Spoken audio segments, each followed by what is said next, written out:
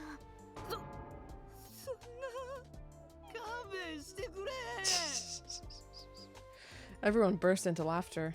とにかく勝ったということで。いつものやつやっとく。隊長、頼んだわよ。わかった。それじゃあ行くぞ。せーの。特防隊は世界一。永遠不滅の無敵部隊。何が起きてもくじけはしない。特防隊は最強じゃ。 37 days left. I felt sure that things were really going to work out. We just had to keep going. But unbeknownst to me, somewhere in the shadows, things were starting to come apart. Little by little, it would start to gnaw at us.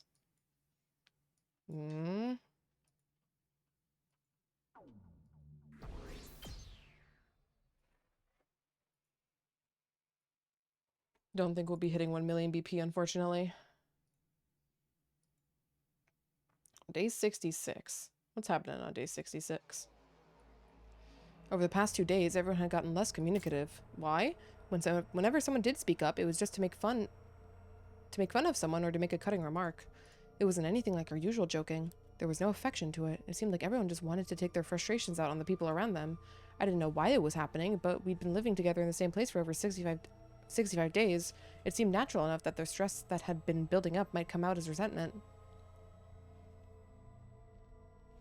The matter of the liver mortis codes was still on hold. Hideko and I hadn't decided what the timeline we jumped to on day... hadn't decided which timeline we jumped to on day 74. We'd only have 30 minutes anyways. We couldn't get to the school from the lab and back again in such a short time. Still, it felt like a waste to let one of the rare opportunities to leap slip by. That's why Hideko and I were at a loss for what to do that day. Today was day 66. We were about to pass the 2/3 mark. 1/3 of our time here left. I sure hope we wouldn't run into any serious issues. But things didn't always work out. My expectations would be crushed the very next morning. Define serious issues. Serious issues for 500, how come? Is Shire and Rico dead? I went to the cafeteria to get breakfast. As soon as I walked in, I heard a screaming. Eito, I heard you were making something real loud with Tsubasa in the garage last night. Loud? Don't play dumb with me. Shoma saw you. It's true. It was at 1 o'clock in the morning. I was wandering the school because I couldn't sleep when I saw both of you making something that looked like a gun. A gun? Well, I guess there's no point in hiding it. Yeah, this is what I made. A beam gun that generates a special electromagnetic pulse. It's just a toy, though. It's harmless to the human body. Eito put the barrel to his temple and pulled the trigger. See? That was an interesting way to describe it. Harmless to the human body, then what does it harm? It doesn't harm anything. It's really just a toy. Eito was teaching me about the different parts, about how the different parts come together. Right, Tsubasa was the one who actually assembled it. I did a lot of reading while I was confined, but that's where I learned how to make it. I just shared what I learned. Why would you waste your time on a silly little toy? Shh, you need to keep it down. I don't want Shide and Nigo to find out. That's even more suspicious. I believe you, Eito. You should always trust the shadiest character in a mystery. What do you know about mysteries? The mere fact that you're relying on assumptions about the genre shows you what an amateur you are. Shut up, you nasty brat. I've played dozens of mystery adventure games. I played them all to death. I'm going to have to stop you right there, Miss Amamiya. Nobody talks to my dear sister like that. Please, everyone, calm down. Eva, I'd appreciate it if you kept your thoughts to yourself. You're a prisoner, in case you forgot. That's not fair. Eva's our friend. Wow, aren't we blessed? Goody Two-Shoes has weighed in with another heroic opinion. Aren't you embarrassed? Your mask is the most embarrassing thing in the room. And it smells like poop. Ugh, I was so sweet to you, traitor. Sheesh, man, this is the problem with girls. Egad, unabashed sexism. Ugh. Your old-timey gimmick is so lame. Who asked you to pipe up? You want to go? Come and get it, loser. Shut up. All of you, knock it off. Hideko shouted at the top of her lungs. The room immediately fell silent. I'll hold that beam gun of yours. Hideko held out her hand, and Eito gave her the gun. I'll be the one who decides if this is really just a toy. Everybody be quiet and behave until then. You guys aren't yourselves right now. Something is very wrong. Go back to your rooms and cool off. Understood? For the rest of the day, everyone did as they were told, shutting themselves in their rooms and never coming out. The sun was already... The sun... Whoa, I did not mean to do that. No. I wanted to read. Me when I want to read. Me when I want to read. The sun set as we stayed inside, and when it was dark out, someone suddenly opened my door. It was Hiroko. I have an update about the beam gun from this morning. I wonder if it maybe had some kind of switch somewhere that would enable and disable it. That's why I examined it, but there wasn't anything of the sort. So it really is just a toy? Eito was right that it was just harmless to the human body, at least. You couldn't hurt anyone with this. I took the gun from Hiroko and looked it over. It felt solid and heavy. There was definitely something mechanical inside, but nothing happened when I pulled the trigger. All it did was play a tiny cheap sound effect. Now we know.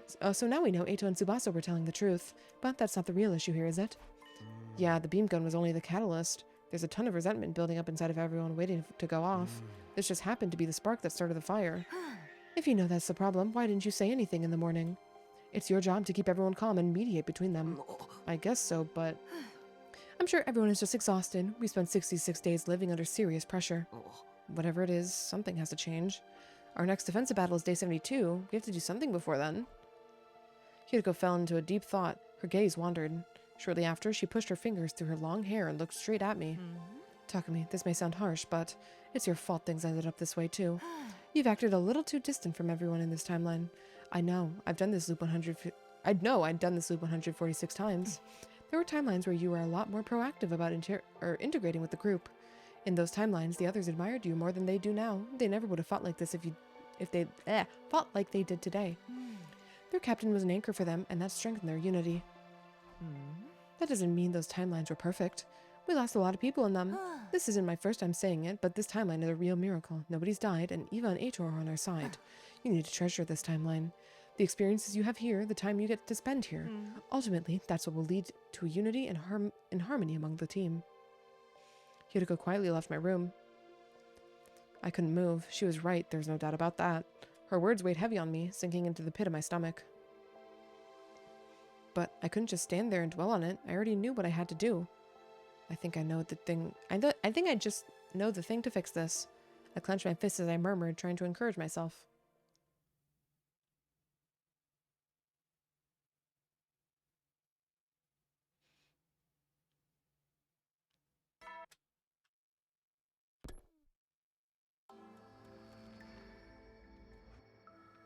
Day 69 party?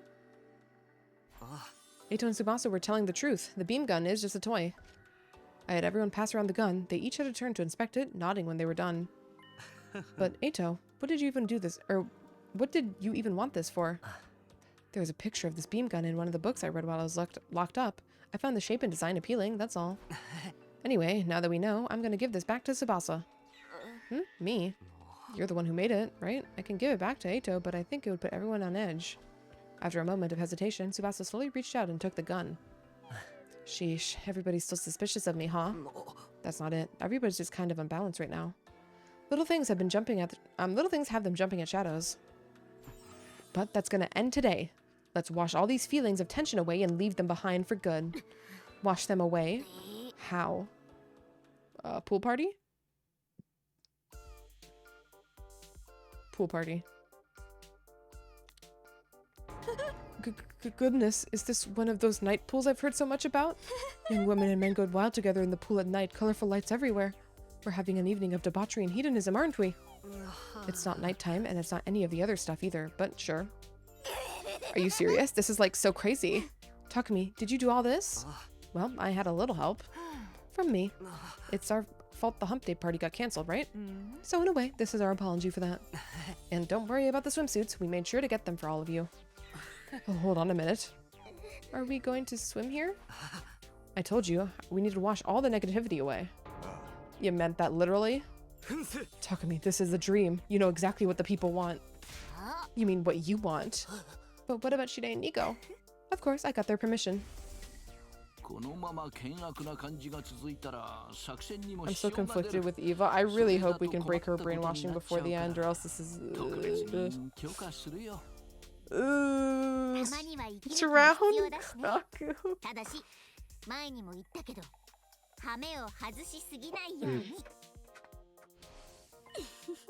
Yoshika, that also means you need to keep your pants on. I would never expose myself at the pool. Oh, for the love of murder. Although everyone griped and complained, they ended up changing into their swimsuits and the swimsuits we brought for them.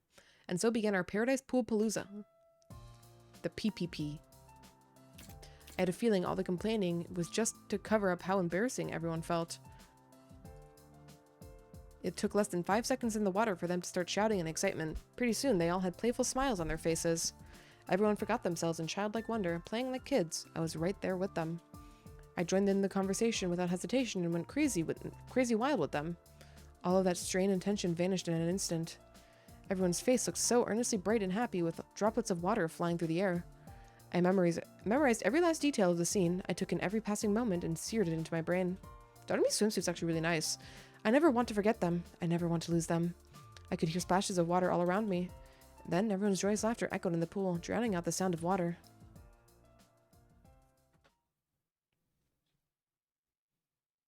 It's the day.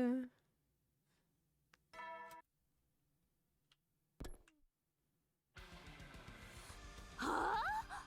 今日も昨日みたいなやつをみんなでやる？うん。だけど今日は昨日とは違って。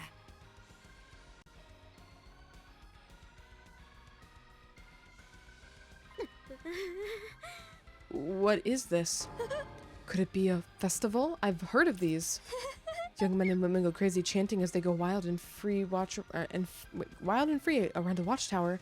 It's a gathering of wild abandon and artistic expression to release pent-up desires, isn't it? Absolutely not. You're right about it being a festival, though. Wow, this is amazing. It's the coolest thing I've seen in my life.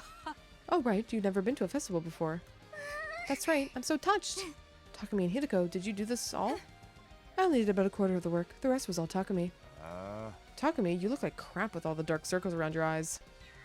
Yeah, I was up all night working on this. You're crazy, man. I thought the pool yesterday was cool, but this is peak. I felt mixed emotions hearing Gaku's compliments. I set this whole thing up based on what Gaku did in my timeline, after all. I'm not so hot on festivals, personally. But they worked so hard to please us, it would be a waste to not enjoy ourselves. She's right, Datami. Don't think of it as just a festival. Think of it as a dark carnival. Well, why didn't you say that? Or say so? Now I'm feeling it. Whoop whoop. Okay, sure. Whatever that means. Anyway, let's have a blast together, guys. But what's with the music? It's ridiculously out of place. Just then, Jide and Nigo showed up. I was trying to do a rock vibe today, and you went to set up this folksy thing instead. Couldn't you have made it more like a modern music festival? I can sense you put a lot of effort into it, though. I'll give you what you want. Just wait 1 second. The two of them disappeared. Some time passed, and then...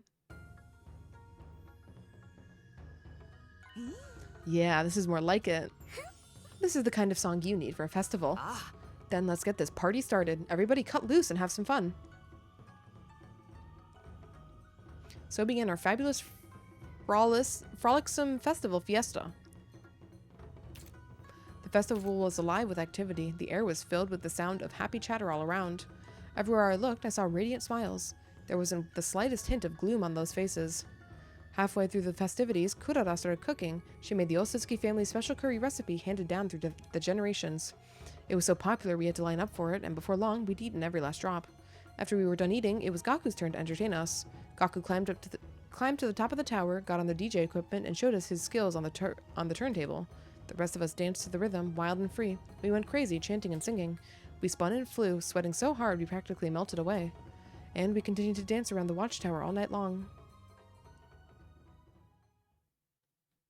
Okay, vibes have improved significantly.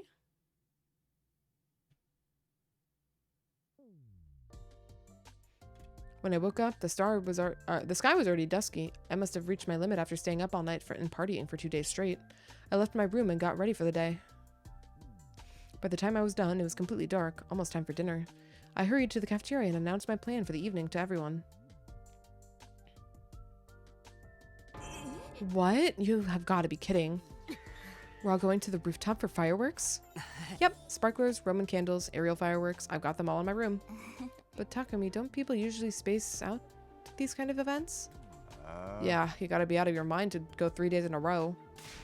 Don't listen to him, bro. I'm all for it. Honestly, the pool and the festival weren't quite enough for me anyway. How does a broke bum like you have such a taste for parties? Huh? Did you say something? Well, if it's what our captain wants, I suppose we have no real reason to refuse. We're seriously doing this? Hot damn. If you're gonna twist my arm, I guess. Despite their complaining, the smiles on their faces betrayed their true feelings. Then it's on. Takumi's overcompensating. It's kind of working. Huh? Shirei and Nico, what are you two doing here? You need adult supervision to play with fire. We're just here as chaperones. Oh, for the love of murder. You've made us do a lot worse than light some fireworks. I bet they're just being coy. You actually want to join us, didn't you? At the pool and the festival? Absolutely not. Not at all, not at all. Okay, then you guys can hang tonight. Let's lose our freaking minds. Doesn't it feel like something's missing? Or are you talking about my mask? You are, aren't you? I just can't see the fireworks with it on, that's all. That's why I left it in my room. I'm so embarrassed, don't look. It's been so long. Holy shit, Kurara, you don't need to wear that mask. You're only saying that because you think it stinks, right? Like poop, right? No, that's not it. I just think it's a waste of very cute face, personally. Huh? Kurara froze, at a loss for words. Her face was red as a ripe tomato. I think there's been a misunderstanding. I wasn't talking about Kurara's mask. Come to mention it, we are missing some people. 4 of them. Hiriko, Moko, Ima, and Eva. Where the hell are they? Everyone looked around. Just then, the missing 4 showed up. Sorry we're late. It took some time to explain what we're doing. Explain? We have a surprise guest for everyone tonight. He's all ready for us now, introducing our special guest for the evening. Oh! Shion! Shion! Yo, Shion! Everyone called out his name in surprise. Huh? What's going on? Why does everybody know his name? We've met him plenty of times before. Yeah, while you were busy trying to knock up Hiriko. In other words, while we were jumping to other timelines. Hey, that's not what we were doing. Anyway, that's how they know him. I only found out yesterday at the festival. I heard from Moko, Ima, and Eva. We thought we should bring Shion to the festival since it was such a big event. The 4 of us left the gym to ask him to come, but come to think of it, the 4 of them had disappeared for a while the night before. Shirei and Nigo wouldn't allow me to come. And besides, I'm not a real Special Defense Unit member. I didn't want to get in the way of the fun. He tried to refuse us again tonight. He was hesitant to come to this. But we managed to convince him, and now he's here.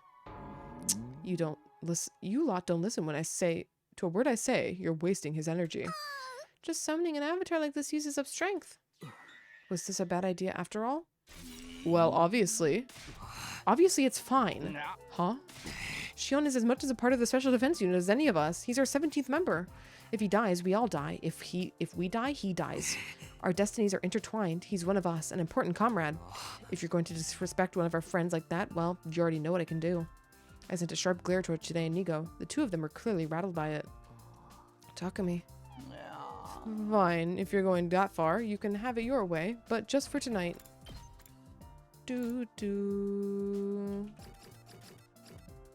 Okay, well, so I think a branch has to come off earlier, or else there's not going to be enough space here. Well, there could be, but it would be kind of weird for it to be a 4-way decision, I guess. Okay. Be grateful for the Honorable Shirei's magnanimous treatment. Thank you both, and thank you too, Takumi, sincerely. I nodded with a grin. Soon, everyone else was smiling with me. Alright, time to go get the show on the road. And all the routes he's making now, I've tried to never influence anything. Yeah, it's just they're saying it for the sake of saying it. They're probably not being super truthful, but it's not too big of a deal. The fireworks are in your room, right, Takumi? Let's go get them. What bullshit are we going to find in our room that's going to make this terrible? Nope. So began our Special Defense Unit Shining Fireworks Shindig. Every member of the team was there. Hiriko, Moko, Nozomi, Tsubasa, the Tsukumo twins, Gaku, Shoma, Takamaru, Kurara, Darumi, and Kyoshika. Even Yukumo was having a blast with everybody. We had our commanding officers with us too. And Eva and Eito, who were once hostile to us, were joining in on the fun. But last but not least, there was Shion. 19, including me. All of us alive and well. We'd gone through so much hardship in the last 70 days, fighting to survive. This was a true miracle. I took it all in, reveling in the joy in my heart. A long time ago, someone once said that life and fireworks aren't all that different. For a brief moment, they shine brightly, then disappear into the dark. People struggle and strive to create a spark, all for that fleeting moment. That's what makes life so beautiful. Every word of what was said rang true to me. Who wants to live forever? Being trapped in an infinite loop was a curse. I was going to break free. I was going to end this. I'd venture into the future that started from day 101 with all my friends. I'd get older with the passage of time and eventually die. One day my fireworks would sizzle out. That was going to be my last time I lived through this war. Or this was going to be the last time I lived through this war. I'd never experience these 100 days again. The thought made my heart swell. The instantaneous flash, the spark vanishing into darkness, the flicker of the decaying embers were all breathtakingly beautiful. Gaku, don't hold the firework. No, this is fine. If we maim him, it's we don't have to worry about him bitching and moaning. Or if he maims himself, I guess. Our 3-day party binge finally ended yesterday. Enough to incapacitate him, rather. The next enemy attack would be tomorrow, day 72. We couldn't keep up the merriment forever. We needed to switch gears. What if he survives? That's fine. We need him to survive so we can stop the loop, but he just needs to be incapacitated. Once I was done with my breakfast and back in my room, I headed back out to make the rounds. Ooh, yeah, the rounds? These are the rounds, hell yeah.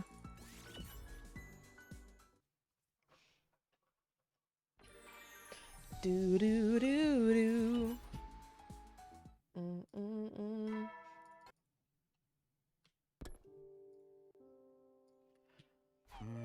I doubt I'll be getting much sleep, even though I'm totally wiped from all the partying. They said it's hard to sleep when you're overtired. Is that what this is? Well, no sense in just waiting around here. Maybe if I go for a little walk, it'll make me sleepy. I convinced myself to leave my room.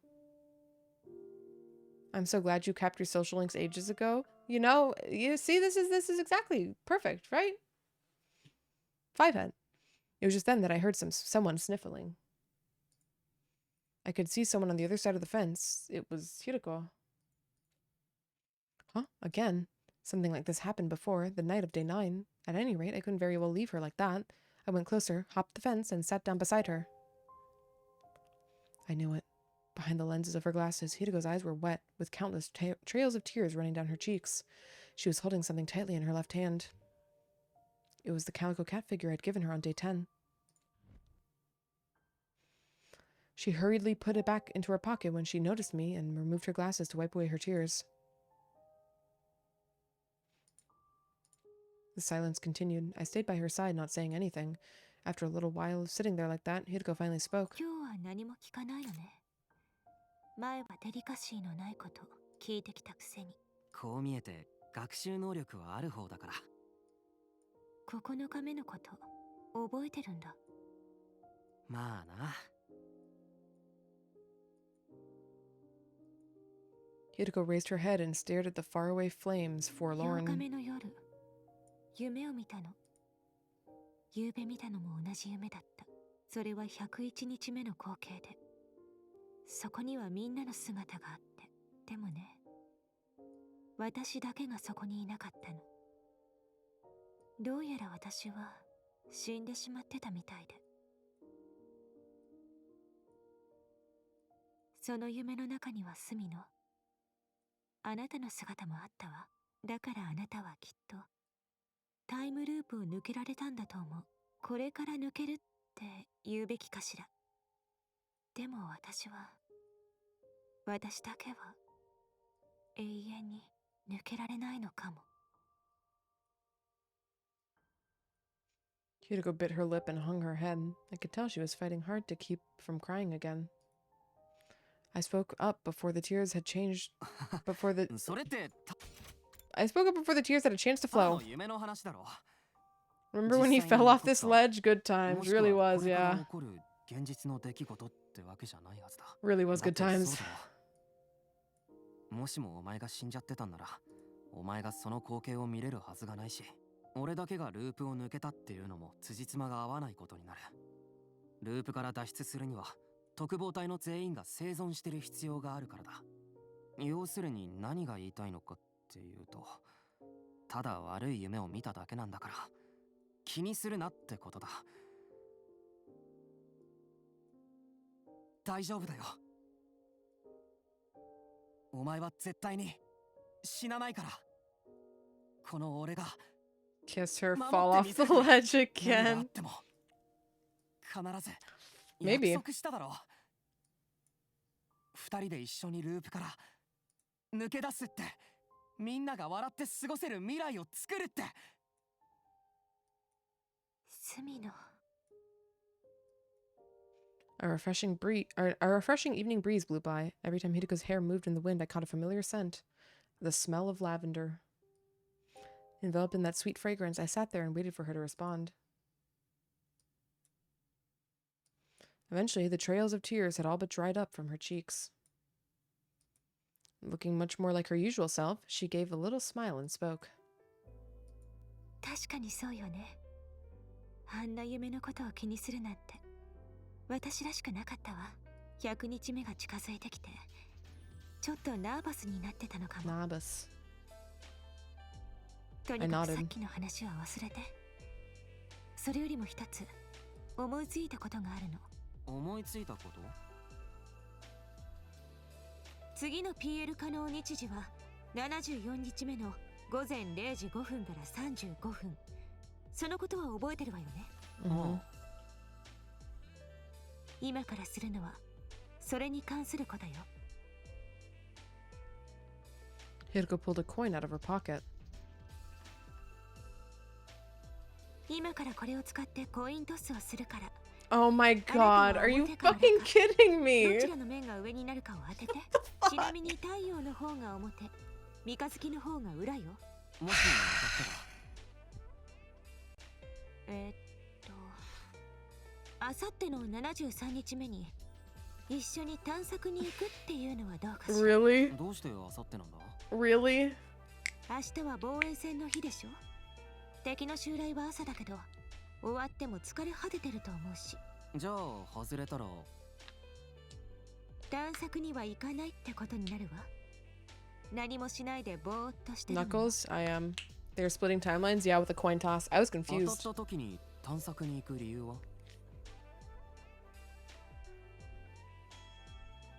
もしかして遠回しにデートに誘ってるとか？バカ、違うわよ。 She balked us. We got balked.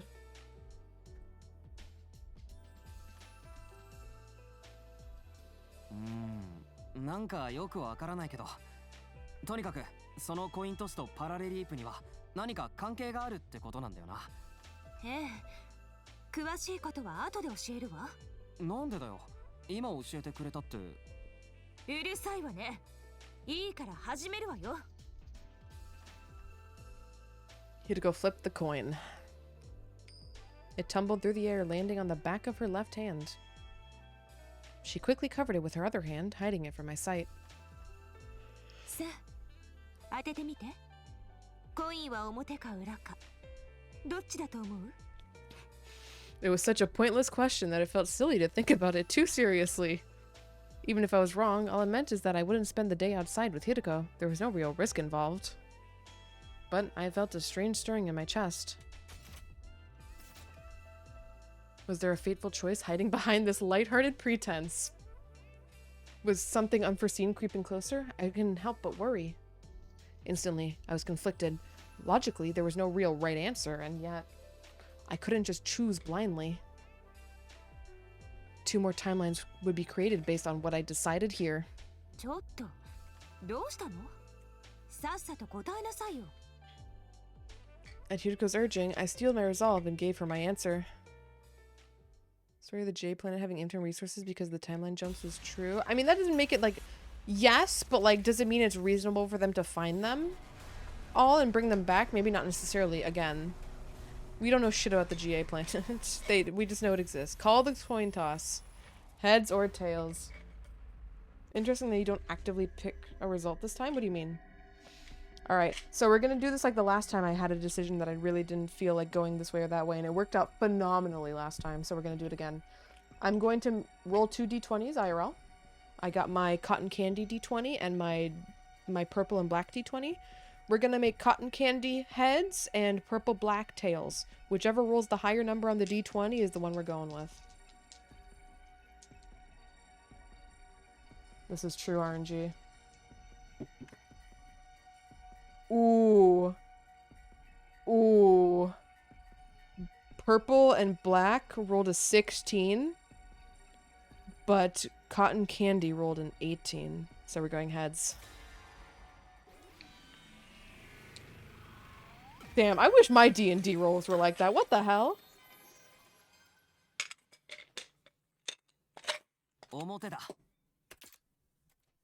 I gave my decision with confidence, and Hideko who moved her hand to reveal what was underneath. A sun symbol, which meant...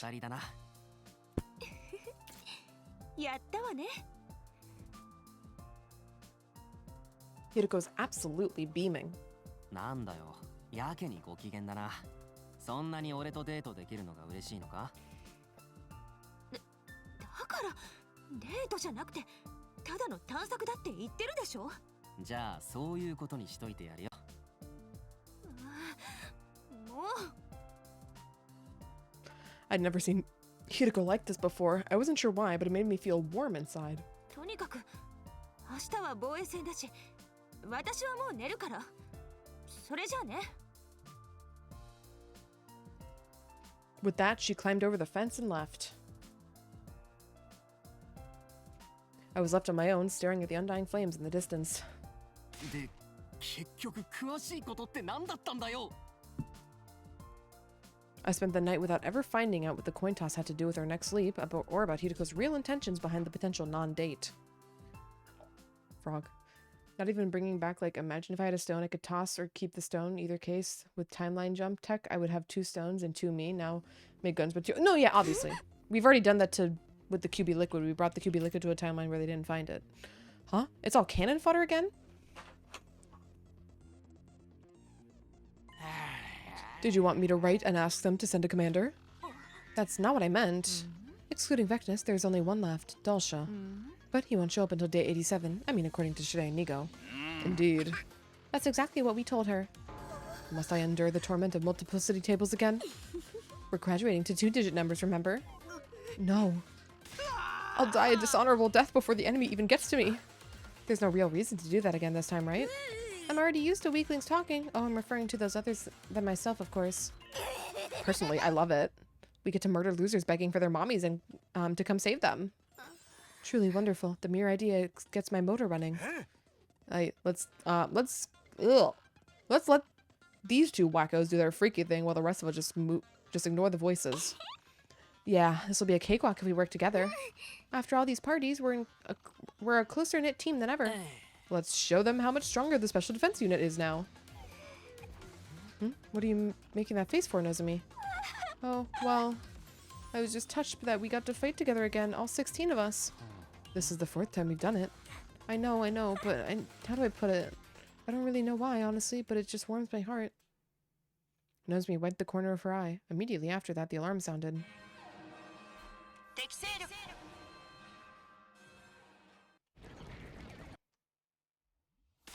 Okay, guys, let's do this. Special Defense Unit, move out. Also, once we get to the skip battle button, we will be taking break. We are due for break.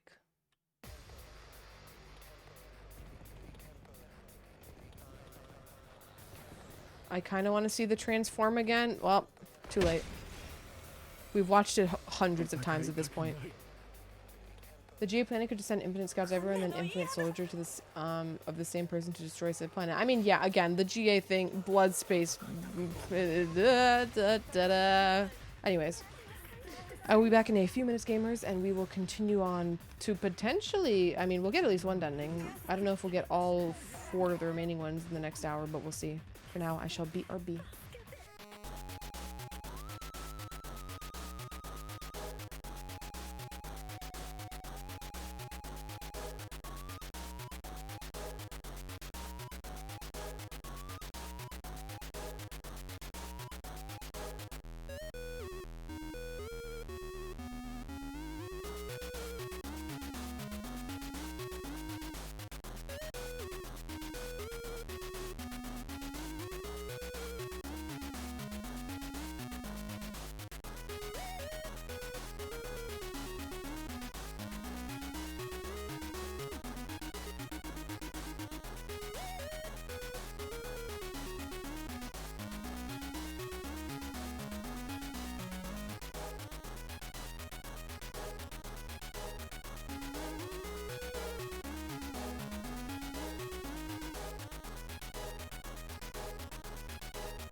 Alrighty, gamers, let's skip a battle.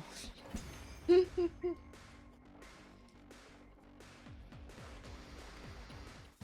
ばいよどうしよう楽勝すぎていつもみたいな吐き気が全然 Why does that annoy you, Swasa? I guess it doesn't necessarily annoy her. I guess I'm more surprised. 軽くゲロってんじゃない楽しいでござるなイバーだなそうでござるなダルミだなこらそれは拙者のござるでござるぞ勝手に奪わないでほしいでござるでそんなことを言ってる間に次の敵が来たみたいですねよしそれじゃあ一気に蹴散らすぞ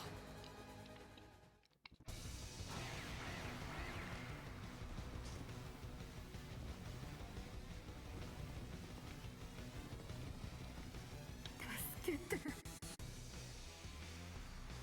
戦いたくない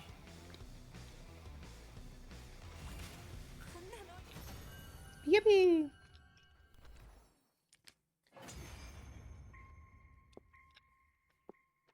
ちょっと本当にこれで終わりマジであっけなかったなほんと気持ち悪いぐらいに余裕だったさ自分途中で寝ちゃうかと思ったよ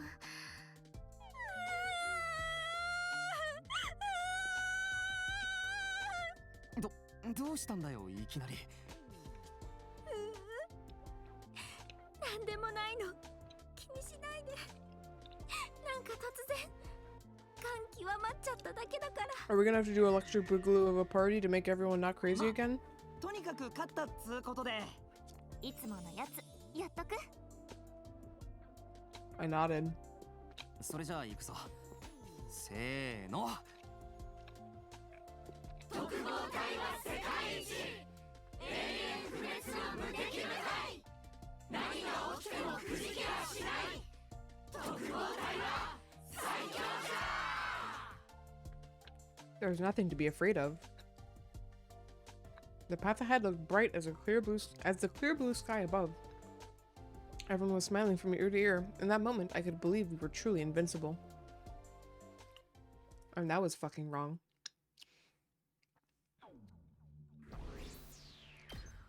Well, when does it all fall apart? Right before the end. So we can have our big comeuppance moment again. I finished my breakfast and headed for the entrance hall to make good on my plans with Hideko. Oh, how unusual. You're 10 minutes early. How early did you get here? Really looking forward to our date, huh? How many times do I have to tell you it's not a date? Say that again and I'll rip your hand off and gag you with it. Yeah, okay. So, where are we going to explore today? How about that mansion in the western outskirts? Mansion?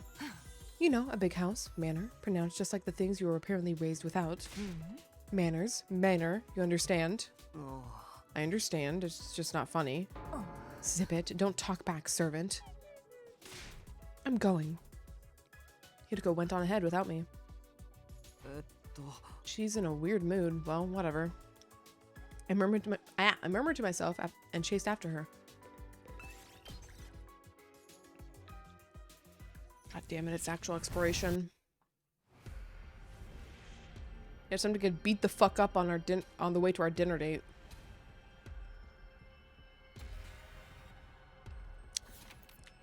Well, the price we pay for romance.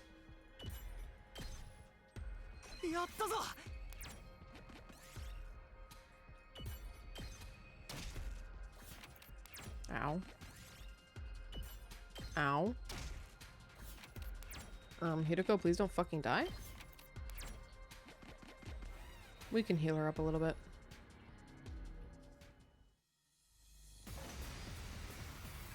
I love when it's late. You talk so much more differently. Good morning, by the way. Welcome in, Tater. I can't tell, I guess. Interesting. Depending on, like, the energy of what's going on, I have definitely noticed some change, but I did not notice a change based off the time of day. Although it might just be implicit because I'm used to being quieter at night, question mark. You swear very much more. Oh. Really? Really? I didn't notice that. I thought I just constantly have a sailor mouth. That's what happens when your parents teach you or try to desperately tell you not to swear in the house. Then you just swear more when you're not in the house, and then you just become foul-mouthed.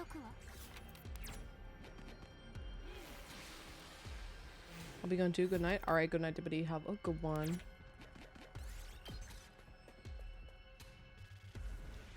Why do we have to do exploration for this? Why do we have to do it?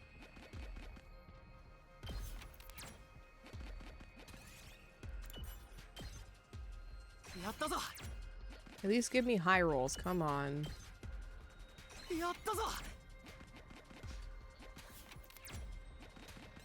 I do know that whenever I end up doing another donathon, last donathon was for first anniversary of streaming, which would be like a year and a half ago at this point, right? Wait, this September marks 3 years, and I did it on my first year. Yeah, that's how math works. Technically a little bit more, I suppose. But whenever I did one of those, regardless of the specific date, I would have one goal that would definitely come back, and that's the no swear for an hour challenge. That went so much worse than I expected. I was like, oh no, I can control myself. I mean, and then I was playing Apex Legends, and then I realized I cannot control myself while playing a game. Teehee. As a retired sailor, I would fail. Yeah, I thought it was not gonna be that bad. I underestimated just how ingrained into my mannerisms of speaking swearing was. Like, don't get me wrong, I can still, like, you know, not swear. Like, I know how to not swear in, like, you know, the inappropriate environment, like, you know, in, like, a more formal, like, setting, but casual environment, I truly had much less of control over it than I thought. We did it eventually, but it took more than an hour, I can certainly tell you.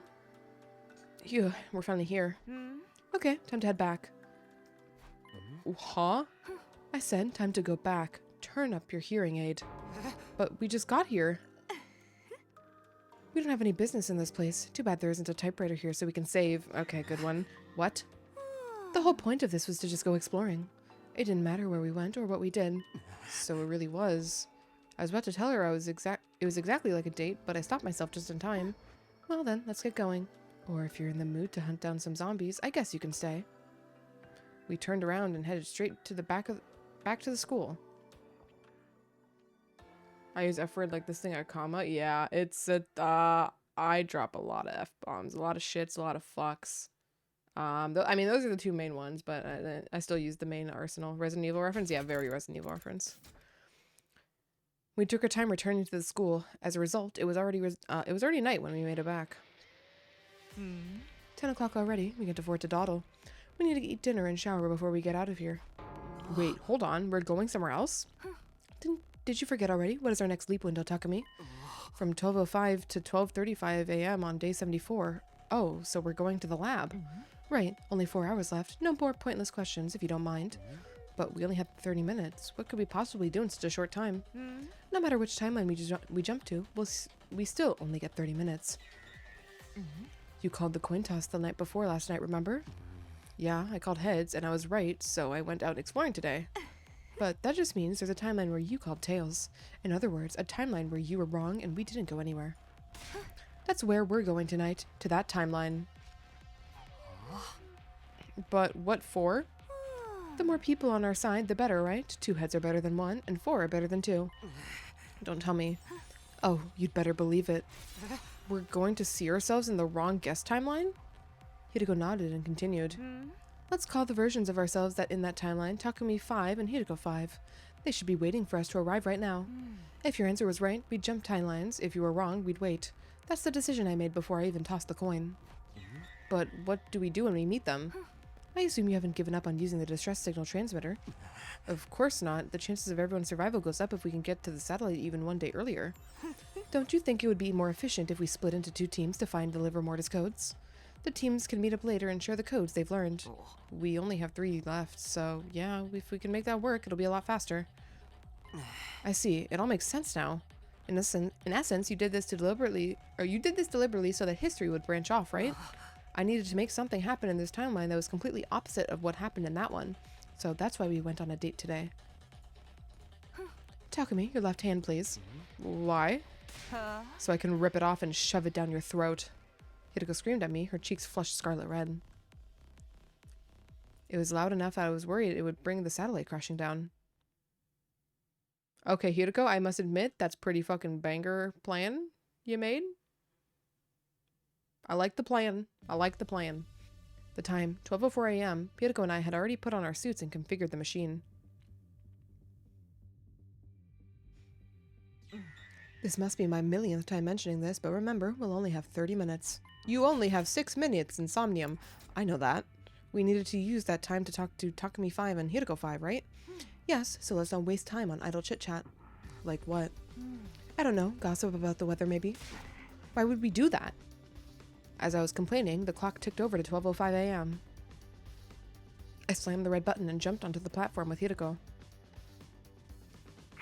Alright, let's go.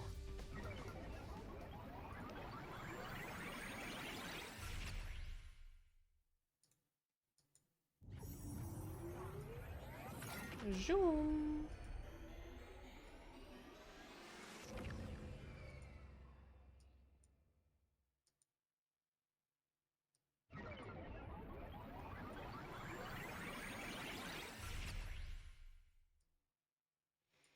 We jumped to the wrong guest timeline, and immediately standing there was...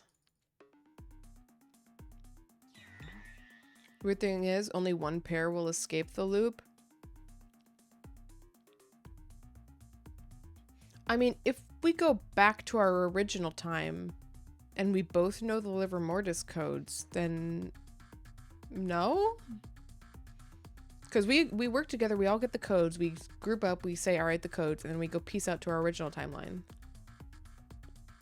And we both have the codes.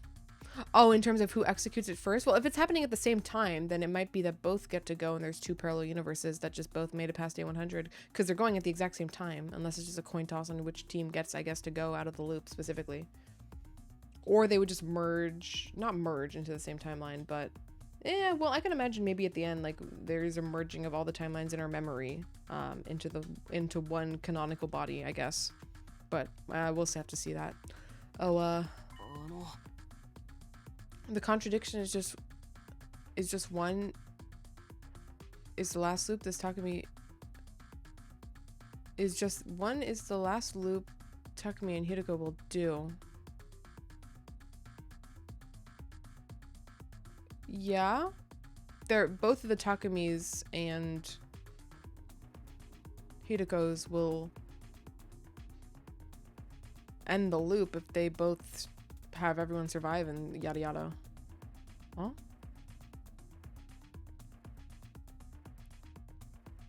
Like if one is like if they both like if 2 things happen at the exact same time, like at the microest level, I don't think there's one canonical correct one or not. Like, since they are on the same time schedule as, like, all the other timelines, we're only parallel leaping, so time doesn't move forward for either of us.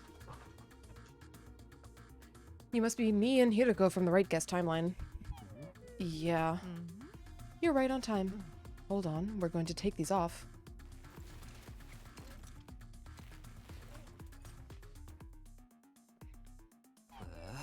Isn't this plan a little overly complicated? I'm the one over here. Over where? I don't know who I am anymore. It's me, Hideko 1. Excuse me, I'm Hideko 1. You're Hideko 5. No, you're Hideko 6. This whole thing's messed up. Put your leap suits back on.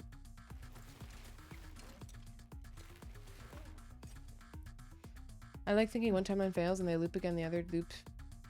They chose another side of the coin. I mean, another timeline did choose another side of the coin, and they're here with us in the room. Huh? Is this better? Yeah, I've seen your faces now. Let's just move on. We don't have time for this. Let's get down to business. We still need 3 liver mortis codes, right? Yes, the ones we haven't found yet are Takamaru's, Ima's, and Takami's, and mine. We need to find 3 of the 4 of them. And the next time we can jump is in 5 days from 1:30 to 4:30 p.m. on day 79. So at that time, we need to split into 2 groups and check a total of 3 liver mortis codes between us. The question is, which timeline does each jump to? We started to investigate and narrowed it down to the 2 most efficient timelines. First up is the serial killer timeline. 6 of our team will be dead by day 79. Eito, Eva, Kurara, followed by Moko and Shoma, and lastly Takamaru. I couldn't bring myself to say anything. There was a suffocating pain in my chest. Takami V was probably feeling the same way. He was staring down at his feet somberly. After all, the person who killed those 6 people was...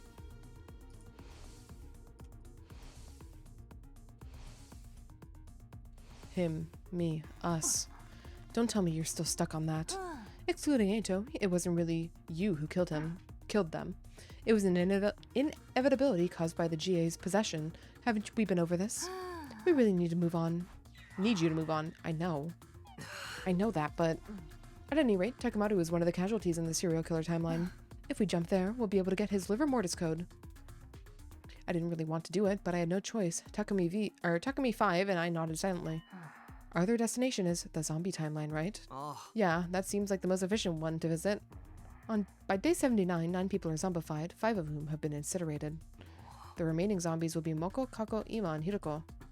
But even if they're zombies, they're still fully dead. They'll have lost all their cryptoglobin, so the numbers should show up. If we go to that timeline, we'll see Ima and Hiroko. We can check both of their codes. With Takami 5 and my assertion, it was now Hiroko's turn to appear displeased. You don't seem too happy about this plan. Of course not. What kind of person would be excited to go see their own zombified back? But we don't have any other choice. This is the only timeline where we can get both codes.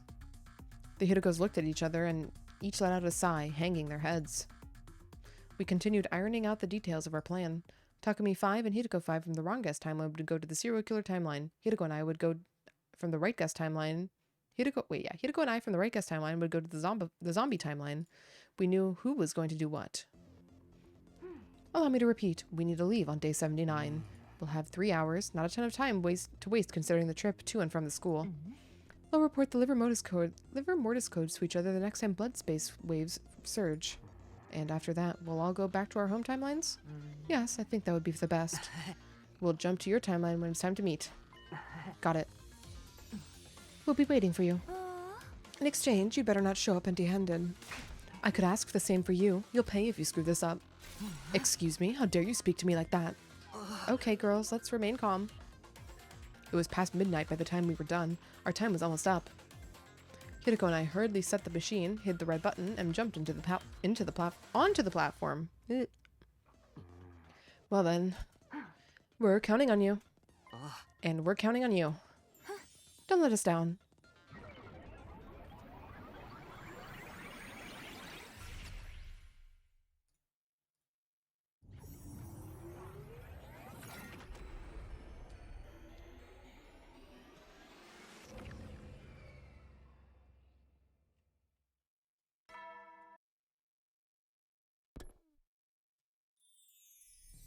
I devoured an egg breakfast in the cafeteria and returned to my room, holding back yawns. Last night, after Hiroko and I got back to our home timeline, I crawled into bed and immediately dozed off. We were going to talk about our jump on day 79 this evening. But since it was still past 2 in the morning by the time we were back, I was still sleep deprived. My head felt kind of fuzzy. I tried to shake off the fog in my brain. Okay, time to get going. Time to bust out. Happy gaming. Alright, Tater, have a good one. Thank you for stopping by. Mumbling to myself, I started on my usual rounds. Do do do do do do do do do do do do. Ah! No. Bad Takumi, go back inside and sleep. What are you doing? No interaction for you. Wow, our day 79 leap is really going to be something. We're going to have to look at the numbers on the backs of the Ima zombie and your zombie. I know I know you already, but the zombies are berserkers, devoid of all reason. They're unusually strong on top of that. How are we going to get these codes? Why are you asking this now? You're the one who okayed us going to the zombie timeline. I guess so, but I assumed you had some kind of plan up your sleeve. Oh no, I've got no plan at all. Could you just at least try to sound ashamed? Well, that settles it. I don't think we can come up with a plan alone. We're going to have to ask someone for help. Somebody? Who? There's only one person we can count on in a time like that. In a time like this, you mean? Are we relying on Ato? Oh, Tsubasa. The other plot devicer. I see. So this is a top secret mission. You need to be able to see the backs of some kind of monsters wearing clothes? Yes, they're incredibly vicious, so it's hard to get near them. But what kind of mission is this? I can't even imagine what kind of monster wears clothes. It's top secret, so we can't tell you any more than that. But everyone's life depends on it. Tsubasa crossed her arms and thought for a while. Okay, I can trust you two, so I'll help. Does that mean... Leave it to me. I'll make a useful device that will help you on your mission. Hiriko and I looked at each other with a smile. But it's going to take some time. A few days at least. Until then, keep quiet and hold tight, okay? Sure. Thank you, Tsubasa. Thank you, Tsubasa plot device.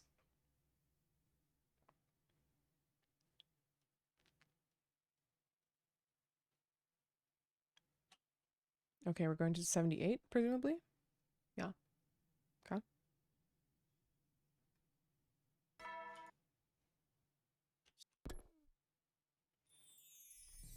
Tsubasa told us to keep quiet and hold tight, and that's exactly what we did for those 3 days.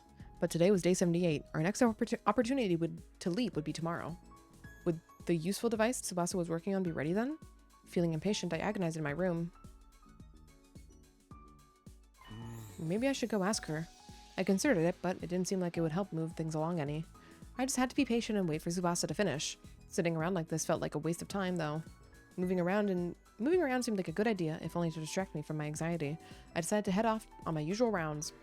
Yeah, the fucking rounds! Do do do do do do do do do do do do do. It was shortly after dinner when Tsubasa came thundering over to my room with a big grin on her face. Really? Why would I lie? It's a lie. Then we have to tell Hiriko.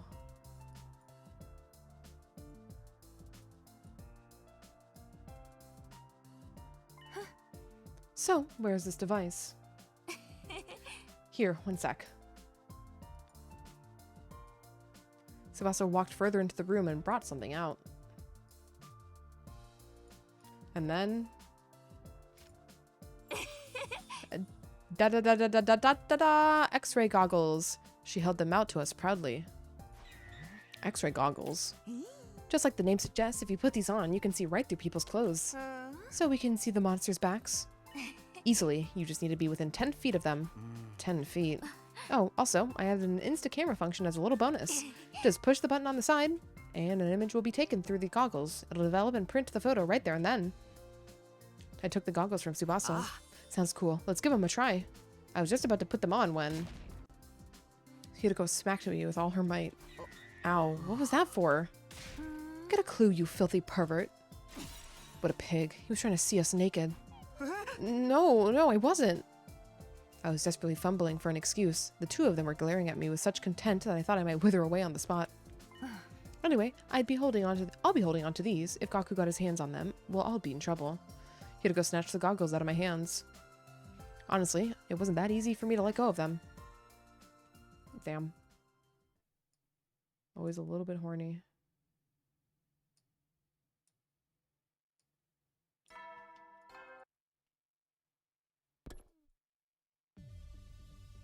The afternoon rolled around. After a quick break for lunch, Hiriko and I made our way to the lab. I already had my leap suit on. The machine was all set up.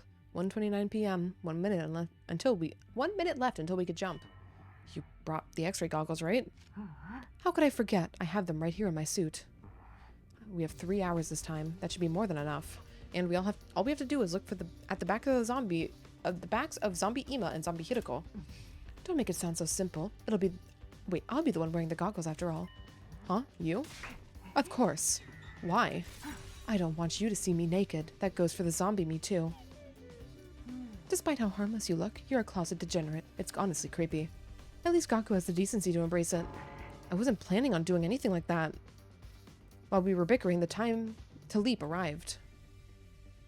Hideko hit the button and hopped onto the platform. I was right behind her. Here goes.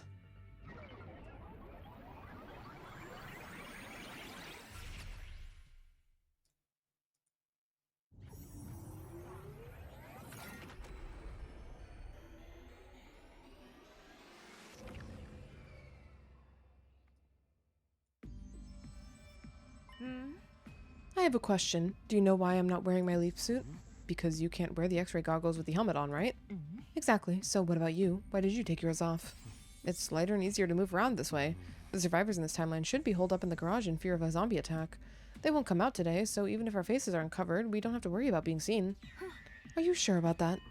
Yeah, I'm sure. Just to be safe, let's keep our class armor activated. In the event we do get attacked by a zombie, we'll be better protected that way. Very well.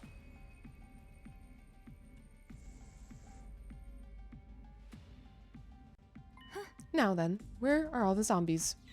If we just walk around for a while, they'll come attack us eventually. How are we supposed to see them from behind that way?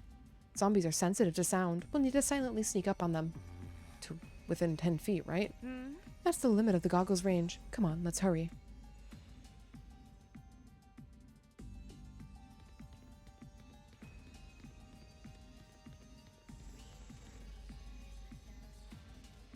Okay.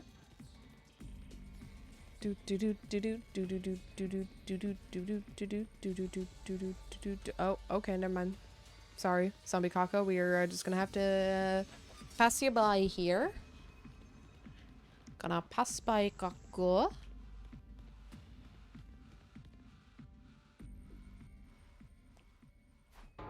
Ugh, Zombie Kako. We need to run.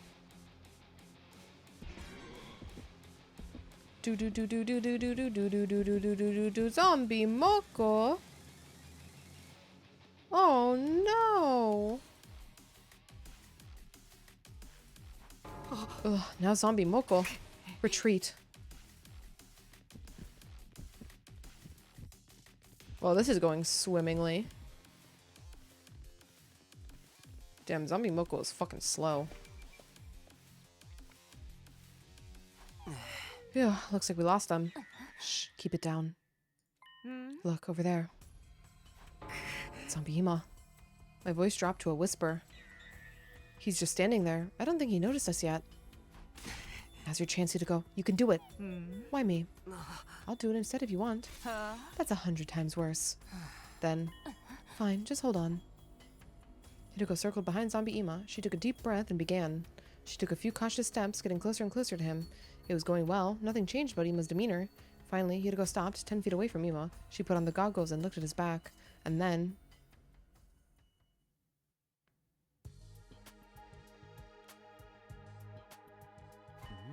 How did it go? It went off without a hitch. I got a clear view of his liver mortis code. What was it? In response to my question, Hideko showed me a photo, a picture taken with the camera and the goggles. 1. No doubt about it. Ima's liver mortis code is 1. Way to go, Hideko. You did it. How annoying. What did I say? I don't like getting complimented by a servant. She may have said that, but the slight smile on her face betrayed her.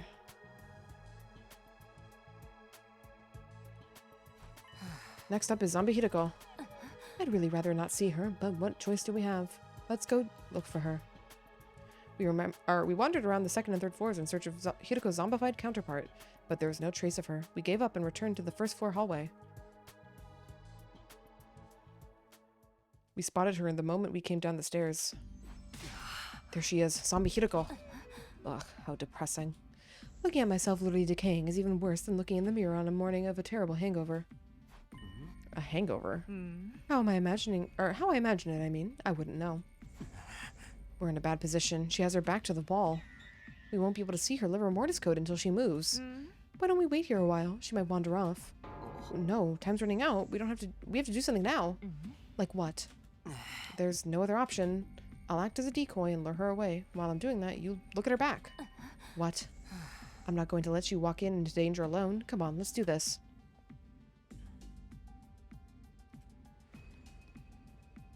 Lure zombie Hideko away. Yeah, sorry. Boy. Hey, over here, zombie. Hold on. Okay, there we go.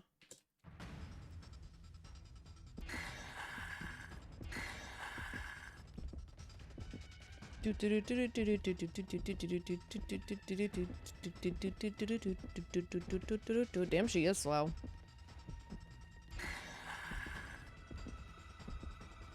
Yippee!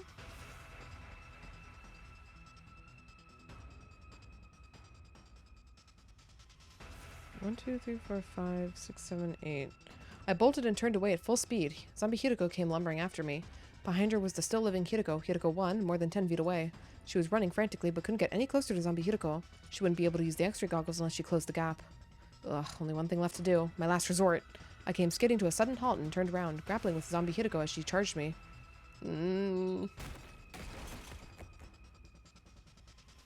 I felt something hard against my back. She had knocked me over. Zombie Hideko's hideous decaying face was right in front of me. She was baring her teeth, trying to bite down on my throat. I was in trouble. It would only be a matter of time before I got bitten. But then... Shizara! With the fucking fire extinguisher!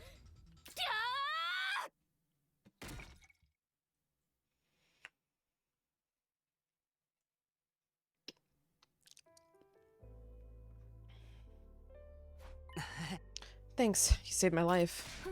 Don't thank me. A servant should know their place. What should I say then? Don't say anything. Your reckless behavior allowed me to see the code, so let's call it even. What was it? Take a look. 4. Yes, 4. That's an unlucky number back home in the complex. It's said that it represents death. 4 is my favorite number, though, so shout out Hideko. Strangely fitting that we'd find it on the member of the living dead. Anyway, we've met our quota. As long as the wrong guess timeline can get Takemaru's code. We'll have a full set. That'll be all the liver motus codes we need. Do you think they'll pull it off? I don't just think so. I'm sure of it. They are us, after all.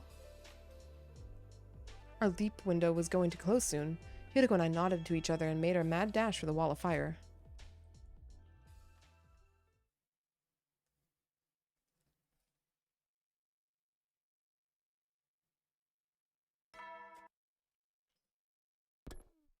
Four is unlucky in Japanese. They skip the numbers in 4s. Oh yeah, it is an unlucky number in Japanese. I think it's because the kanji is written the same way as death. The death kanji or something. I can't remember. I grabbed breakfast and went back to my room. I needed to talk to Hideko before our next parallel leap, but we were going to meet up after nightfall as usual. In the meantime, I set off to do my usual rounds. Yippee! My usual rounds. I love my usual rounds.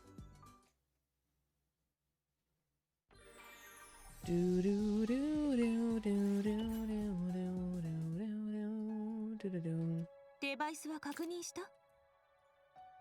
デバイス。次に BS 差が上昇するのは84日目みたいだな。Day 84. Okay. That's when the wrong guess timeline versions of us will come here, right? Yes, but we'll only have 15 minutes. The window is from 11 to 11:15 p.m. That should be plenty. All we need to do is tell each other the liver mortis codes. As long as you refrain from unnecessary chit-chat. That's rich coming from you. Excuse me. Nothing. Hideko let out a huff before she continued. Whatever. More importantly, why don't we check on the distress signal transmitter in the hidden room in the basement one more time? Alright, I suppose it couldn't hurt. And it's fucking broken! Or some bullshit. Probably is gonna be fine, though.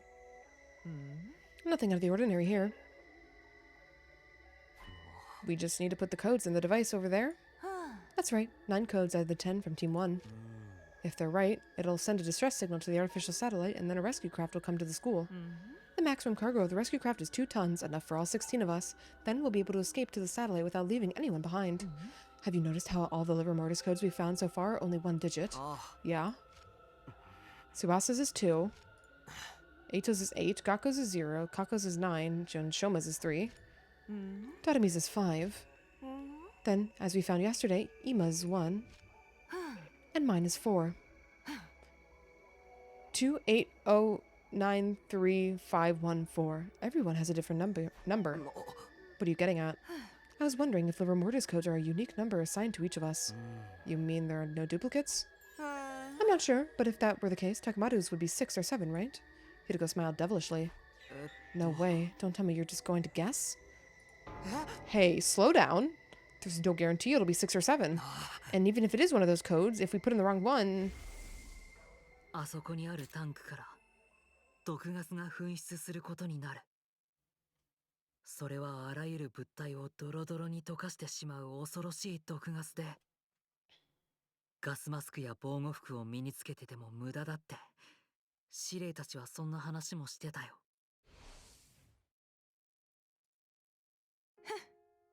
Right, we'd better not. Ugh, don't freak me out like that.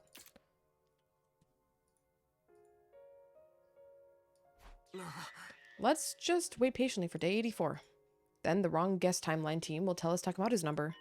Yes, we just have to hold out for the 4 days. After that, we'll be able to leave. Hideko looked up at the night sky. The shining silver artificial satellite hung in the void of space.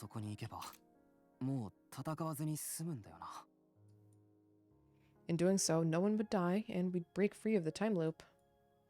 Thinking about it, it made my chest grow hot. My pulse was thundering in my veins. But beside me, Hideko didn't look happy at all. Maybe she was still worried about the dream she had. でもね、私だけがそこにいなかったの。どうやら私は死んでしまってたみたいで、私だけは永遠に抜けられないのかも。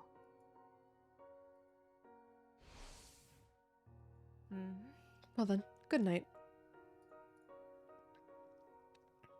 With those forlorn words, Hideko returned to her room. The only thing she left behind was the sweet scent of lavender. Lavender, lavender, lavender. They love lavender. Hideko loves lavender. Kodaku Chikoshi love lavender.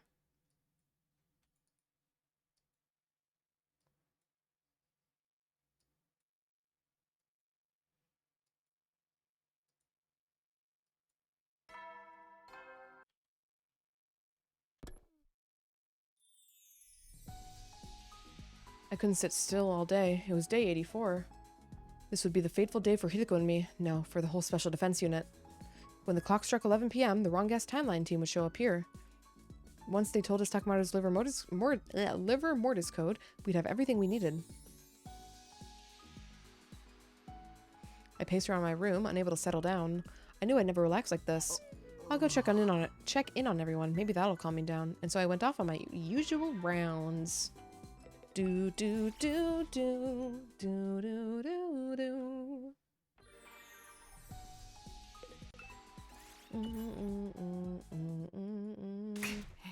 What's going on? Where are those two? Can't have shit from wrong time. It's already 11:10 p.m. They only have 5 minutes to leap here and back. You don't need to tell me that. This must be your fault. What? You must be dawdling in that timeline. How would you know? Because you're always being a nuisance. Hey.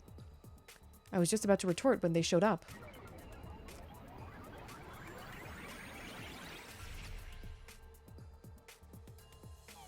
Sorry we're late. What were you doing? We ran into some trouble because of Takumi. They'll get the wrong idea if you say that. You were the cause of the delay, weren't you? Well, I can't argue that, but still. See, I told you. Hideko 1 looked smugly. I ground my teeth together. I don't have time for this. We need to exchange information. The wrong guest timeline duo nodded and swiftly stepped down from the platform. Why bother? We'll go first. Ima's code is 1. Hideko's code is 4. That's 1 and 4. Okay, now we have all the numbers. Thanks, guys.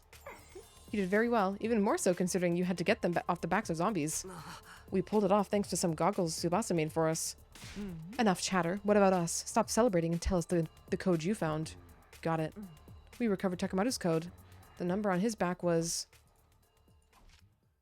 7. 7, huh? Lucky number 7. It took a few seconds for the joy to set in. As soon as it did, Hideko and I turned to each other and shouted. Now we've got all the codes we need. Thank you, you two. Or should I say us? I knew we could do it. You took the words right out our mouths. You've been a huge help. Thank you, truly. No need to thank us. You need to get back quickly. Yeah, you're right. Good luck, you two, then. Good luck to you two, then. The two of them dashed to the console and quickly set up the machine, except it failed because it's 11:16 p.m. The pair from the other timeline stood stunned. Hideko and I spoke, looking at them with sympathetic gazes. I'm sorry to say, it looks like the window is closed. No. This can't be. The stranded pair stood there with their helmets still on. I couldn't see their faces, but judging by their slumped shoulders, they looked painfully dejected. It took a while before the two of them quietly raised their heads. Well, there's no point in getting depressed about it. We just have to change our mindset. Sorry, guys. We should have exchanged info faster. You don't need to apologize. We were the ones who were late. Although Takumi is the one responsible for that. Stop making it sound like it was all my doing. It looks like you two will have to stay in our timeline until the blood space waves rise again. When will that be? Let's find out. Good. It's sooner than I thought. The day after tomorrow. Yes, day 86 from 8 to 11 a.m. We have 3 hours, plenty of time, even if someone shows up late. What's that supposed to mean? Phew! Holy shit. I'm not sure what happened between you two, but you should try to get along. Yeah, you're gonna be stuck here together for another 32 hours after all. Right here?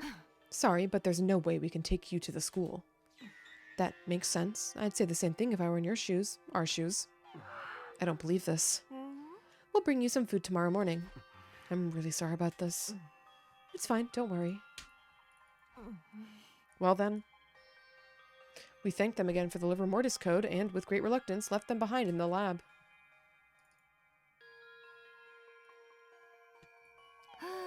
We have all the codes we need, but it's hard to get into the mood to celebrate.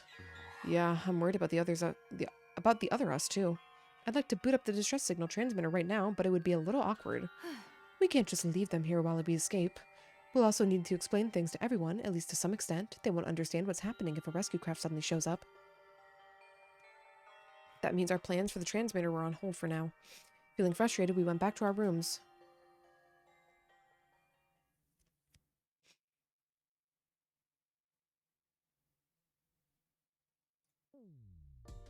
It was morning. Hideko and I woke up early and went to visit the lab.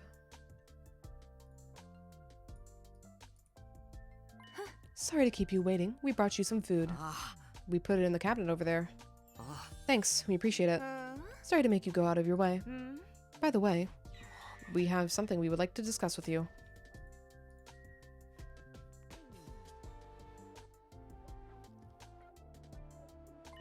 You were worried about that? We have no reason to refuse. Are you sure? Yeah, don't worry about us. Just go ahead and boot up the transmitter when you get back. We'll be able to get back to our timeline tomorrow anyway. And then we'll be calling the rescue craft just like you. There's no need to spare our feelings. Good, you agree. You're me, so you knew exactly how I was going to respond, didn't you? I had a hunch. This is goodbye then. Well, I wish you the best of luck. You're not going to enter the code wrong, are you? I'll be fine. Are you sure about that? Just what kind of guy do you take me for? A slow-witted, careless servant. What are you laughing about? They're talking about you too. Oh, right. Hideko 1 and 5 laughed amused. Takumi 5 and myself awkwardly avoided looking at each other. All right, you two take care. We'll be praying that all of this is over when holy shit. We'll be praying that all of you over there will make it safely to day 100.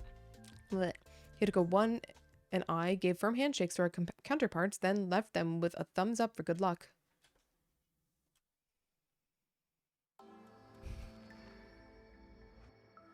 It was about time for breakfast when we got back to the school. We dispelled our class armor and changed back into our regular clothes. The others should be in the cafeteria around this time. Can you go and explain the plan to them? What about you? I'll go to the war room and distract Shide and Nigo. There's no way they'll agree to let us call the rescue. You're not wrong about that. If they catch wind of what we're trying to do, it'll be a mess. Good luck then. Hideko dashed away into the school. After watching her leave, I headed to the cafeteria.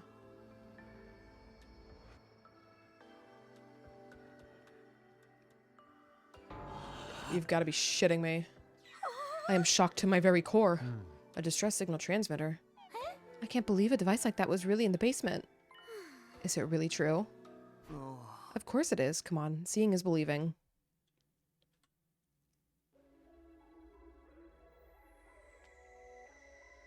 The moment everyone laid eyes on the machine in the hidden room, they were lost for words. A few moments later, Hideko showed up. Don't worry about Chide and Nigo. The two of them are busy trying to break down an astronomically long number into its prime factors. I told them it was encrypted top-secret enemy information. They won't notice anything for a while. Nobody seemed to hear a word she was saying. They were frozen in place, staring at the transmitter. Please forgive a subhuman substrate sucker like me for asking, but how did you and Hideko find out about this machine? Well, we stumbled on it while exploring the school. It happened a couple of days ago. How did you find out what it's for and how to use it? We got a manual to display on the central monitor. It described everything. If I understand what Mr. Sumino told us correctly, mysterious numbers are assigned to the 10 of us who are originally from this school. And if we input 9 of those numbers, we can send a distress signal? I didn't explain the livor mortis codes fully. If I had, I'd have to explain the parallel leaping too. So you already know these numbers? Then let's pop them in and summon the rescue craft. Yeah, okay. I slowly made my way to the transmitter. Everyone stood behind me, practically surrounded me. I let out a big sigh and cautiously entered the codes. Eventually. After entering 8 digits, I took my hand off the keypad. There's just one left now, correct? Takumi and Hideko's slots are still blank. Which one do you guys know? Hideko's. You see how I already have hers selected? Do you need to press enter or some kind of confirmation button when you're done? No. Once I enter the last number, the system should automatically detect it. And if all 9 numbers are correct, the distress signal will be sent? That's right. But if it's wrong, poison gas will come out of those tanks over there. And everyone will become all soupy. Silence filled the air. I could hear everyone's breath hitch. Do you guys need to be here? Maybe you want to wait upstairs. Are you out of your goddamn mind? We're your friends. Yeah, if we die together. Ugh, I don't feel so good. I'm having a ball. This is a real killing game now. See, Takumi? Everyone's on the same page. Do it, Takumi. I looked at everyone and gave a firm nod, then turned to the terminal again. Eito, 8, Takamaru, 7, Gaku, 0, Shoma, 3, Ima, 1, Tatami, 5, Tsubasa, 2, Kako, 9. Okay, all the other numbers were right so far. Just one left. Unlucky number 4. As ominous as it was definitely Hideko's livor mortis code. All I had to do was press that final button.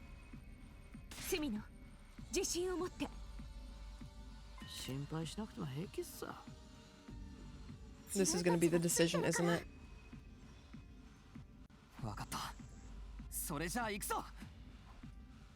Unless? I reached out to the keypad, and with a trembling finger, I hovered over the number 4 key. Yeah.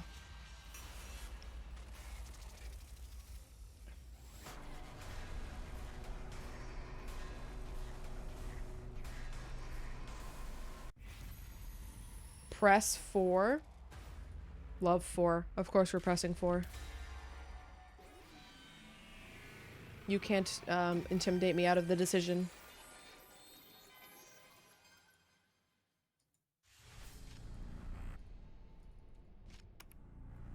I pressed it. And the very next second...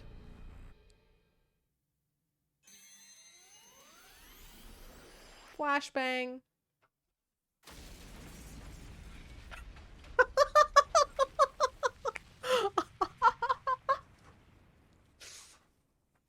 Holy shit.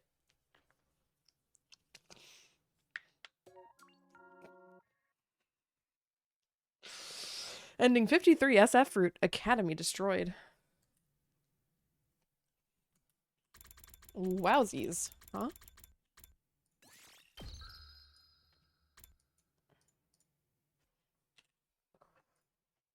So it is BS. Yeah.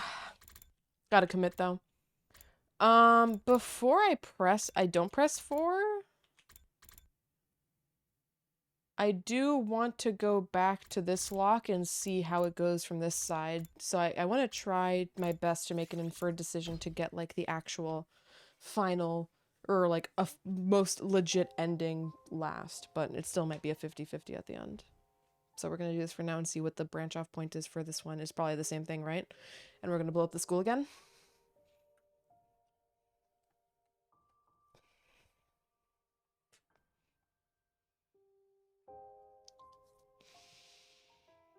Ooh. 確かにそうよね。Oh.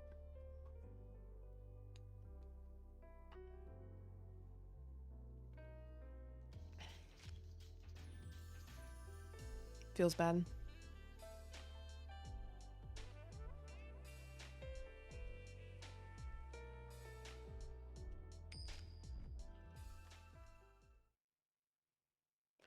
So maybe this timeline team is going to try to put in the liver mortis codes, but they're going to do it later. And the other decision we make in that timeline is, like, not to press it, and then we find out what's going to happen, and then we try to go and save the other two before they leap to tell them, yo, don't do this. No, no, no, no, no, no, no, no, no, no, no, no, no.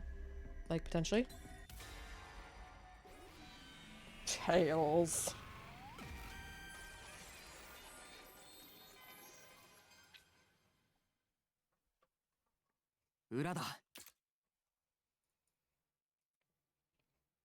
I gave my decision with confidence, and Hideko moved her hand to reveal what was underneath.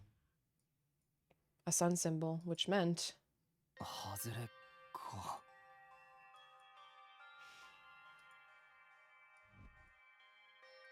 残念だったな、静原。というわけで、あさってのデートはなしだ。別に残念なんかじゃないし、っていうかデートじゃないって言ったでしょ。はいはい。とにかく明日は防衛戦だから、私はもう寝るわ。それじゃあね。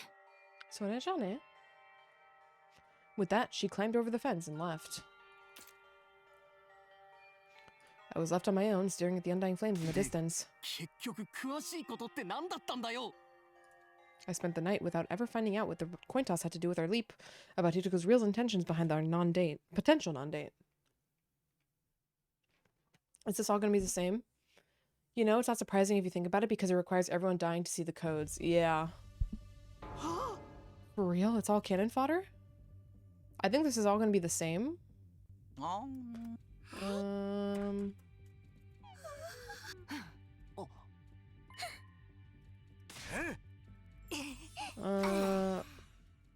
Yeah, this is all repeat.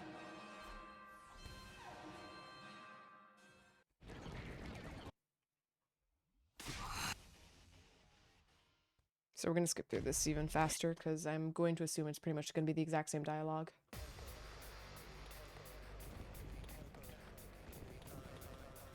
Doot-doo-doo.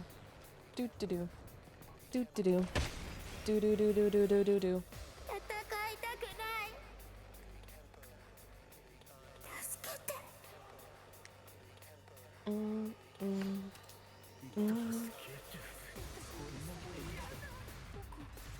Skip the meow.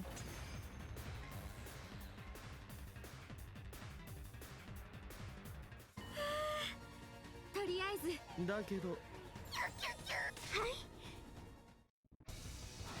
This should all just be a repeat.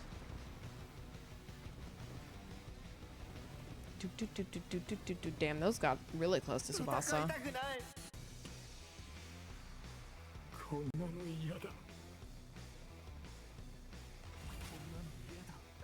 Yippee!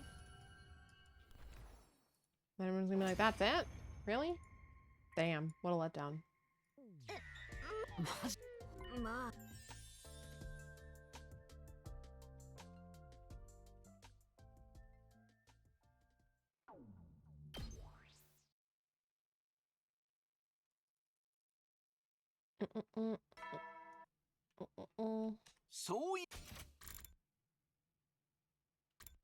Instinctive gut feeling. The stern didn't go away until I slept that night. Yeah, I think this is all the same. Yaban.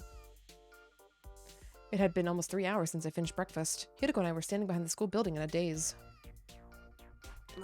Hey, Hideko, what exactly are we doing right now? I just told you we did the coin toss 2 days ago. If you lose, we'll just stand around and do nothing. And that's what we're doing, isn't it? Nothing at all. I don't get it.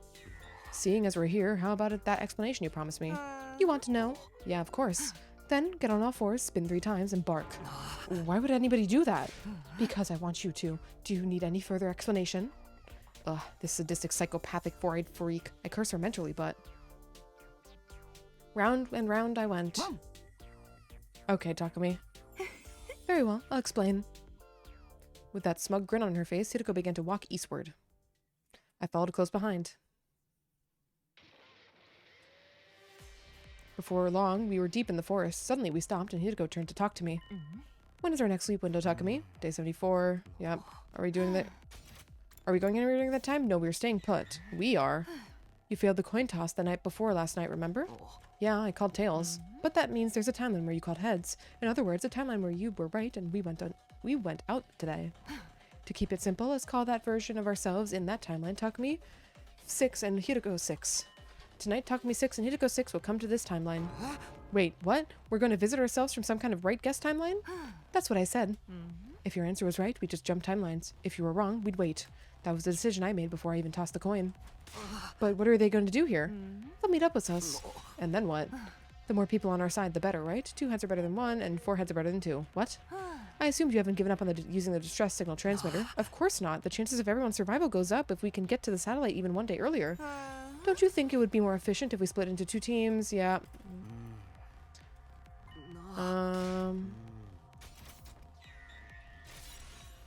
Told you it wasn't a date. Hideko yelled viciously. My arteries were being squeezed, but the oxygen wasn't reaching my brain. 3 seconds later, it was out like a light. Okay, and then she just choked us out. Okay.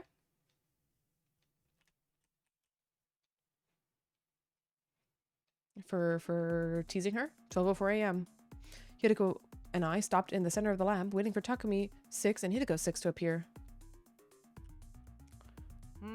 1 minute left. Be careful, the window's only 30 minutes.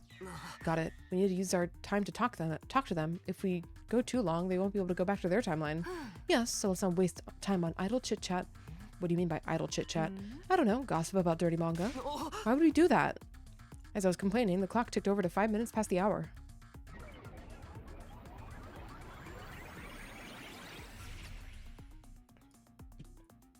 And just like that, 2 people wearing leap suits appeared on the circular platform in front of us. Oh, you must be the Hideko. You must be me and Hideko from the right guess timeline. Yeah, I guess so. You're right on time. Hold on, we're going to take these off.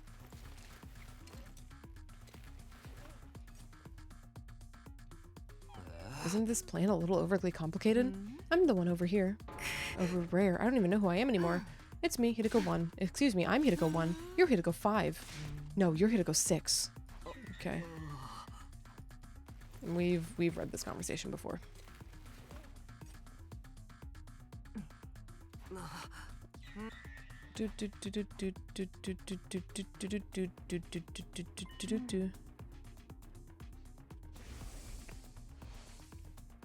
Yeah, this is all the same.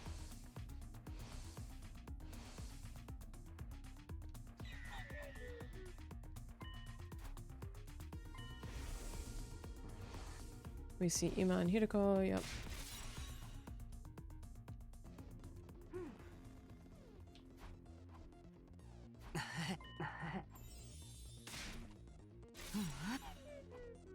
Okay.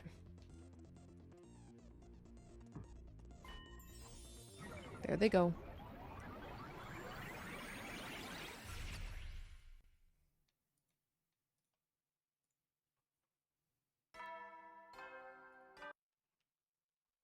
Now we zoom through the days. I wasn't hungry, so I didn't go to the cafeteria. I didn't feel like making my usual rounds either. I was curled up in a ball in the corner of my room. 5 days from now, Hideko and I would have to go to the serial killer timeline. The thought depressed me. I played it cool the night before, but gloomy thoughts were swirling around inside me. Nobody wants to meet themselves as a serial killer. After giving up on trying to fix him, I'd put that version of me out of my mind. Or maybe the truth was that I wanted to look away, that I walked off those thoughts. Unless we got the code wrong, and the school also just blows up and it doesn't say, but probably not. I couldn't bring myself to intentionally tear down that wall, Or, sorry, 4. Wait, no. We entered 4 last. Never mind. Maybe no, but 7 could have been wrong in the first place with Takamaru. We need to see them both from both timelines to see if one of us is lying. If this timeline lies to the other one, maybe. That would be interesting. I couldn't bring myself to intentionally tear down that wall, but letting someone else destroy it for me was even worse. I spent all day cooped up inside. Finally, I closed my eyes when the sun set. Sunset.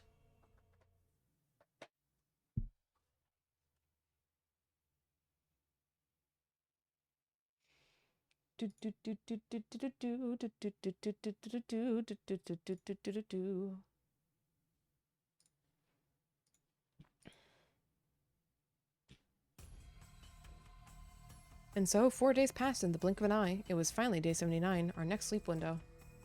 But because of all the stress, I barely knew what I was doing. Blech. I felt like I was wandering through a thick fog all day, my memory skipping around. Of course, we went to the serial killer timeline like we'd planned. I remember that much.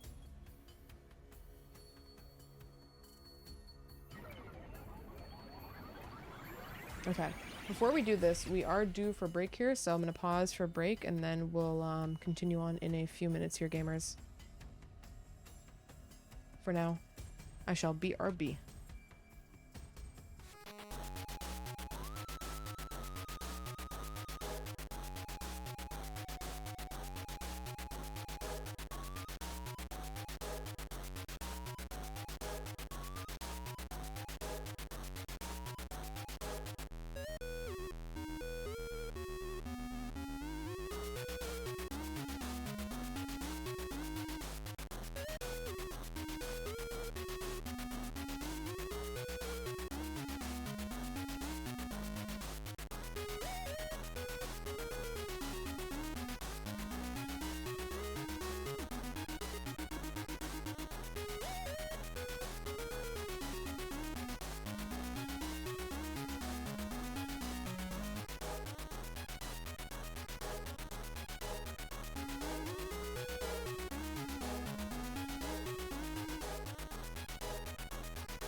Alrighty, gamers, our return. I was looking at the timeline really quick, but let's continue on here. Once we jumped, we went to the school, still in our suits. Our objective was to find out Takamaru's liver mortis code. His body would be stored in the morgue on the 2nd floor. We took the stairs to the 2nd floor. Hideko went into the morgue first. I couldn't bring myself to go in after her. After all. Hey, look! That's the killer. Ooh, we must seize them at once. I ran for my life. I ran and ran and ran. I ran circles around the entire school. I finally succeeded at shaking the others off by ducking into the bathroom on the first floor. Phew, that was close. I took off my leap suit so I could pretend to be the Takumi from this timeline. Takumi 2. This should do it. I stepped outside into the hallway. Somewhere near the stairs, I ran into the 4 who'd been chasing me earlier, as well as Dadami and the twins. Hey, Takumi, why are you wearing or walking around like it's nothing, or like nothing's wrong? Didn't you hear? We saw the killer. You shouldn't be walking around alone. Oh, right. Don't worry. I'm fine.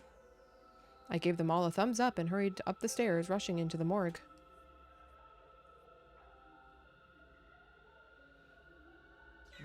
Are you? Don't worry. It's me from the SF timeline. What happened to your leap suit? Some stuff happened and I had to take it off. Don't worry. I'll get it back when we leave. I see. So, what's Takemura's number? Hideko approached one of the bodies and peeled back the white sheet. Nope, it is 7. Okay. That's right. Seeing Takemura's disfigured body in front of me made me feel like someone had pushed a dagger through my heart. That's all I can clearly remember. In the end, for better or for worse, I never saw the timelines Takumi, and before I knew it, I was back in my own timeline.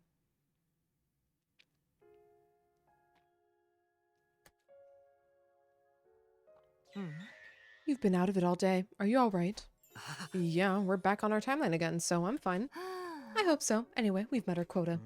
As long as the right guest timeline team can get the codes from Ima and yours, we'll have a full set. That'll be all the liver mortis codes we need. When's the next sleep window? 11 p.m. exactly, day 84, but it's only 15 minutes long. Well, all we need to do is tell each other the liver mortis codes. That should be plenty of time. Still, we should be careful. We'll be jumping to their timeline. If we miss the cutoff, we'll be stuck there. I know that. Do you think they'll pull it off? Hideko nodded deeply at my words. I don't just think so. I'm sure of it. They are us, after all.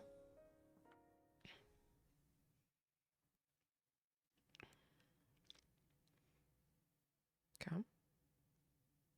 Expedite this process. Holy shit.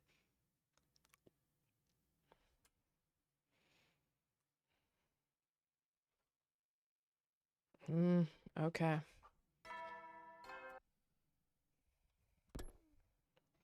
What's the incident that caused this side to be late? I couldn't sit still all day. It was day 84. This would be a fateful day for Hideko and me. No, the whole special defense unit. Tonight at 11 p.m. we'd go see the versions of us from the right guest timeline. Once they told us Ima and Hideko's liver mortis codes, we'd have all the digits we needed. After breakfast, I went back to the roof in a good mood. There, I saw a silhouette. It was Hideko. She was standing there with her back to me. For some reason, I had the sudden urge to startle her. Maybe the excitement pumping through me just put me in that kind of mood. With careful, quiet steps, I slowly came up behind her, and then... Boo! I grabbed her by the shoulder, and she leapt away with a quick shriek. At the same time, something fell. Her glasses. Oh!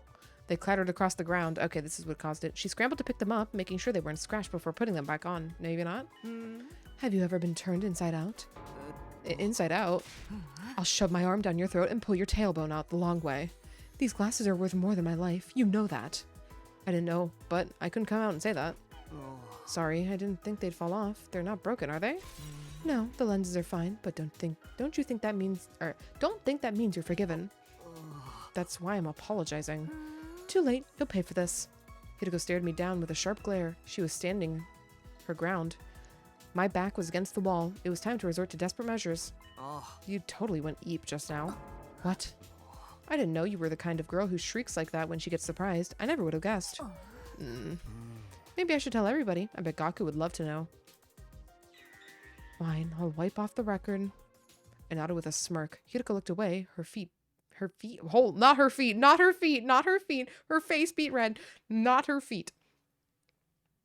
Not into feet.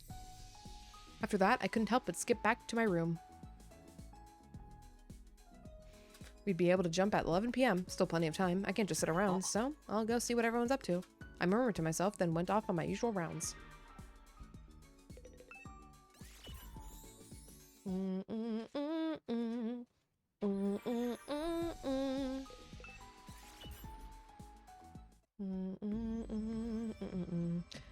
was all finished preparing. I had my leap suit on, but there was one thing missing. Where was Hideko? It was already past 11 p.m. Our earlier meeting, we'd agreed to meet here at 10:30 p.m. And yet, there was still no sign of her at all. What is she even doing? We only have 15 minutes. My unease grew stronger. An unpleasant sweat broke out all over my body. Just then, Hideko burst into the lab. Takumi, this is all your fault. What? You broke the internal clock on my glasses. That's why I'm late. You mean this morning? Obviously, the impact must have done it. Oh, I'm sorry, but we really need to get going. Ugh. With an irritated grunt, Hideko raced over to the locker. She flung the door open and quickly changed into her leap suit.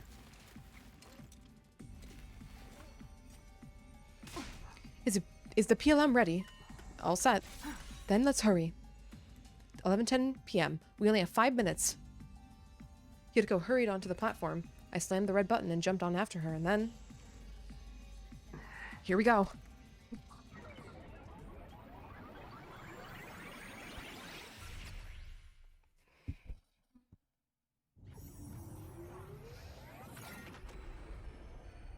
Woo!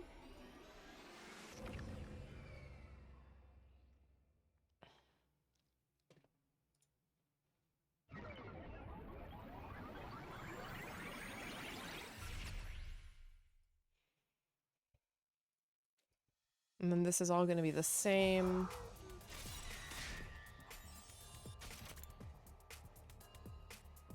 Okay, what have they been talking about before they showed up? Yeah.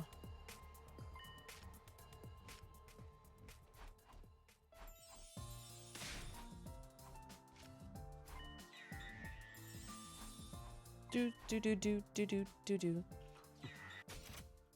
Yep. Hideko and I stood stunned. Hideko 6 spoke, looking at us with sympathetic gazes.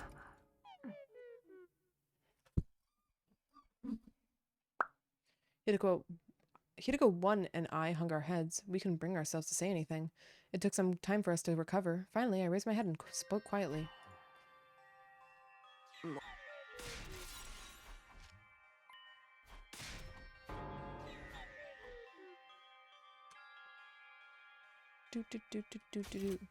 After thanking us one last time for the liver mortis codes, they quietly left with an apologetic look on their faces. Hideko and I removed our leap suits, forcing our sluggish limbs to cooperate.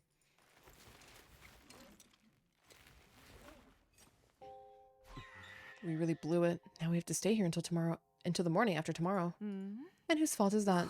Mine for breaking your glasses, but you know, there's plenty of other ways to check the time. Now you have the nerve to be insolent with me. Sorry, I was just playing. I'm kidding. Well, whatever. Those two were right. I'd rather not spend the next 32 hours being hostile with you. We went to sleep without any further conversation.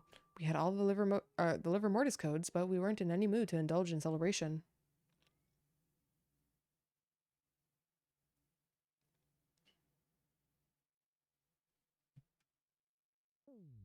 The right guest timeline, Hideko and Takumi showed up shortly after sunrise. Sorry, keep you wait. Yep.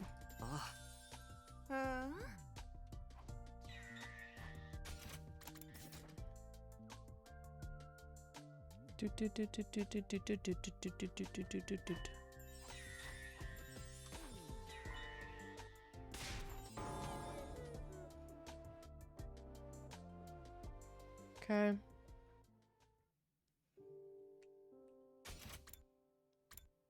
Shook hands. Yep, thumbs up. Nothing of interest happened after that.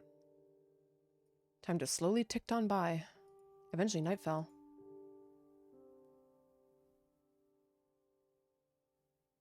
A cold silence washed over the lab. It felt eerie. There was no reason for it, but I felt weird. It was the same kind of stirring in my chest I felt after our last defensive battle. What? What do you mean, what? You keep looking at me. You're looking at me, too. What time is it? I pulled out my device and checked the time. 11:40 p.m. Just over 8 hours to go. Then we can go back to our own timeline. Yeah. We'd only been stuck here for one full day so far. And yet, still for some reason, I was starting to miss everyone from our timeline really badly.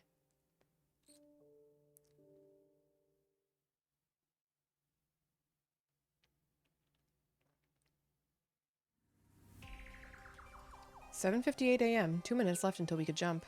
Hideko and I finished setting the machine, already wearing our leap suits. Just then, we had unexpected visitors. Hideko and Takumi from the right guest timeline appeared. Yup, and told us to not do it. What are you guys doing here? What about the rescue craft? Didn't you call it yet? It's complicated. We decided not to use the distress signal transmitter. Why not? I can't really explain. I just had this weird feeling. It's like it was like something horrible was going to happen, so I stopped entering the code.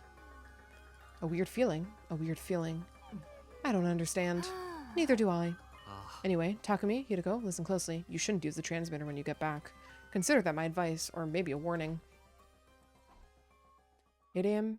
came around as we were talking. I'm not sure I follow, but I'll keep your warning in mind. At any rate, we need to get going. Yeah, we'll be wishing you good luck out there. You guys be careful too. We'll be praying that you all make it safely to day 100. Yeah, for sure. Wait, we had this exact same conversation yesterday. Hideko and I made our way to the platform, hit the button, and I followed right after. Hit the button and followed right after. Be seeing you.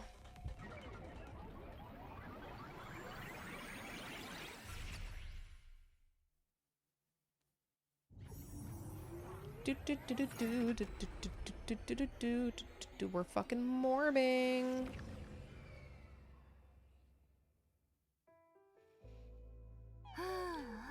We finally made it back. I really missed this place. What are we going to tell everyone when we get back? I don't know, but we'll think of something. I see. Well, let's get going. I want to see the others. I ran off to the school. Hideko was so close behind me, but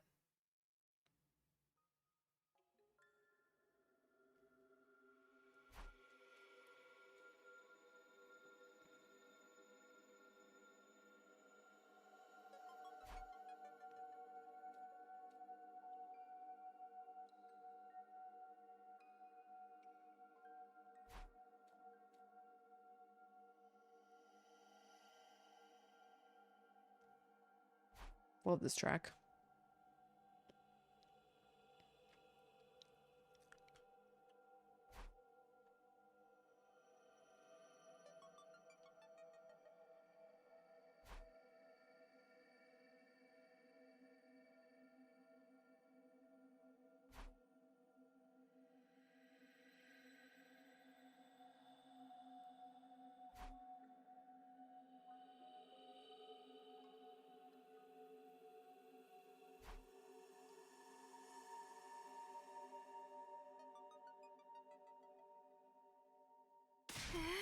What's happening here? Where is everybody?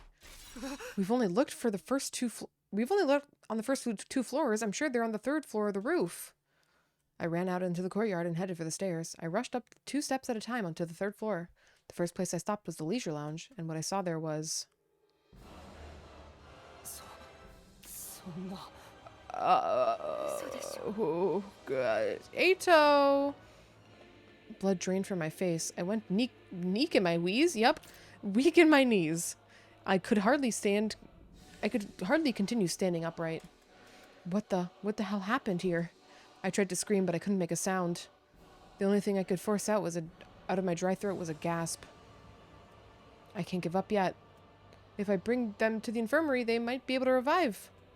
Okay, so we got... Oh, fuck, some of these are so hard to see. Yugamu, Kako, Takemaru, Eito is here. Kyoshika...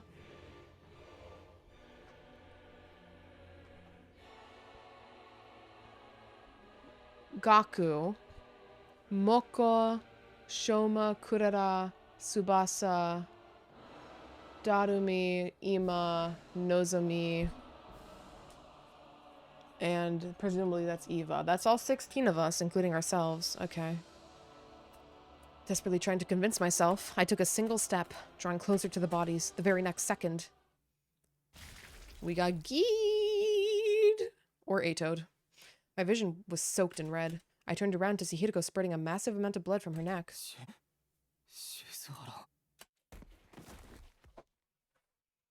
Her body fell to the floor like a marionette whose strings had been cut. The light was already gone from her eyes.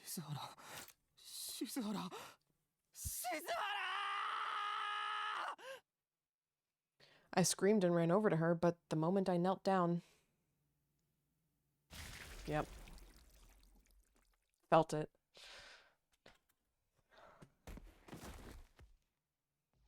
Suddenly, the ceiling was right in front of me. I was on the floor, my throat slit. The blood clogged my throat, preventing me from speaking. I couldn't even breathe. Everything started to turn foggy and hazy. I'd be unconscious soon, but I wanted at least to see who did this. I turned my head, my eyes wandering. Standing there was... Or ourselves from the other timeline? Nope. Kakoji. Alright, what's up, Kakoji? Of course, who else would it be? She must have come here from the mystery timeline. Soon after that, my consciousness suddenly vanished. The last thing my retinas registered was Kakoji's sneering face as she licked her lips.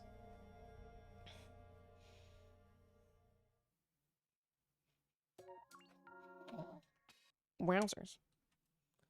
Ending 56 SF route, Revenge of Kakoji.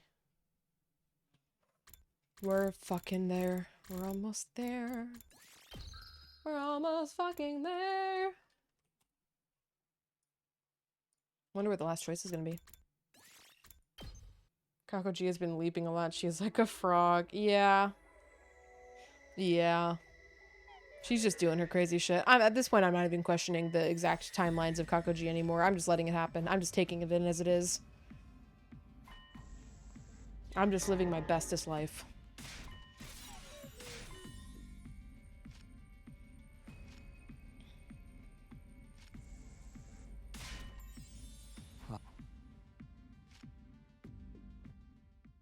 There's 2 Kakojis in the mystery timeline from the 2 endings. Yeah, since we never cured her. Just why would she leap on this day specifically? Because the other one leaped like at the very, very end. I'm pretty sure. Press 4? No.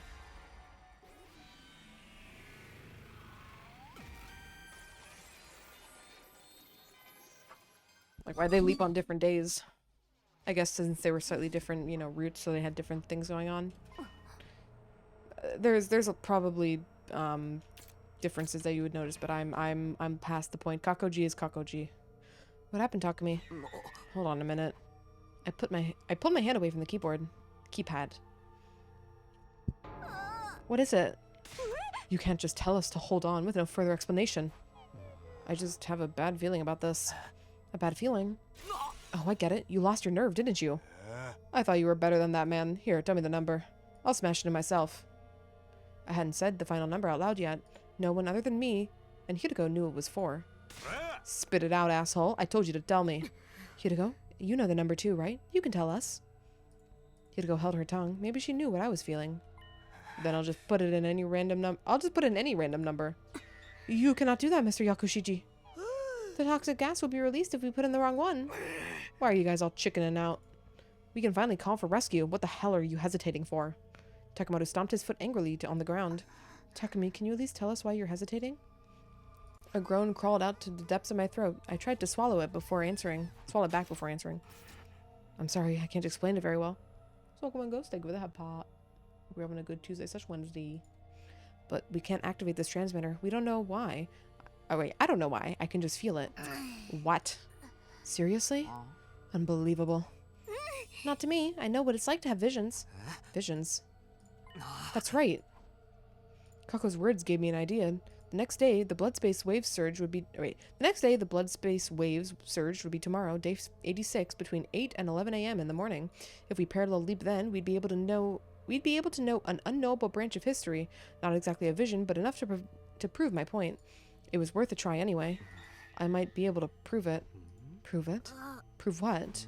Prove that I just made the right decision. Takumi, are you out of your... Enough, Hideko. I know what I'm doing. Anyway, guys, I just need you to wait until tomorrow morning. Please, just for me. I lowered my head and I pleaded with them. Everyone looked at each other with troubled faces. Alright, if that's what you want. Or if that's what you think is best, Captain. Tomorrow morning, you better have your proof ready by then. Are you all okay with that? The others reluctantly nodded in spite of how unwilling they looked.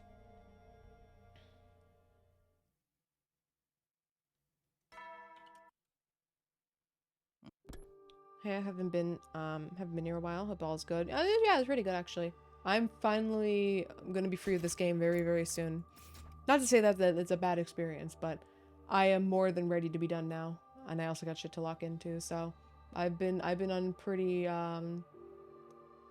chill vibes for the most part, minus, you know, grinding this game. Grinding a visual novel. But then it's gonna be time to lock in after this. Feels bad. Shortly after the nighttime announcement, Hideko came to my room.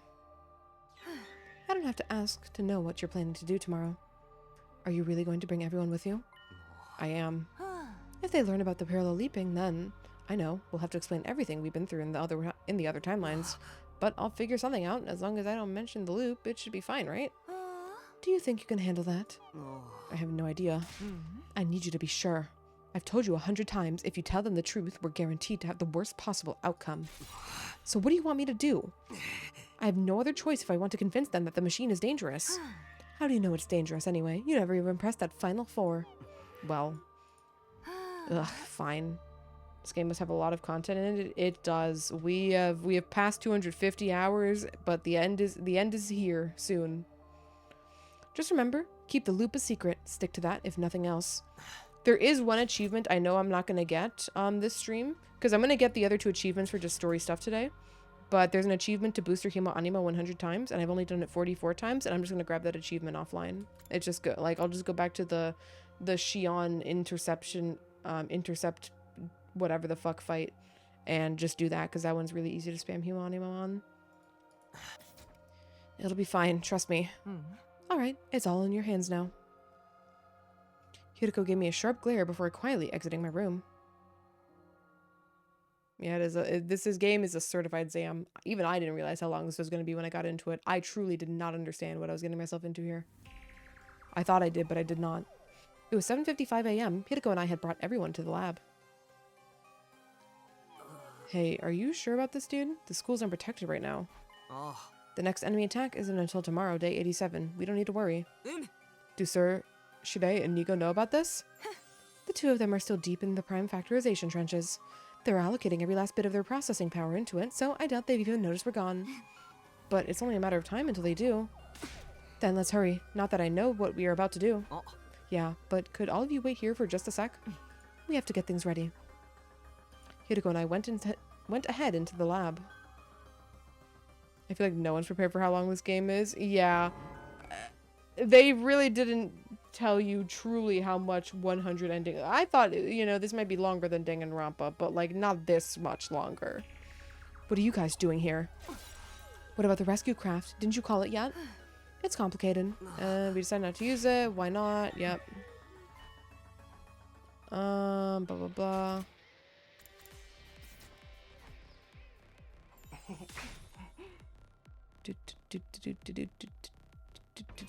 Hold on. Yep, that just happens, and then yeah, okay. Hideko 5 made her way to the platform. Takumi hit it. Yep, the button. Yep, you see and yell. Okay. We are here.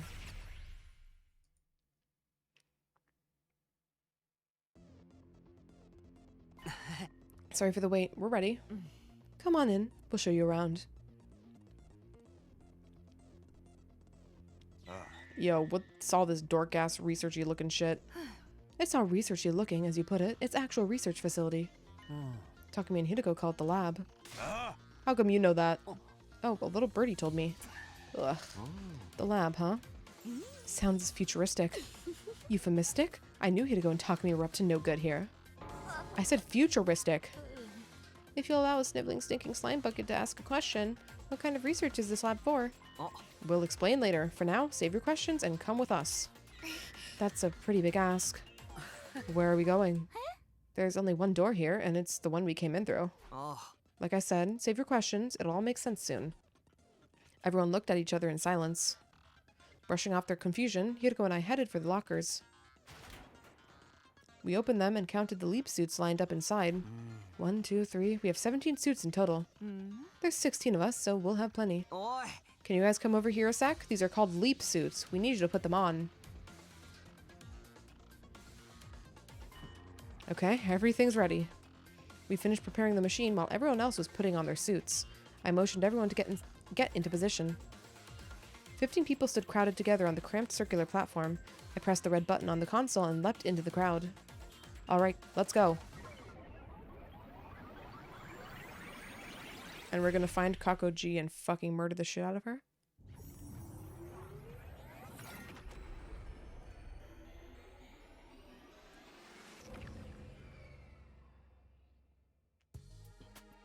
We successfully made the leap. We took off our leap suits and stepped outside. Takumi, are you messing with us, bro? The lab looks exactly the same, so does everything else. All we did was enter and leave a shady laboratory. What purpose did this serve? Just be patient and come with me. We're going back to the school. The school? Yeah.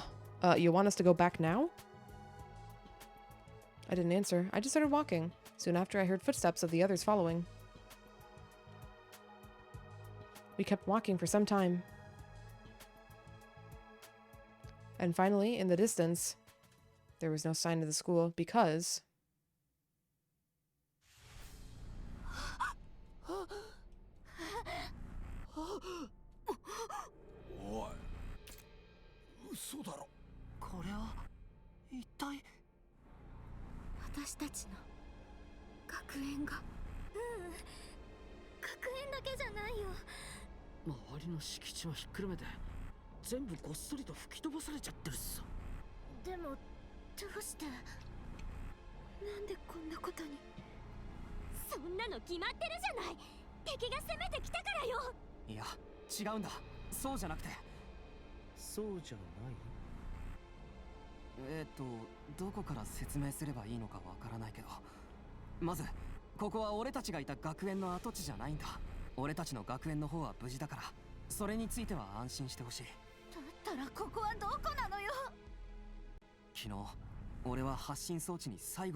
Everybody was completely taken aback. I could practically see question marks floating above their heads. Excluding Eito and Hideko, of course, who were already familiar with the whole idea. So welcome in fault. Hope you're having a good Tuesday/Wednesday. It's your birthday. Happy birthday, PogChamp. Is it? So it's Wednesday. It is Wednesday, I would assume. But regardless, happy birthday. Yippee! I don't actually know too many people have a birthday in June, now that I think about it, huh? Things would have ended up, yeah. Oh, that also didn't have a period at the end? Okay. Second missing period.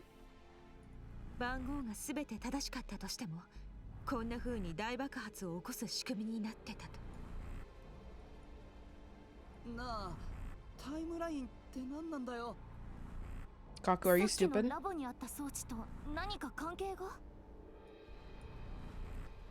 All kinds of questions started to roll in. I cut them all off.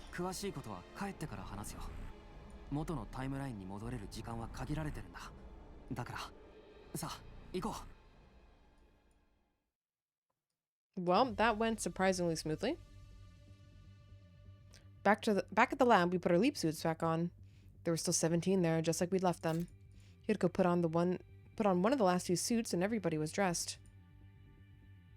Is one of us gonna tragically put on the fucking messed up leap suit now? Okay, that's everyone. Just then, like before, I guided everyone onto the platform. And then, let's head back.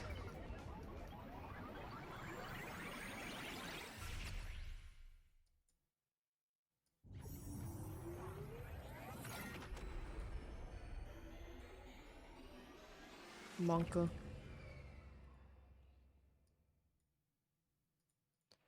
The leap was complete. We took off our leap suits and we stepped outside the lab. It was only then that I noticed something wasn't right. Uh-oh. How far are you? We are like pretty much right near the end of the game. Yep, she put on the fucking suit with the hole in it. God damn it. It said one of the 2 suits and I'm like, okay, of fucking course. Hideko had her hand against the wall. Even with that, it seemed like she couldn't support herself. Her legs seemed unsteady.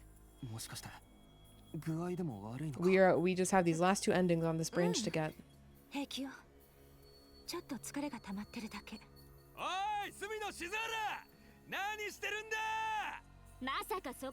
She took leap damage, but she's only taken it once, surely. Surely?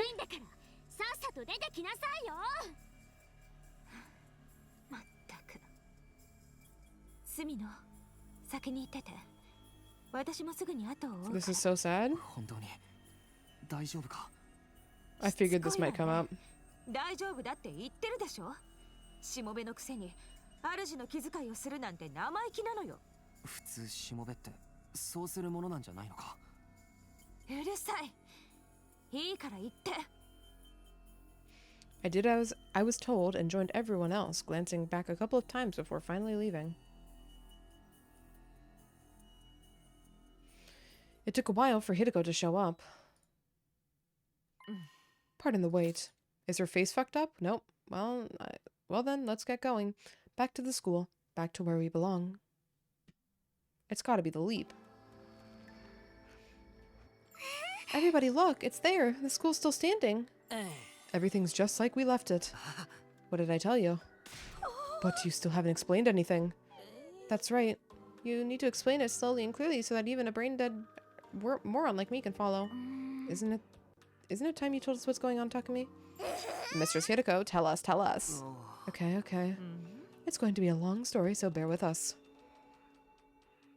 Hideko and I told everyone about the timelines and parallel leaping.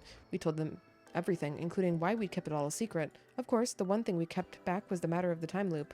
We glossed over that and selectively revealed only what we were able to. It took a long time for the others to accept what we were saying. By the time they were finally out of questions, the sun had already set.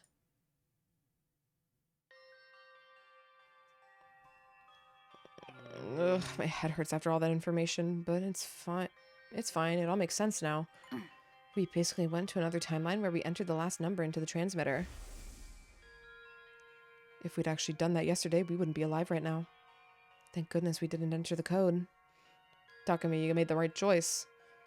You were trying to force him to do it. So were you, Lady Kurara.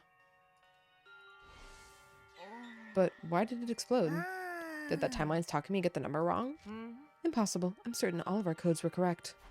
Even if he got them wrong, I can't imagine it would cause an explosion on that scale. All the manual mentioned was toxic gas. But then why? Why did it explode? I don't know. If I can say anything for sure, it's that there wasn't a poison gas in that tank in the basement. Those tanks were more likely filled with some kind of liquid explosive. As for what set it off, Hideko shook her head listlessly. At least now we know all about the timelines and parallel leaping. Hideko, Takumi, you've leapt through timelines multiple times, right? I'm so jelly. Yeah, I want to visit other timelines too. Sorry, but no. I think we'd best avoid that. Huh? Why? There's no happier timeline than this one. Here and now, all 16 of us are alive. The same can't be said for the other timelines. Someone is always dead. Either casualties in defensive battles or killed by one of us. No way. You're kidding. So please don't even think about sneaking off to other timelines. We need to stay in this one and keep everyone alive. That's what will lead us to the best possible outcome. After hearing our earnest protests, everybody firmly nodded in agreement. After our adventure, we all grabbed a late dinner in the cafeteria. Shide and Nigo showed up shortly afterwards. They're not going to be happy. Shizahara, just what are you trying to pull? That massive figure is impossible for us to prime factorize. Yes, it seems that it was a red herring. There's no need to solve it, so you may as well forget about it now. Say what? I thought so hard I gave myself a fever. Our two commanding officers waved their arms around and pouted. Everyone desperately held back laughter, watching them out of the corner of the eyes.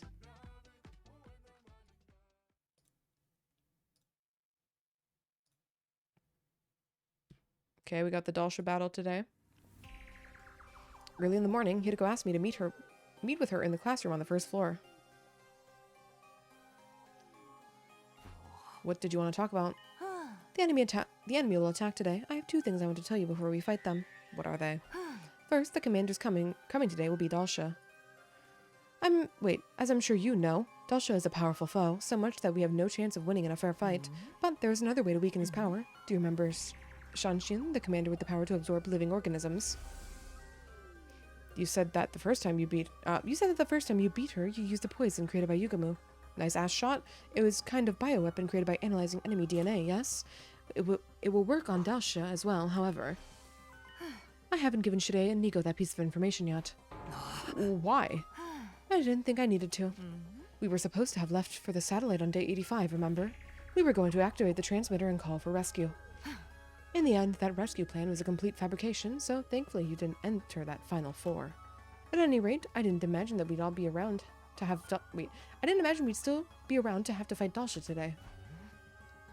You could have said something yesterday. Since they mentioned this, how many even got killed from the invaders, not from each other, from many routes? Not that many. If you count the suicide bombs, then there's two. Second frog. There's Dotomi gets killed by Vecnus. There's a whole time, like Zero. There's so, but it's definitely more killing of ourselves than of the invaders. We didn't have time, and also, Hideko stopped herself, putting her hand on her forehead. She didn't look well. Could it be? Are you still feeling sick from after yesterday? Is that why you didn't have time to tell them? No. Come on, that's obviously it. You should go back to your room and rest. You won't be able to fight it if you... Shut up. I'm fine. Anyway, that was the first thing I had to tell you. What's the second thing? It's about you. Huh? Don't let your guard down in the battle today, because even if Dalsha detransforms, he'll seize that opening and kill you. Kill me? Strictly speaking, he'll just behead you. Oh, well, in that case, I have nothing to worry about. Are you kidding me? This is a serious matter. In the timeline I know of, you get revived immediately after. But that doesn't mean the same thing will happen in this one, so be careful. Keep your guard up, even if it seems like he's relaxed. Understand? Amazing that it's mostly from each other. It's really mostly just Kako and Takumi when we're fucking infected. I wrapped up my conversation with Hideko as we headed for the schoolyard. Everybody else was already there. Sprinkles of Eito in there too. Sumino Shizuhara, you're tardy. Were you making babies again? Oh, for the love of murder. How many babies is this now? Are you guys after are you guys after sextuplets? I wasn't even in the mood to retort, so I just ignored them. We'd already finished our briefing. Not that we had much to talk about. We hardly have any information this time. We heard that Dalsha would be coming alone, and that he's a very powerful foe, and that was about it. Don't forget that the defensive system doesn't react to him, so the alarm won't go off. That's why we had you all come out to the schoolyard. To do a visual check for enemies. I looked at Hideko. She nodded in silence. She'd probably given all the information to Shirei and Nico in advance. Speaking of the fucking devil, look who just shut up. Everyone looked in the distance, where an imposing figure was standing. Dalsha. Hideko suddenly lurched forward. She looked awfully pale. Even her eyes looked hollow, like she might collapse any second. Are you okay? This is why I told you to rest up. Insolent servant. Worry about yourself. Hideko. Okay, everyone, here we go. Let's give our guest a warm welcome. At Hideko's signal, everyone pulled out their infusers.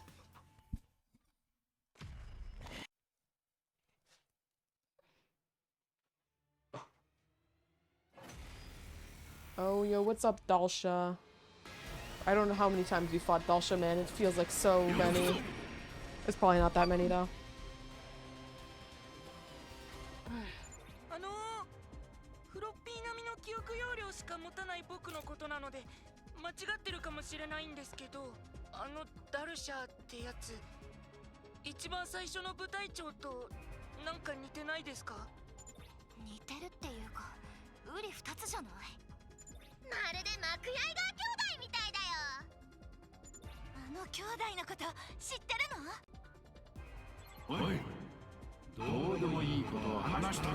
Dalsha, like, lock the fuck in, guys.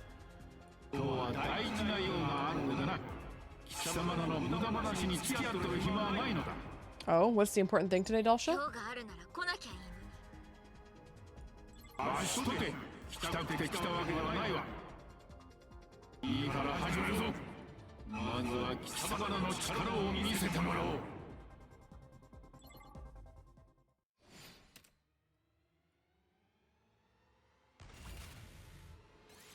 Skip this panel. Do do do do do do. その程度か。期待しておったのにがっかりだな。なんなのよあいつ。話には聞いてたけど、バリ方じゃない。もはやこの落としの、いや、湯気投資のレベルでござる。くそ、一体どうすりゃいいんだ。大丈夫だよ。 Oh. 僕に任せて。 Shion, you're gonna... Shion, uh-oh. Shion, don't do this. No, no, no. That's Shion. あいつを何とかしてみせる。 Uh-oh. ダメだシオン。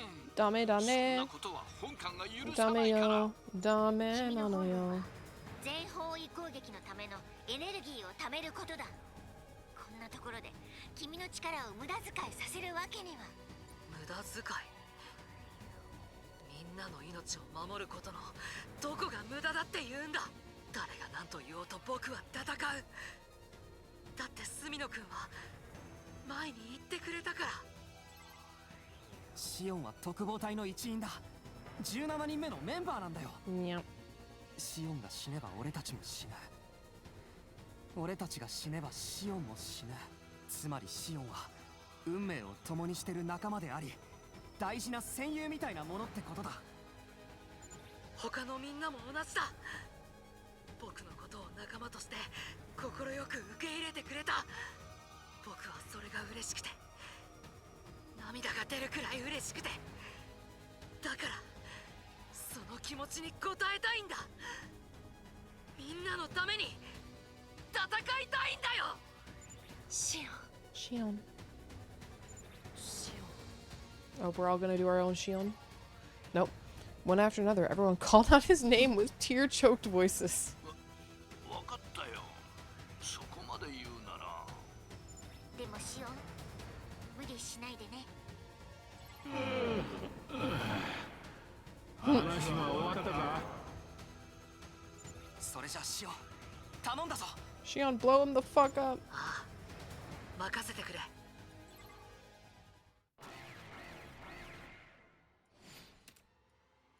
Shide may not like this. Oh, never mind. Pussy it out.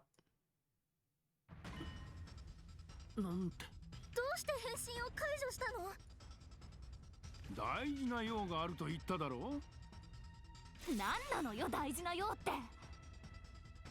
それは知りたいか？隅野、気をつけて。 Dalsha disappeared from view. He was coming right at me, almost too fast to see. But I'd already started to move. I kicked off the ground and leapt to the side. I was a hair's breadth away from losing my head. I wouldn't have made it if it hadn't been for Hideka's warning this morning.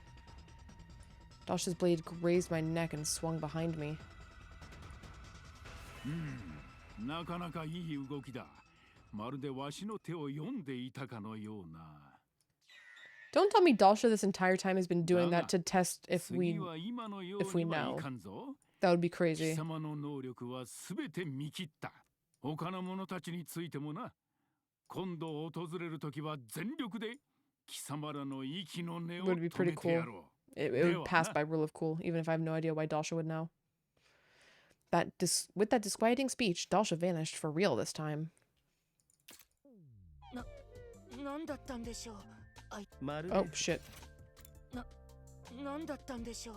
あいつ。ふらりと遊びに来たかのようだったね。今度訪れるときは全力で。そう言ってたけど。でも、さっきのは全力ではなかったと。だとしたら、俺たちに勝ち目なんてねえじゃねえか。シオンの攻撃だって効かなかったんだぞ。ごめん、役に立てなくて。謝らないでよ。十分役に立ってたって。それにあなたは私たちのことを助けようとしてくれた。その気持ちが何よりも嬉しかったわ。戦闘中にあんな熱いこと言うんじゃねえよ。視界不良で戦いづらくなっちまったじゃねえか。目に涙が浮かんでか？ちげえよ。そんなんじゃなくて。みんな本当にありがとう。とにかくあのジジイは撃退できたんだし、ここは一旦喜んどいた方がいいんじゃない？じゃあいつものやつやっとく。そうっすね。シオンも一緒に。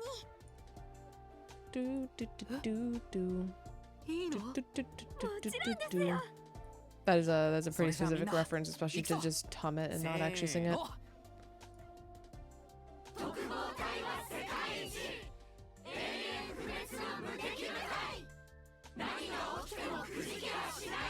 I don't remember the route, but Dalsha did talk about Takumi being in a close cycle. Really? How would he know? Everyone's voices resonated the same as always. Well, not quite. One voice was missing. Hiroko, you're fucking dying. だから大丈夫だってと言いたいところだけど、ごめんなさい。確かにちょっと疲れてるみたい。私は一足先に休ませてもらうわ。それじゃ。それじゃ。Hiroko stumbled away. I watched her walk further and further away, as unsteady on as unsteady on her legs as something. Dialogue. No, I want to read my dialogue. Fuck. Okay. As unsteady on her legs as a newborn deer. There we go. ちょっとスミノ、起きなさいよ。I woke up to a sensation of someone shaking me, only to find that I wasn't in my room. Why are we in her room? I'm in your room? I must have been taking care of you last night. Looks like you passed out on the floor. Is your back okay? Forget about me. How are you feeling? See for yourself. Do I look sick to you? She didn't. She had plenty of life in her face and a twinkle in her eyes. More importantly, did you just say you were taking care of me? I didn't do anything, really. I was just making sure you didn't get any worse. You don't have to thank me. Just consider this me paying you back for all the trouble I put you through. Pervert. Huh? How could you sneak into a woman's room and spend the night with her without consent? You didn't do anything weird to me, did you? I'd never. Despite my aggravation, I felt relief deep down inside. Hiroko was back to her usual self, and I was happier for her. Well, fine. I'm feeling better now, so we need to get started on some tasks. Dalsha's coming again on day 93. We have to come up with a plan before then. Oh, I've got that covered. I already asked Yugamu, Eva, and Kurara to handle it. What? I talked to them after the battle yesterday. I see. So this is information you got from another timeline. Is it reliable? More than that, it's guaranteed. We have to do something. That much is clear. I just need to analyze Eva's DNA and formulate a poison that works on Dalsha, right? The biggest hurdle would be trying to toss it into his mouth. That's where I come in. I need to turn that poison into gas and create a trap to release it. Will you do it? Of course, why wouldn't we? I'll show you the greatest trap ever created. I am happy to contribute too. I shall offer every bodily fluid I have for the cause. Did you tell the others too? Yeah, Shide and Nigo included. Not bad, servant. Just doing my best. I felt slightly proud of myself after being praised by Hiroko. Somewhere along the way, I'd even gotten used to her calling me her servant. Well, I'm going to hop in the shower, so can you leave? Are you really okay now? What are you going to do if I say no? Stay here and watch me shower? I shook my head and sighed. Okay, I'm going. After that, I ate breakfast and went back to my room. Free time.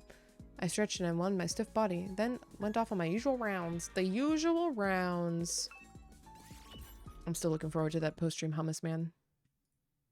Still looking forward to it.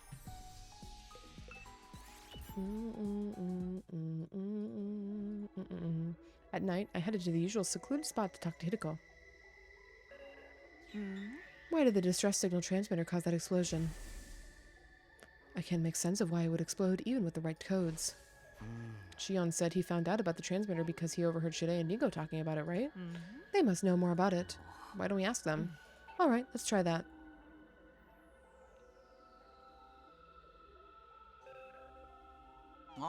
Distress signal transmitter. Don't play dumb. We know about it. Sir, I think they might mean the device intended for the Stand Together, Fall Together plan. Oh, that.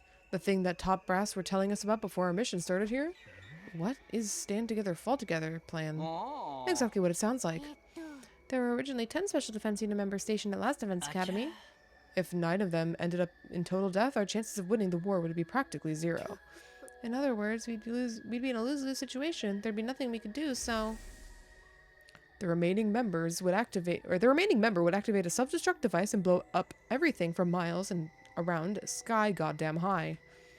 It was the big bosses who came up with this rather tragic plan. The idea was to wipe out any invaders inside the school and the surrounding area in one fell swoop.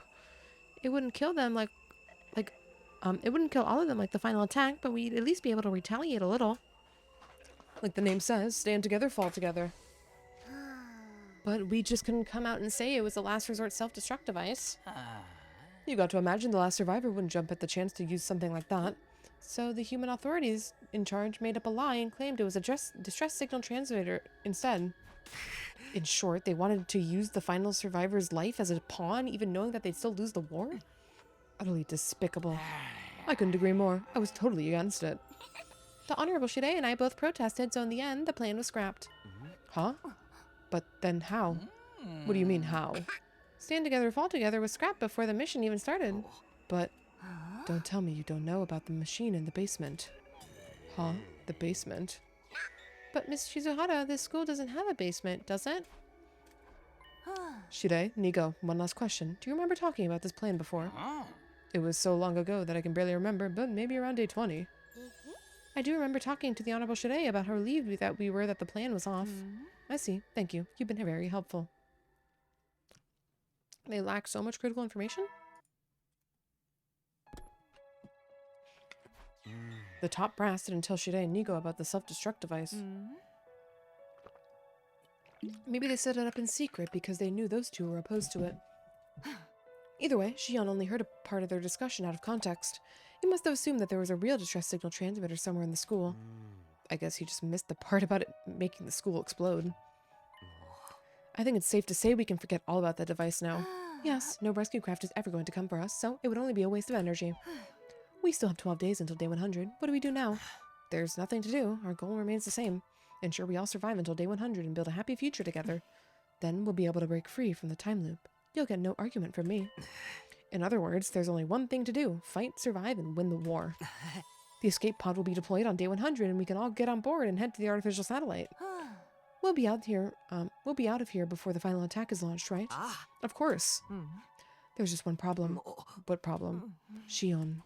I gasped. How could I have failed to realize something so important? Right, Shion.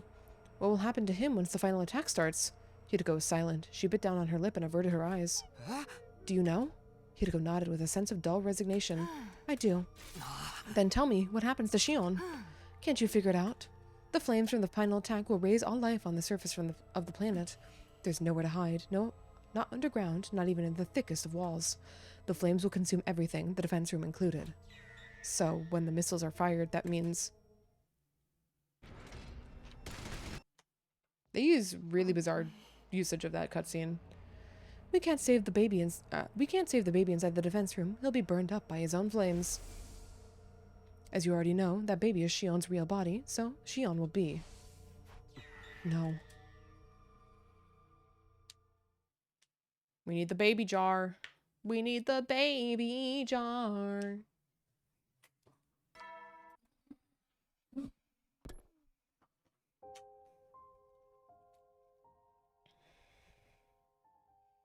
I sat in my room without going to breakfast. How could we save Shion? I couldn't think about anything else. Hideko didn't seem to have any ingenious plans this time. I could tell from her face last night that she was desperately trying to come up with something. And as I pondered the matter in silence, the sun started to set. Day turned to night. I wasn't going to come up with anything on my own. I decided to ask the others for help. Not wanting Shirei or Nigo to find out, I invited them all to the secret meeting spot.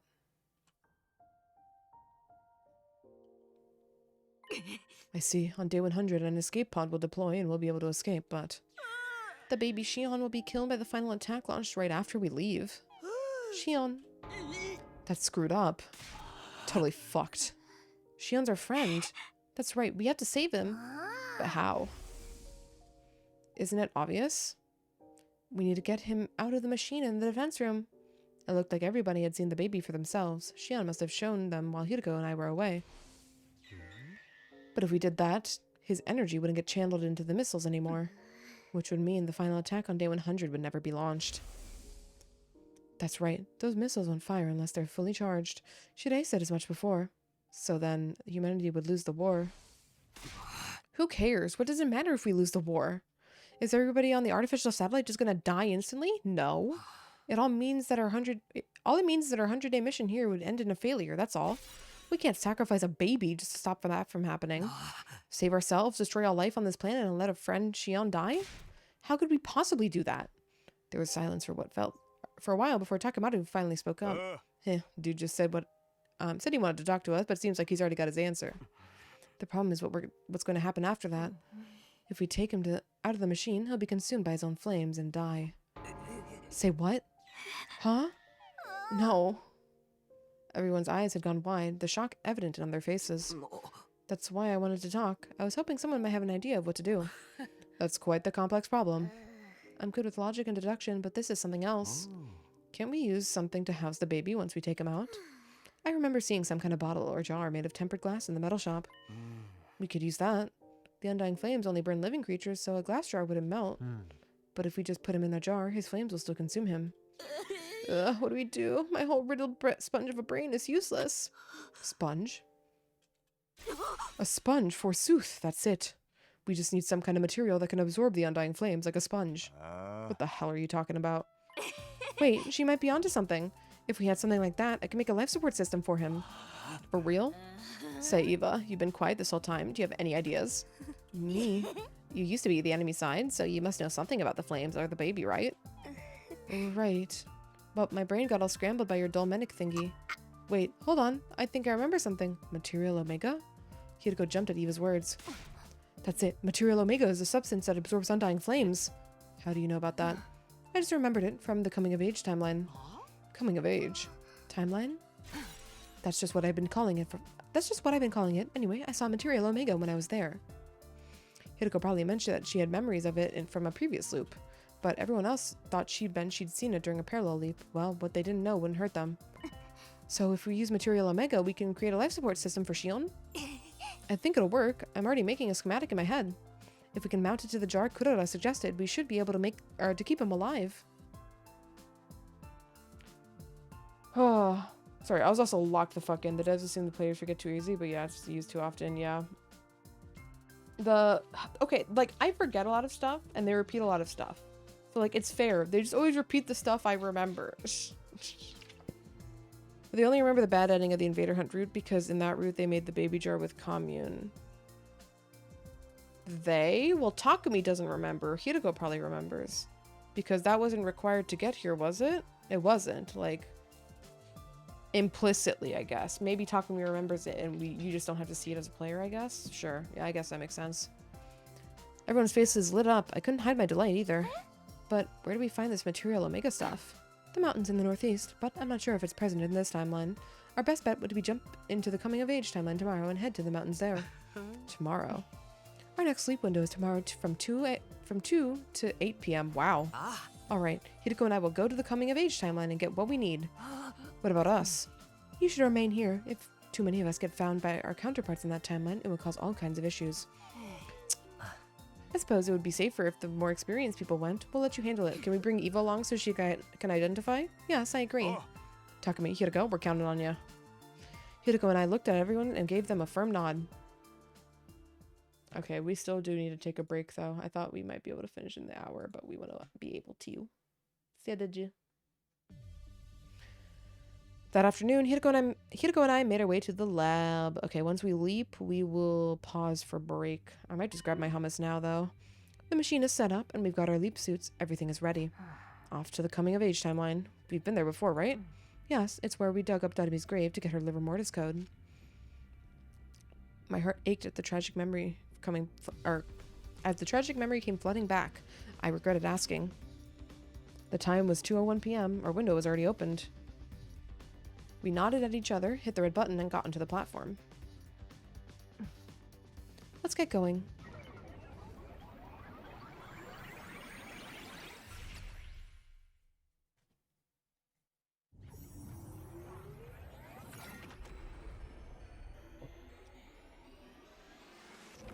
Okay. We are gonna finish this. But I will BRB first, and then we will finish this. So, Be back in a couple of minutes, gamers. Holy shit, speaking? Crazy? Anyways, PRB.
Hmm?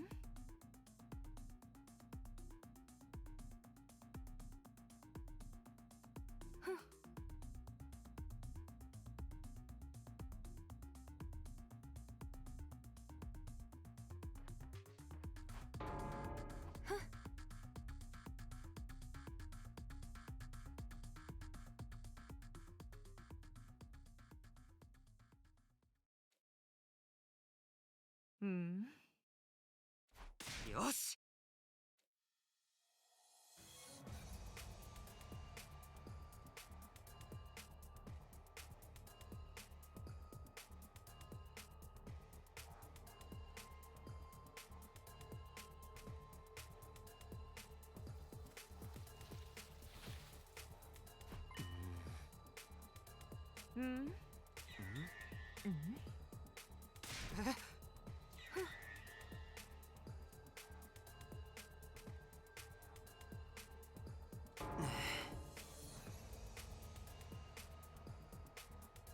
はあ。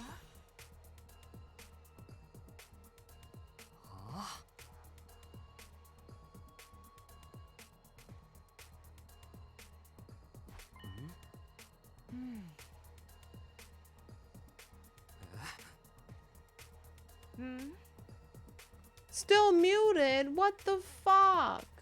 Well, sorry, I'm not rereading that. Well, I'm gonna make my bet now. I said it. If this is Nozomi's mom, what the fuck? I pressed the button, but it just unmuted me. Whatever. Or it remuted me, I suppose. What Machine Plus, what the fuck is that? We're still introducing new terms in the last, like, fucking hour of the game, by the way. I don't know. She just said it can only move vertically as well as horizontally.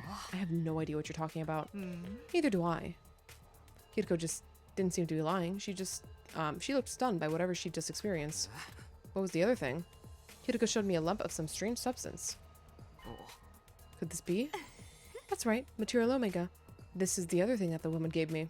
She said she found it on the ground and wanted to give it to me, then she left. Or is this woman the other Hideko that never gets to have a happy ending? That would be way better. It was just then that I heard the brush move behind me. I turned around to see what it was. Gee.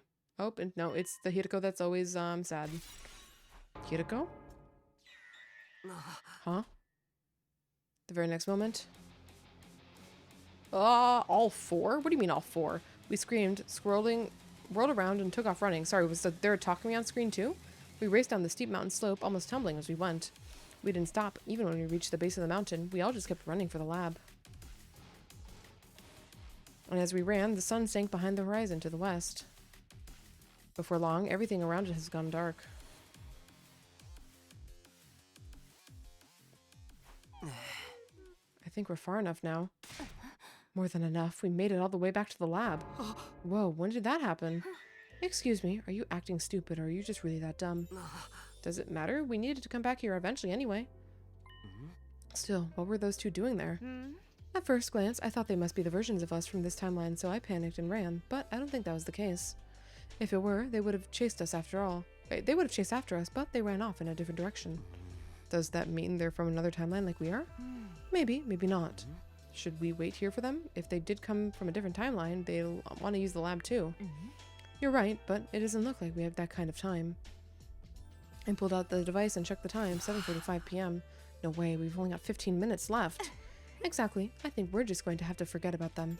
I'm sure they'll be fine. They are us, after all. Things will work out even if we leave them to their own devices. I guess that's true. Now then, let's hurry. We need to get everything ready for our leap. Yosh. Roger that. Hideko, do you have the Material Omega?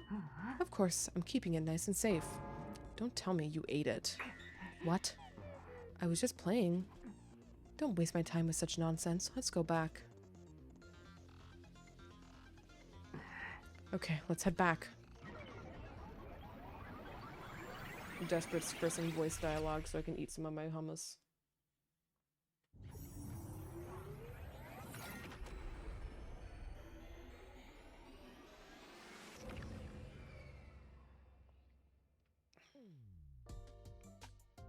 Takumi, Hideko, thank you so wait. Oh, Takumi, Hideko, thank you so much. I did a quick analysis and this will definitely work. Machine plus which you can travel vertically and horizontally. I don't know if it's going to be the same machine though. That would be kind of weird. How many machine pluses exist, and if that's the case, how are we the ones solving it first? Tsubasa put the Material Omega she got from Hideko on the desk. So that means you can make a life support system for Mr. Shion? Yep, just got it mounted so that the jar Kurura told us about. Mounted to that jar Kurura told us about, and we'll be all set. If we put the baby in there, it won't be consumed by, or he won't be consumed by his flames. Then, since we'll be able to take him out of the defense room, we can save Shion. Hooray! Hooray! We simply have to bring him on the escape pod with us on day 100, and all will be well. We got ourselves a way to. We got ourselves a way to keep all 17 of us alive and kicking. We're all gonna live happily ever after. Time for a freaking party. Hold on, isn't it a little too soon to celebrate? Right, the life support system isn't actually finished yet. Tsubasa, we're counting on you. I'm on it. We patted Tsubasa on the shoulder and left the garage. She had a confident smile on her face.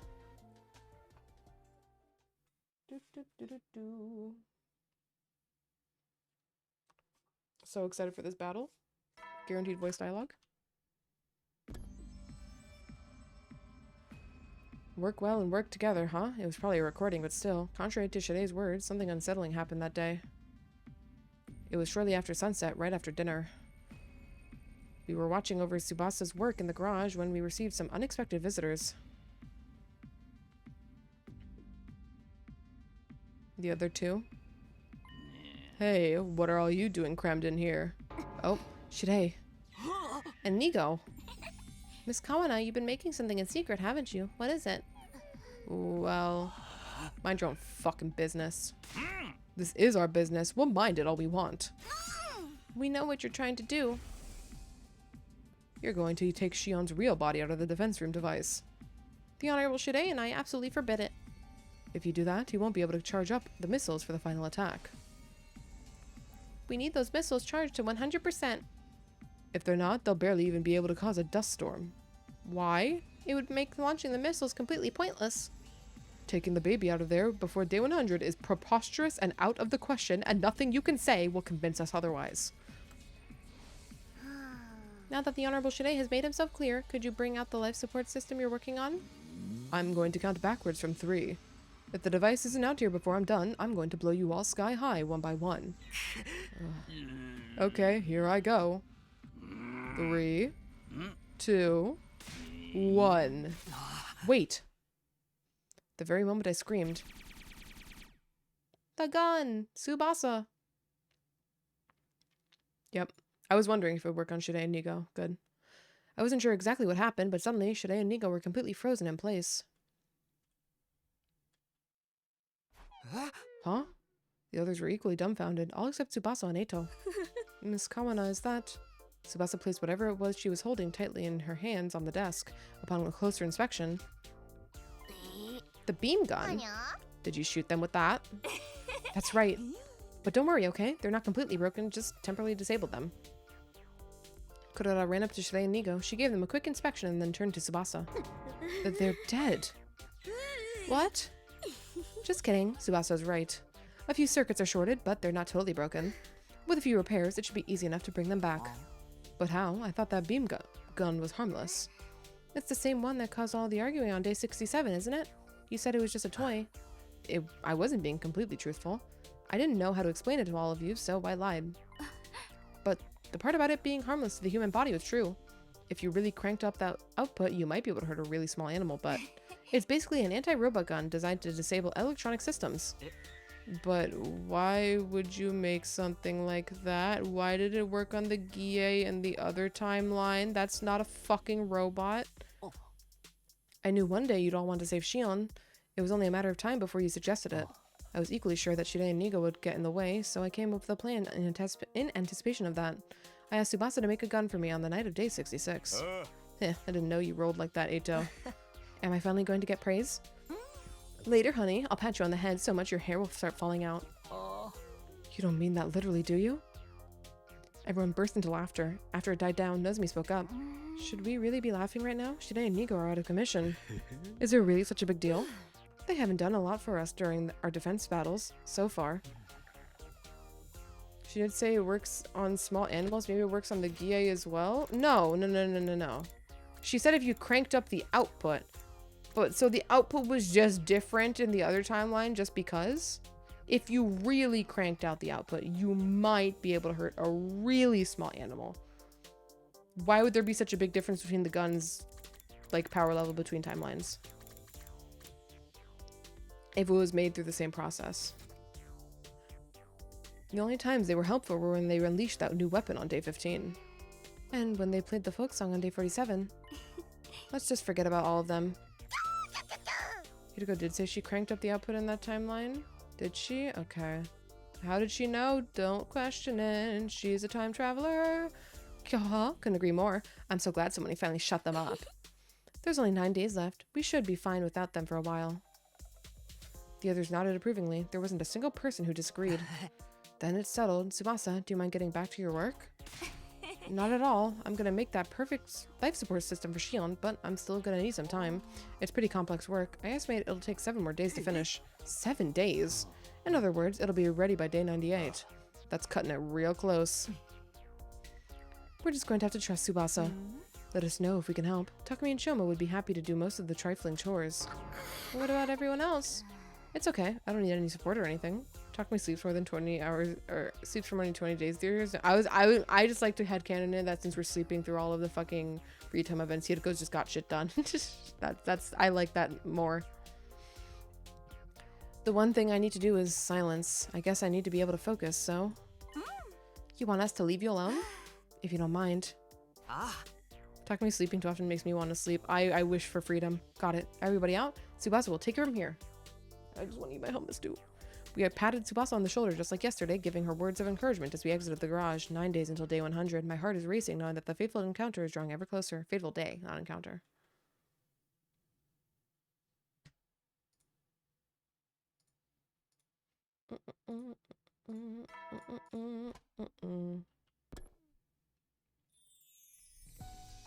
I ate breakfast, went back to my room, and set off to my usual routine. Alright, let's go. Oh yeah, my usual routine. Hell yeah, brother.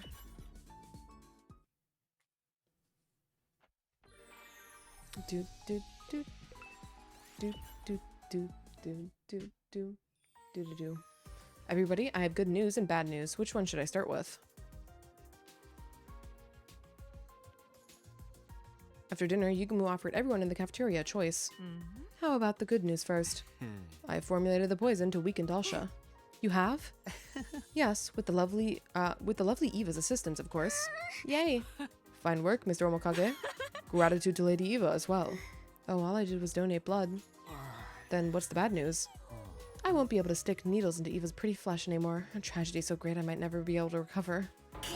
That's just you. That's just a you problem. How about you, Kurara? Did you finish it up yet? Yes, the trap is ready. All that's left is to load it with Yuguma's poison. Oh yeah, now we can pulverize that geezer. Sir Dalsha will be back tomorrow morning, right? There's no need to hold back, everyone. Let's kill that senile old freak without a trace of mercy. Eva thrust her fist high into the air. Everyone else looked just as determined. Hey, how's Tsubasa doing? She's holed up in the garage working on the life support system. I brought her dinner a while back and she said she's still fine without help. Apparently, she finds it easier to focus when she's alone. Then we'll just have to keep cheering her on. That's right. Let's all pray she finishes it soon. After that, we all went back to our own rooms to prepare for tomorrow's battle. 8 days left until day 100. Our destiny was so close I could almost taste it. I would like to taste my hummus.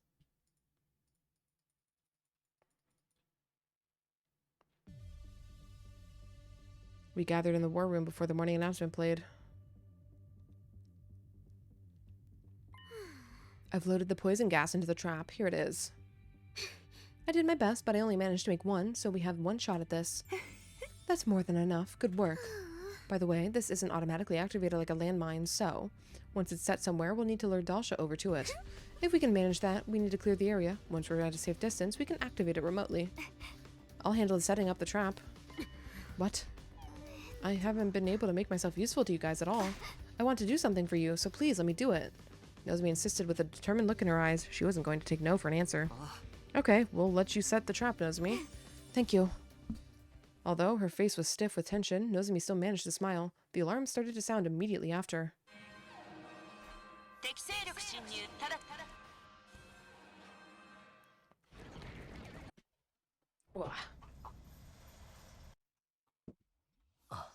Dalsha's not alone this time.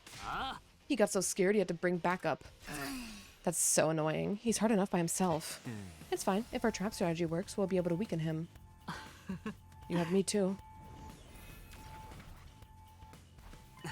Shion. Shide and Nigo are out of commission, aren't they? That means they can't stop me. I'm free to fight. If you need my power, just call for me. I'll back you up with everything I have. Glad to have you. Yeah, now I won't have to barf up the BLT I had this morning. Ugh. I saw a slice of tomato come up. Let's do this, everyone. Kill, kill, kill. Yeah, we didn't come this far just to lose now. If we all work together, we can win this. Here we go. Special Defense Unit, move out. Freedom. My homeless.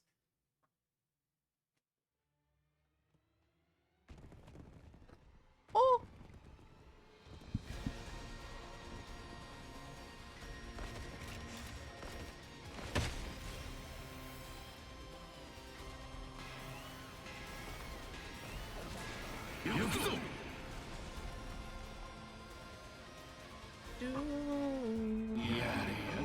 Yada yada does it. 待ちくたびれたぞ。今回はお友達も連れてきたんだな。わしは一人で来たかったんだがな。あの女が勝手に送り込んでしまったのだ。あの女？ベッシヌスのことすか。まあそんなことはどうでもよかろう。それよりもさっさと始めようではないか。And before I have to do this combat. 降参したらどうなるんですか？そんなの決まっておるだろう。貴様らはあの女に処刑される。最も残酷なやり方で。だったら降参なんてするわけないだろう。だがわしと戦っても同じだぞ。いずれにせよ貴様らの命はここで尽きることになるのだから。さあ、それはどうかな。やってみないとわからないんじゃない？結末は目に見えておるがな。とにかくみんな行くぞ。あいつに本当の結末を見せてやるんだ。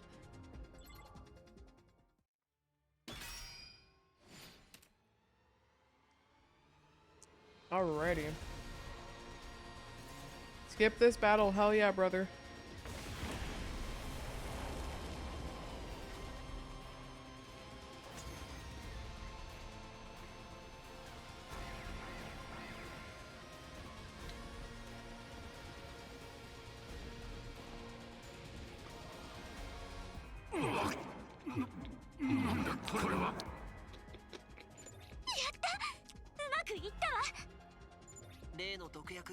Kyo.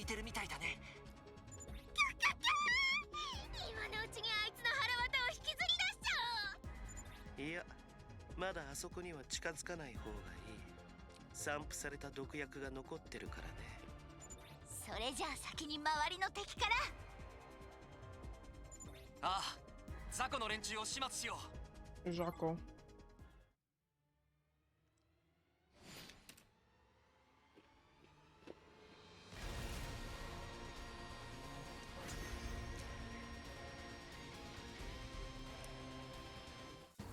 よし、ザコの奴らは一掃できたわ。残るはあのジジイだけでござるな。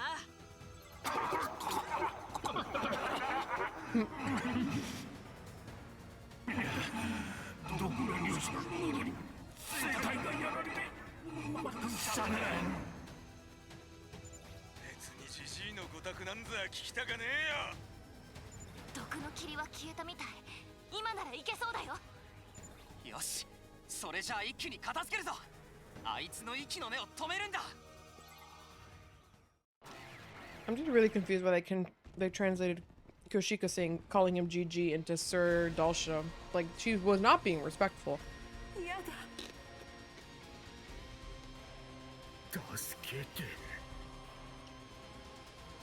It's good considering not mentioning it, but it's like a common thing in these translations for some reason. They're sometimes really weirdly lax with just translating stuff directly that would be totally fine.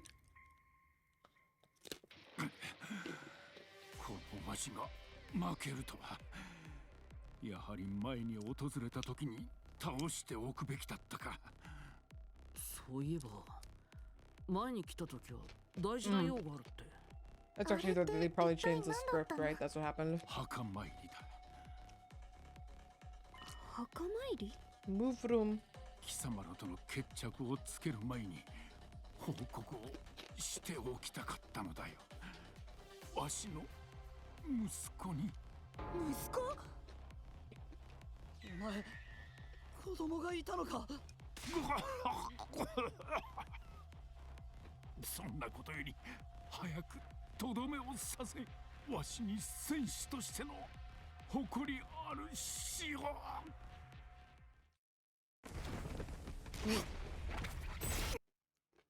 There she is. 望み通り誇りある死を与えてやったぞ。私に吸収されるとは誉れ高いことだ。光栄に思うといい。ベシネス、どうして、なんでお前が遺血を。貴様、覚えていないのか？私は前に訪れた時 He didn't want to be ageist, I guess, but Takamoto said the same shit and called him a senile old shit. So. かくなる上は禁忌を破ってでもと。それじゃまさか他の部隊長。 For some reason, they leaned way too hard in Kyoshika's, formality when she was not being formal for once. それから逃亡したチューラムタミーとヌガンク。あとはクエンゼーレも捕まえて遺血を提供してもらったよ。さらに貴様らは知らんと思うが、役立たずのパーミスというやつの遺血もな。そんな。従って今の私は強大な力を手に入れている。貴様らをひねり潰すなどたやすいこと。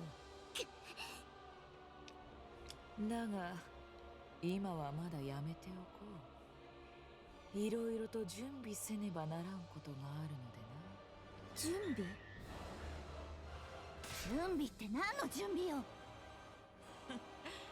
6日後にまた来る。その時を楽しみにしているといい。ではな。With that, Beckness vanished. I watched her disappear into the distant skies in a stunned silence. 6日後か。ってことは99日目ってことになるな。Did I forget or no Nozomi not feeling rejection symptoms? ってことになるはずよ。No, she got rejection symptoms. 強くなったと言っておったが。私たち勝てるかな。 I think no, we went to the enemy base on this timeline at day 45 for some reason. What was that for? Oh, to get the QB liquid. Never mind. ちょっと一人忘れてない？ So I think not actually. シオン君。 Plot relevant illnesses. ああ、そうだったな。お前も含めて17人がだ。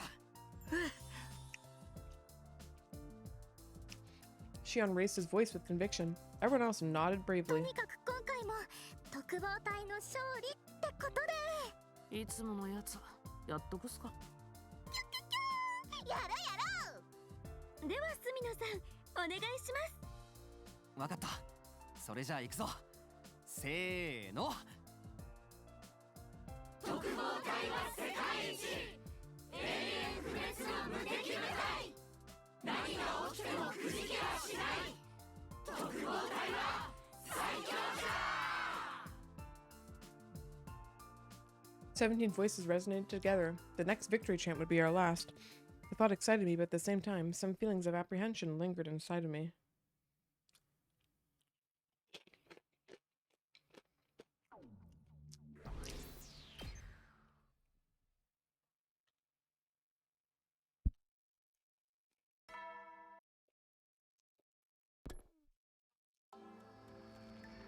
Didn't get to finish my hummus.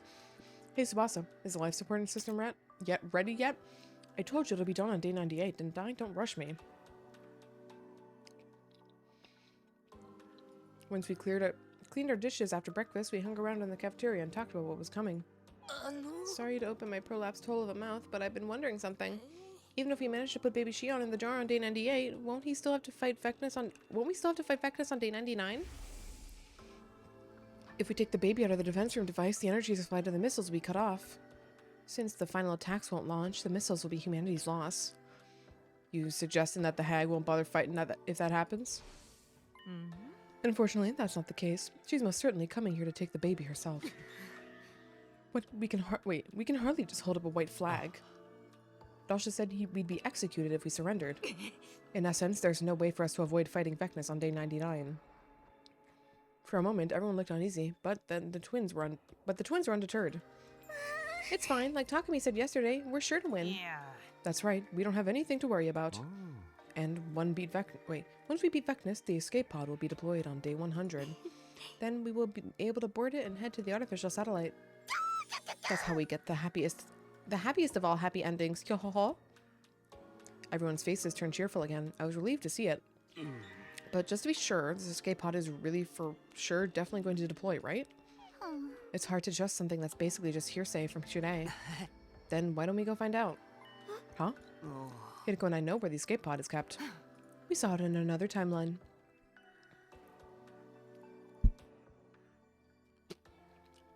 Hideko and I led everyone to the hangar. When we got there, however, we couldn't believe what we were seeing. It's fucking corroded. Hey guys, wow, we never checked this?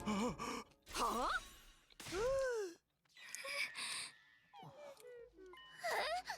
This is the escape pod? But it's a corroded mess. No. This can't be. Everyone stood as if they'd been nailed to the spot, dazed. A thick, chilling silence fell over the hangar. Eventually, Tsubasa broke it. It's the particle bacteria. The thing that messed up the school bus? From the state of the pod, it has to be it. But we sprayed QB liquid all over the schoolway back on day 42. There must have been some bacteria that survived. Maybe it was already in the vents by the time we started to spray. And then it found its way here? I think so. In this state, even if the pod is functional, it's not going to be able to break through the atmosphere. Do we have any QB liquid left? Even if we only have a drop, we can use the replicator to make more. That's right. Let's hose this thing down and kill all the bacteria. I guess we could do that. But look at how bad the damage is. It's not the kind of thing that we could repair with duct tape and polyfiller. How many days would you need to fix it, Tsubasa? Tsubasa bit her lip, then answered with a deep sigh. Going as fast as I could, maybe 50 days? 50? Utter despair showed on everyone's face. No. Nobody could find anything to say. We just stood aghast as gloom filled the air. Commune who?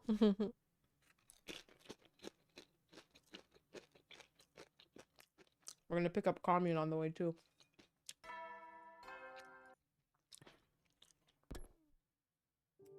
Sad music time. After the morning announcement, I headed for the cafeteria. They were all there already when I arrived. Oh, whoa.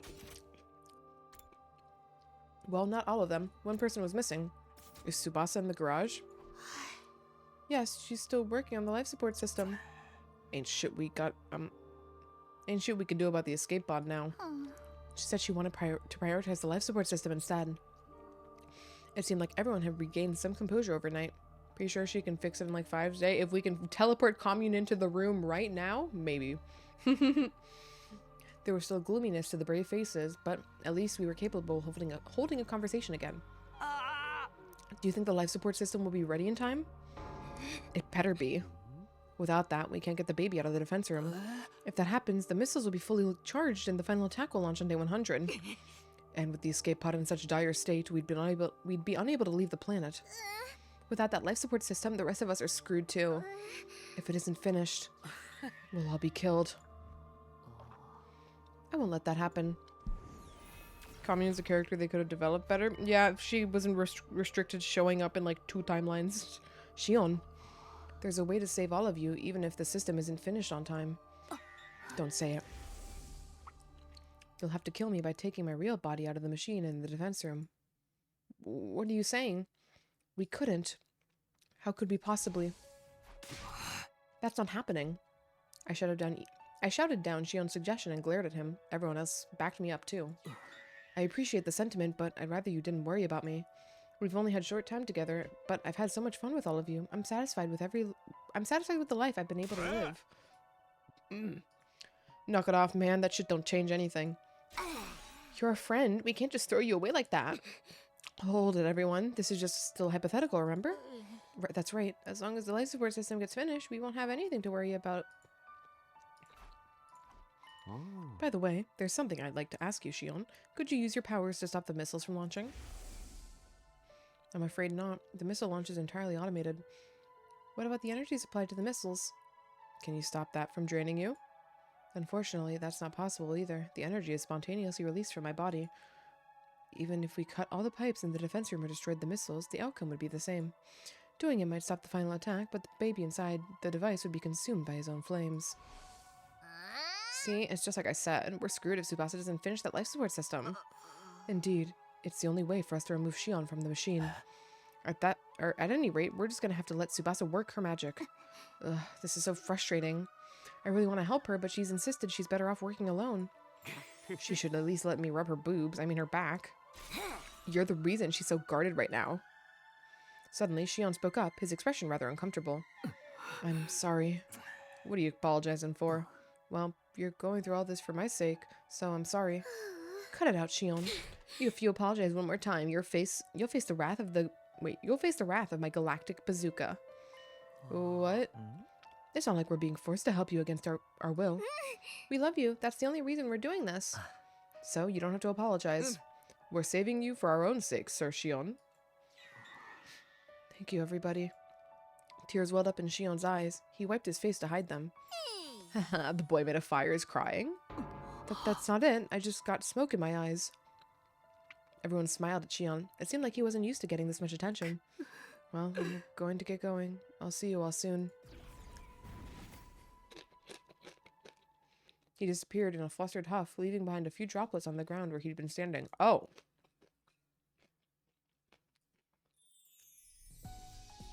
I left everyone and went back to my room. Free time. By the sounds of it. I only have a little longer with the team here. The idea made me a little sad. I need to treasure the time I have with them. And so I went off on my usual rounds.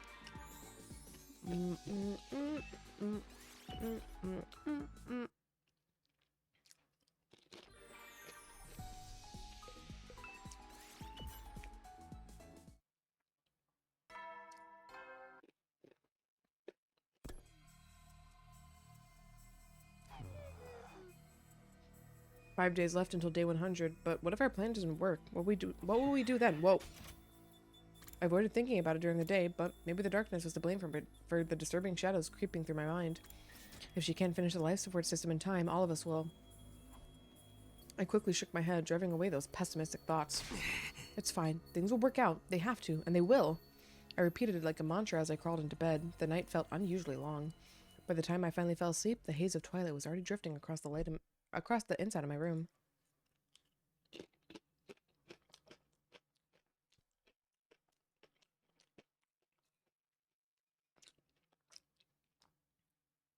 Ooh.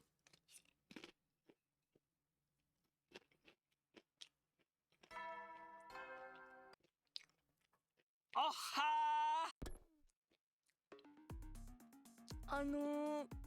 川名さん、調子の方はいかがでしょうか。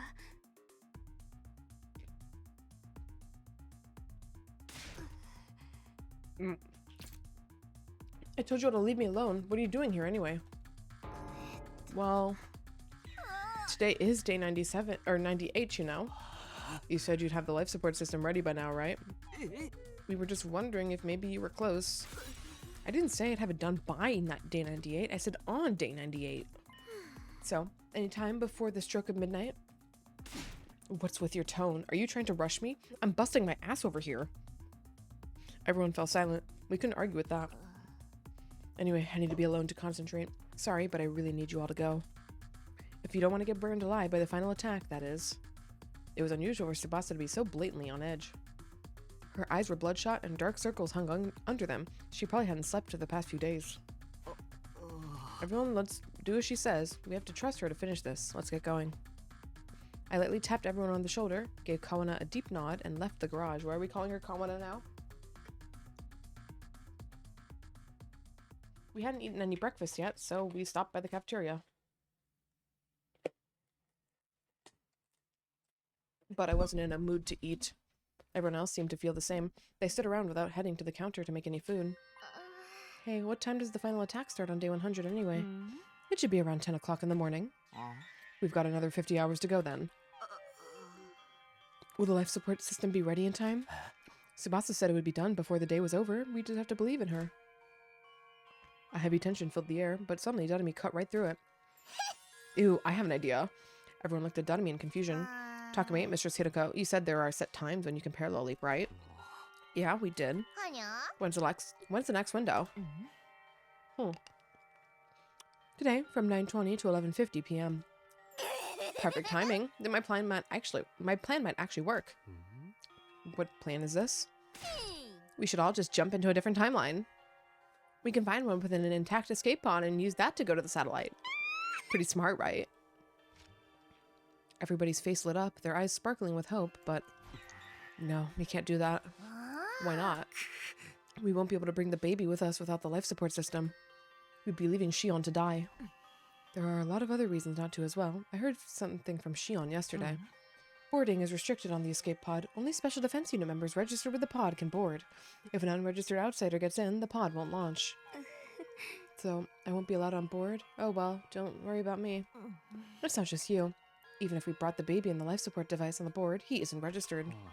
So we can't take him either? Oh, for the love of murder. We'd also have to consider the Special Defense Unit in whatever timeline we leap to. Some of them may have lost their lives, but at least a few of them should have survived. We'd be sealing their futures if we used their pod. It amounts to killing another timeline's version of ourselves. We couldn't do that, could we? The glimmer vanished from everyone's eyes. No one had a counter to that argument. We have to stay in this timeline and grapple with the destiny given to us. Yes, that's right. We need to do what we can here. What do you mean? Tomorrow is our final battle with Vecnus. We need to be in a good mental and physical condition for that. Not just for ourselves, but also for Tsubasa, who's working herself to the bone all by herself. You're right. Even if she finishes the life support system, everything goes to shit if we lose.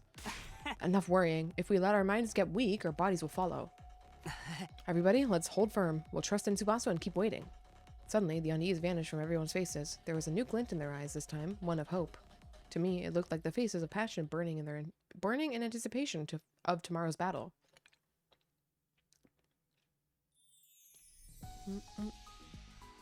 Okay, I think we're gonna take a preemptive break here. It's gonna be a shorter break, and hopefully that will be able to carry us to the end here. I'm desperately hoping.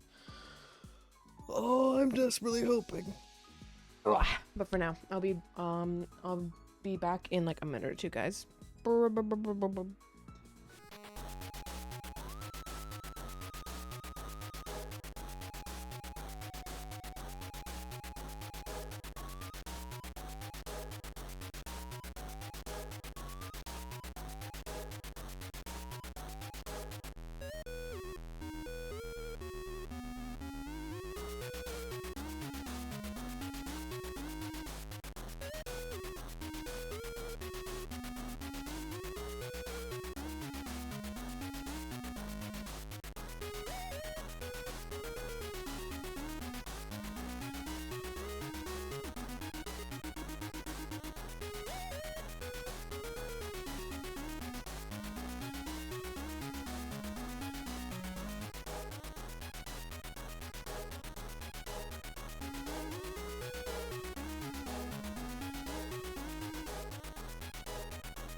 Alrighty, gamers, I'm back. Let us continue on here to the end. Everyone dispersed to their rooms. After a short rest, I went off to my usual rounds. Today's day 98. Tomorrow's the final fight. This will probably be my last time doing this.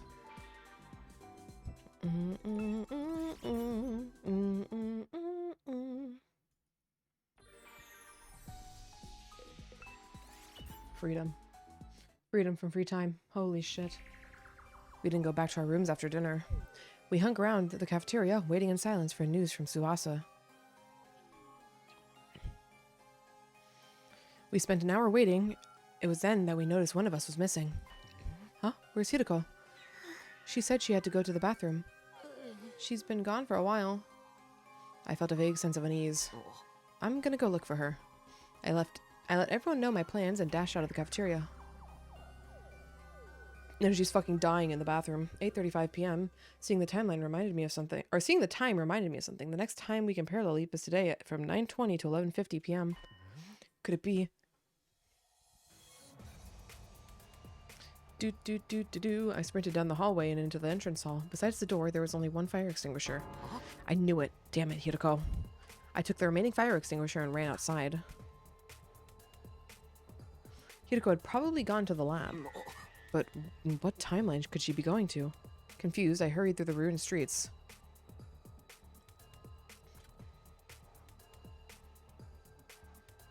I ran inside and looked around. No sign of anyone. There were white particles flickering throughout the room. Too late. I checked the machine's log. Immediately, I knew where Hideko had gone. The serial killer timeline, but why there? I was clueless, but trying to reason out wasn't going to do anything. I set up the machine and quickly put on the leap suit. Alright, here I go. Do. Monka.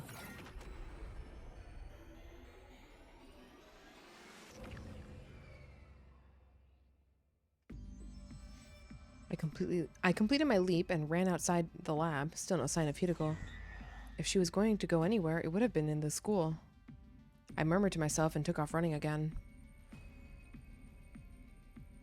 I took my leap suit off as soon as I could. I wanted to be as light as possible. I ran until I finally reached the academy. I looked around and immediately spotted Hideko. She was hiding in the shadows, looking at something some distance away. I quietly made my way over until I was standing right beside her. Where did you come from? Could you announce your arrival next time? Despite her surprise, Hideko still kept her voice down. What are you doing here anyway? Did you follow me? Yeah. How did you know? Wait, how did you know I was me and not the me from this timeline? Well, Hideko cast a sidelong glance. There were two people standing in that direction.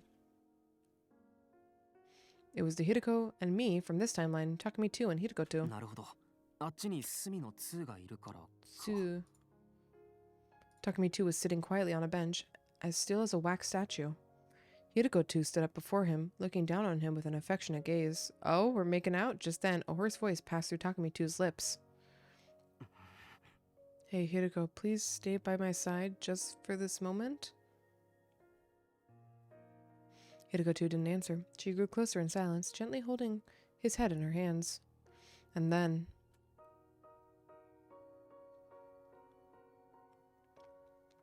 Oh yeah, I remember this.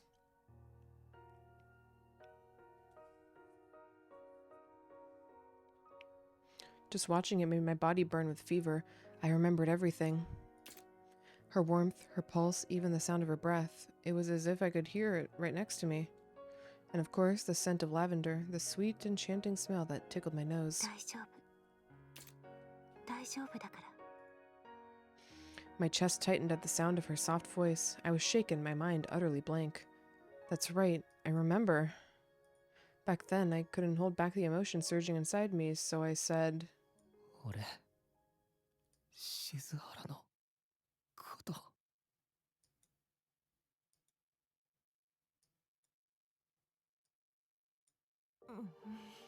Day 98 is almost over.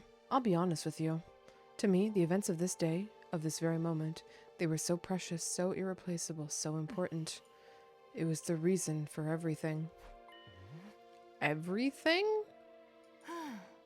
Yes. You mean why you came here? You wanted to see them again?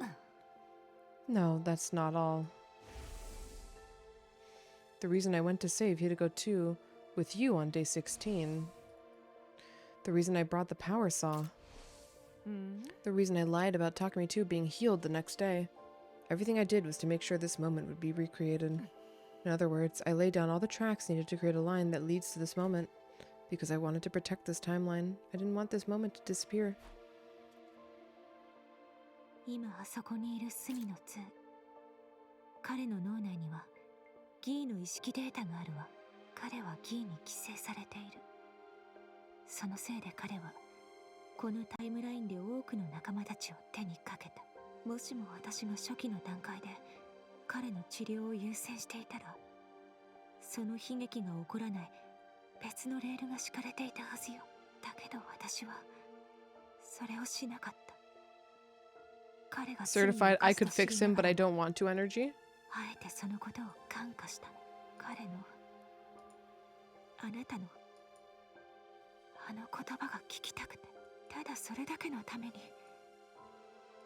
たったそれだけのために私は。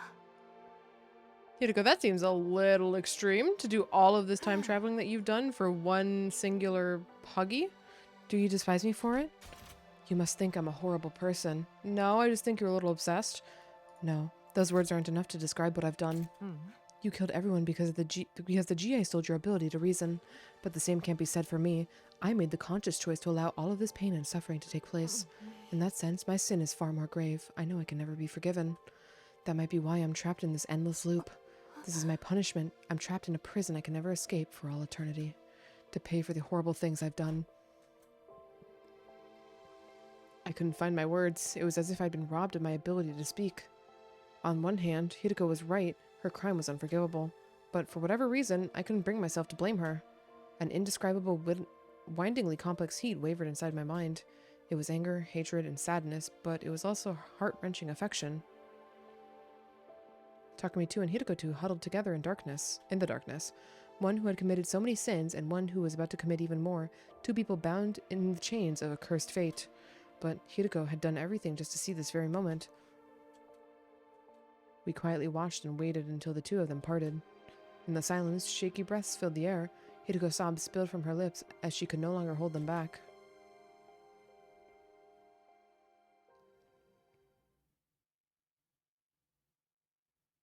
Okay, and then we went back. We made it back to our home timeline just before midnight last night. By the time we got back to the academy, the date had rolled over. Morning came and there wasn't any good news from Tsubasa. Yeah. The final attack is upon us. We need to ensure we win, not just for ourselves, but also for Tsubasa's sake as she works on the life support system. Is that understood?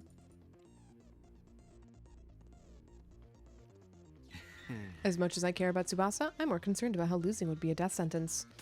Yeah, I thought I walked through the valley of... Wait, hearing Kyoshika say yeah is so weird.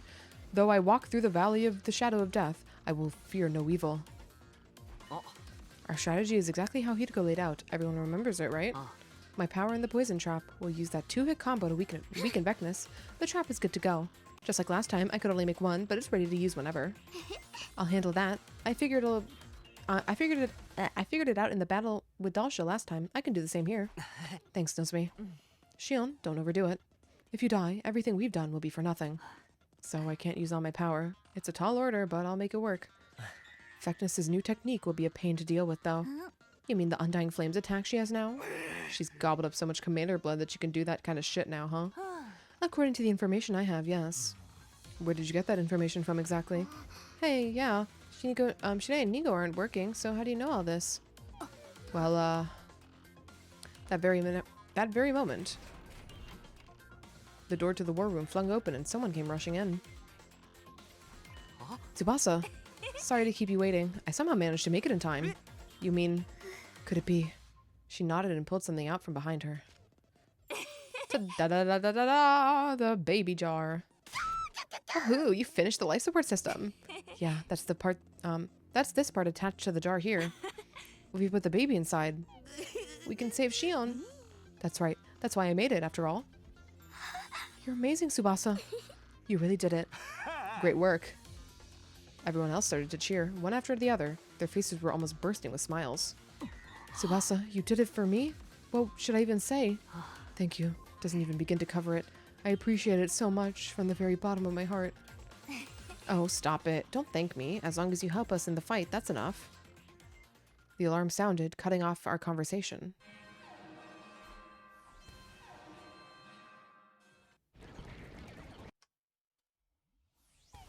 For the love of murder, looks like we're not going to make it to the defense room even with the jar ready. We're gonna have to take these guys out first.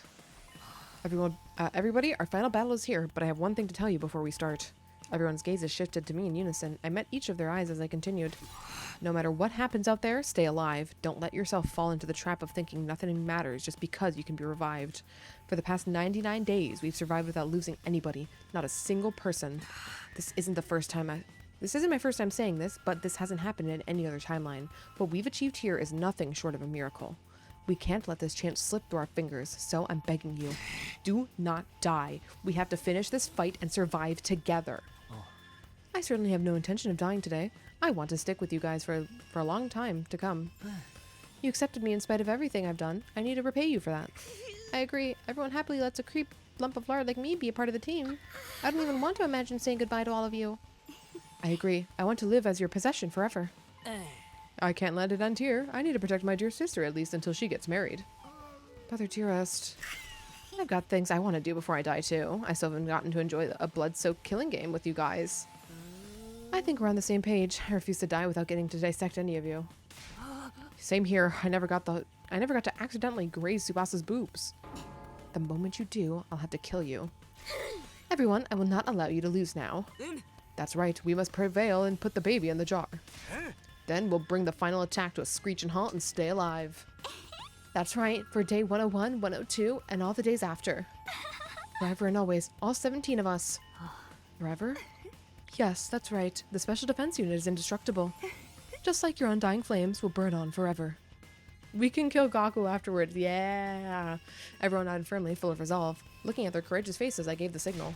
Okay then, here we go. Special Defense Unit, we move out for the final time. We'll watch it one more time for the vibes.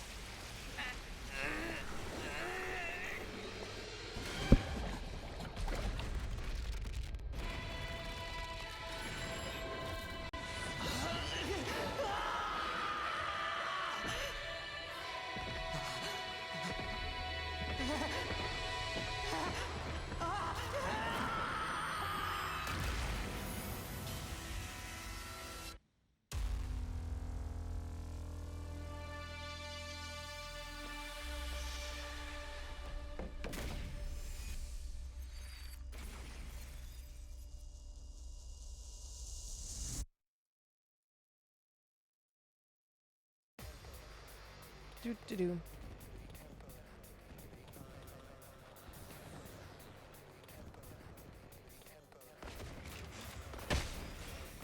Alrighty.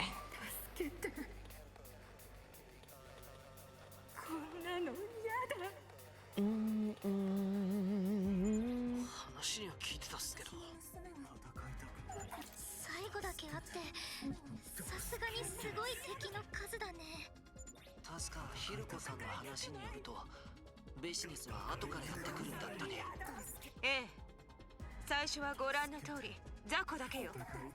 まずはこいつらを片付けないと。だったらとっととぶっ殺しちゃいましょう。ああ、始めるぞ。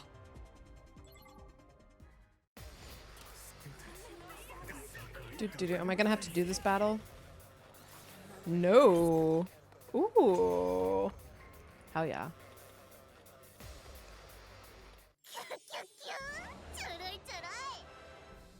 ひとまず雑魚の連中は一掃できたね。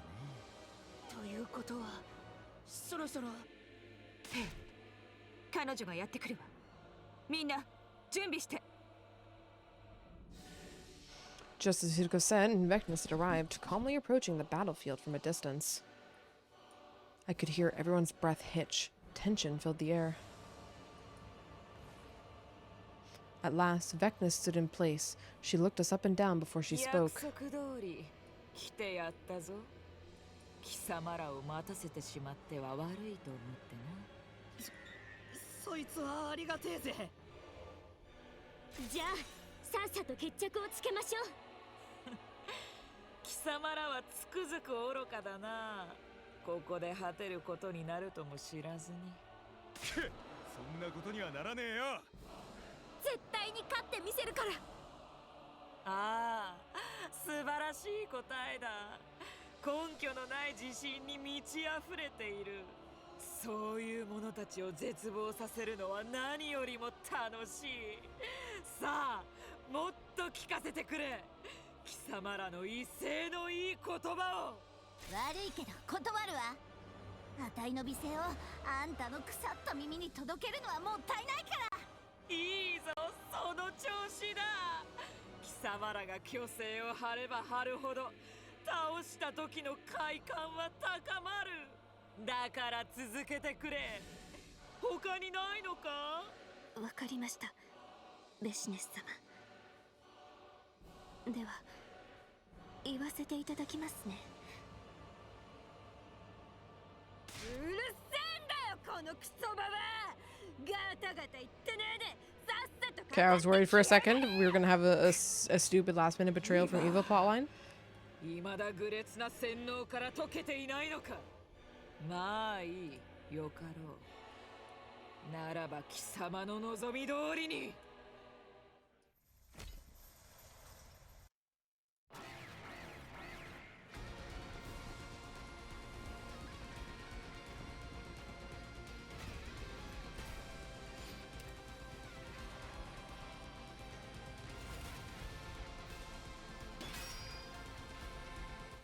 みんな気をつけて。あの攻撃が来るわ。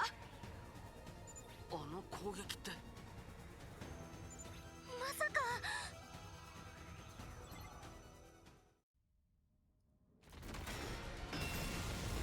There it is.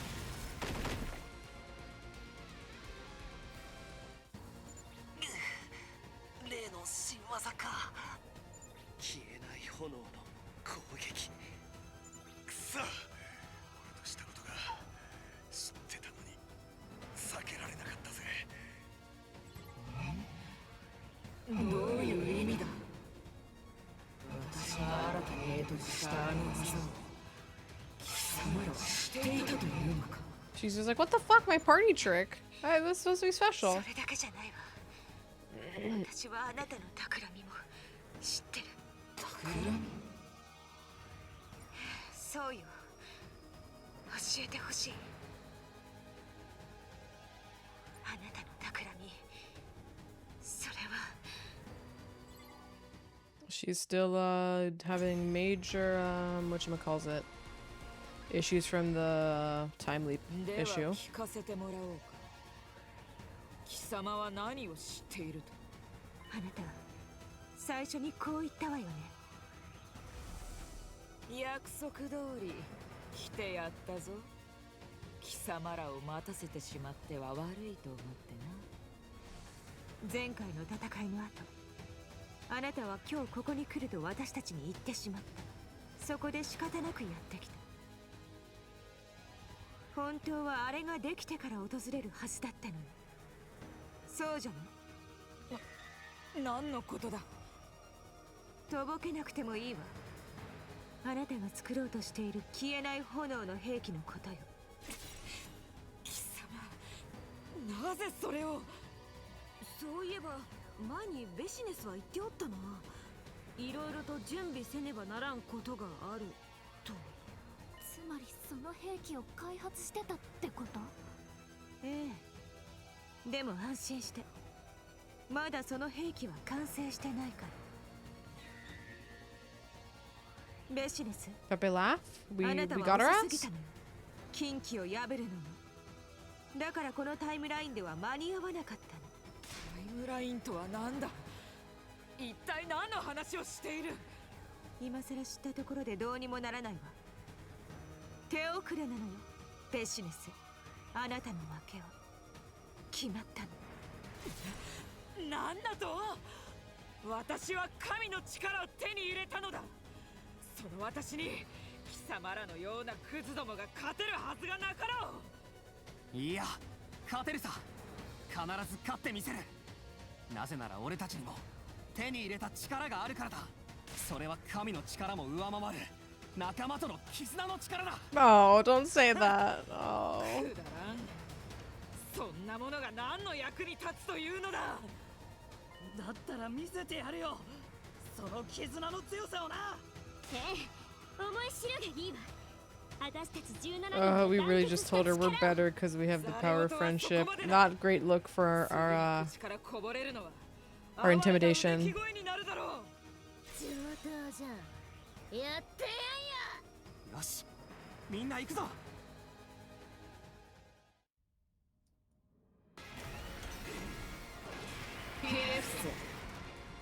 Well, we're here now.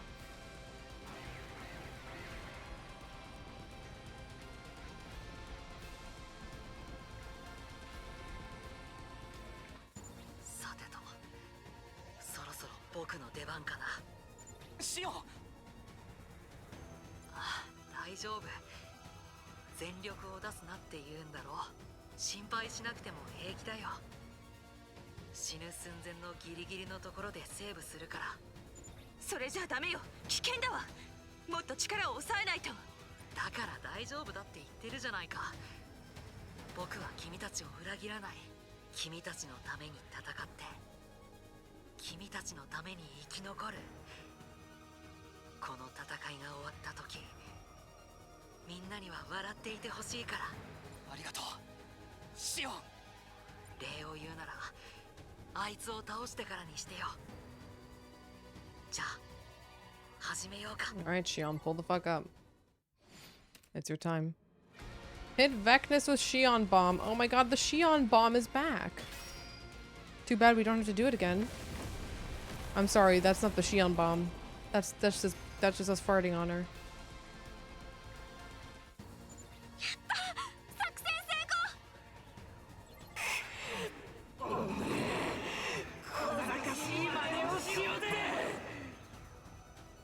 毒が効いてるみたいだ。ベシネスの力は弱まったはずよ。今がチャンスってことだね。捨て身で突っ込んでいったシオン君のためにもこのチャンスを逃すわけにはいかないわ。たわけたことを言いようて。まだ私の力は有り余っている。貴様を倒すには十分だ。ただのハッタリよ。ひるむことはないわ。誰がひるんでるって。むしろ闘志がみなぎってきたっすよ。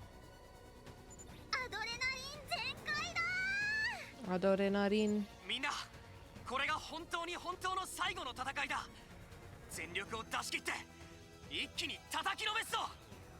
ああ、何が何でも勝ってやるぜ。みんなのために、仲間のために、仲間のために。未来を諦めるわけにはいかないでござる。大丈夫だよ。僕らは決して負けない。 Still waiting for the Ato betrayal. 特防隊は世界一、永遠不滅の無敵部隊。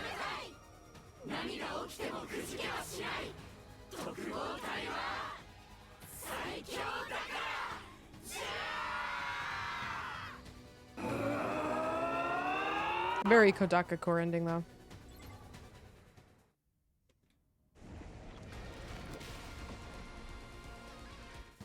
さあ行くぞみんな。俺たちの手で未来をつかむんだ。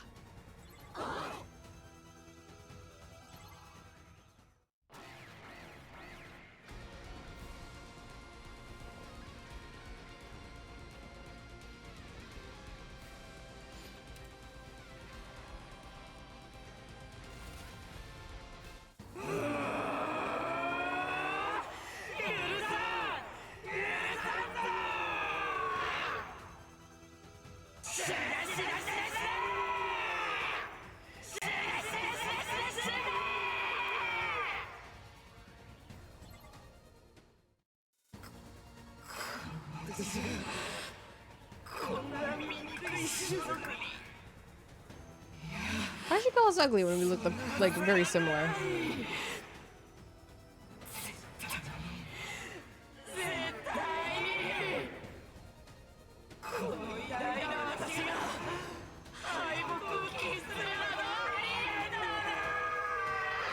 She gonna blow up?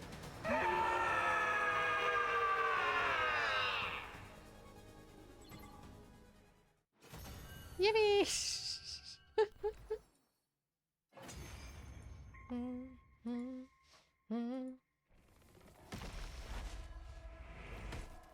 Watch this as well.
Yippee, beepee.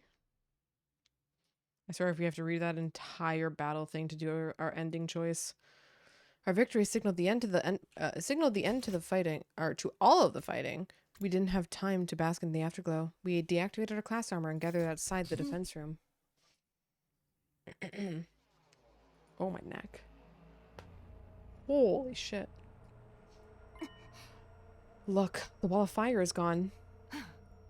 Shion must have gotten rid of it for us. Where is he? Everybody glanced around. Nobody had an answer. Don't tell me he burned up all his freaking power. No, that's not possible. He said he'd survive for us. He probably is just exhausted. Yeah, maybe he used too much power to keep making that avatar of his. Let's hurry. We need to get his physical body out of here. Tsubasa, do you have that jar? You brought it, right? Of course I did. Uh-oh. Do you really think I'd forget something that important? Then let's go. What's gonna go wrong? Something feels like it's supposed to go wrong. We stepped inside the defense room. It wasn't the first time for any of us, right? Because these guys all went in. Shion had guided the others there before, but during one of the times Hideko and I were away. So instead of looking surprised, everyone had an awkward sense of tension in their faces. My heart is racing. Indeed, I haven't felt my pulse thrum this hard since my first night with the holy Jumonji sword. Wasn't sure what that meant, but I didn't care. I ignored her. I slowly approached the device housing Shion's physical body. Before we stood before it and tried to breathe evenly, I could practically hear everyone's heartbeat. It's finally time. That's right. This is the moment that'll seal our fate. How do we take him out? Takumi, do you have an infuser? Yeah. Then, if you don't mind. Uh-oh. Got it. Before this triggers the intercept system, I took out my infuser and raised it. Seeing this, Tsubasa quickly opened the jar. Okay, I'm ready. I'm ready. Alright. Here goes.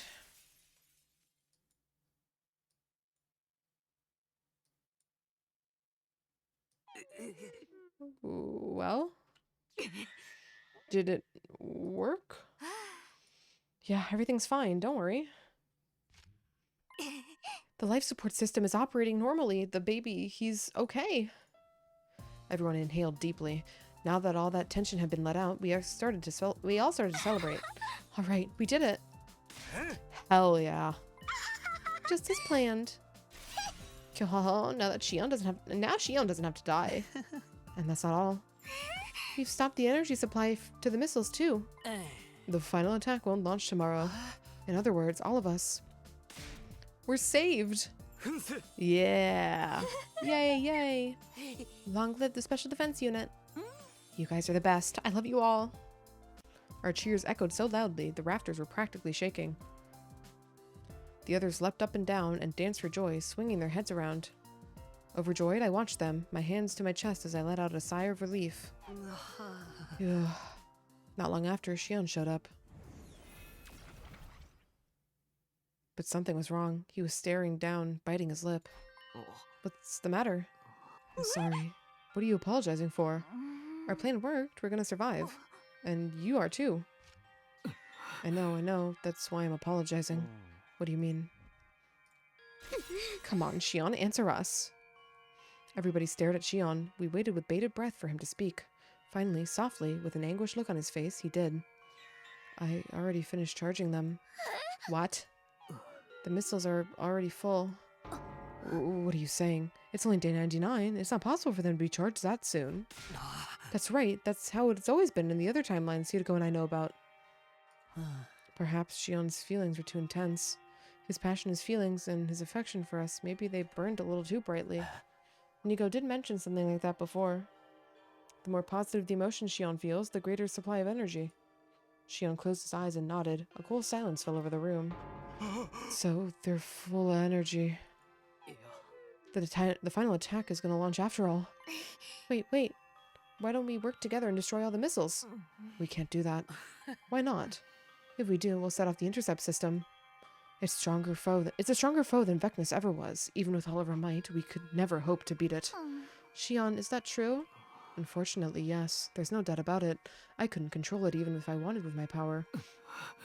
If you fight the intercept system, you'll almost certainly be killed. So then, the final attack.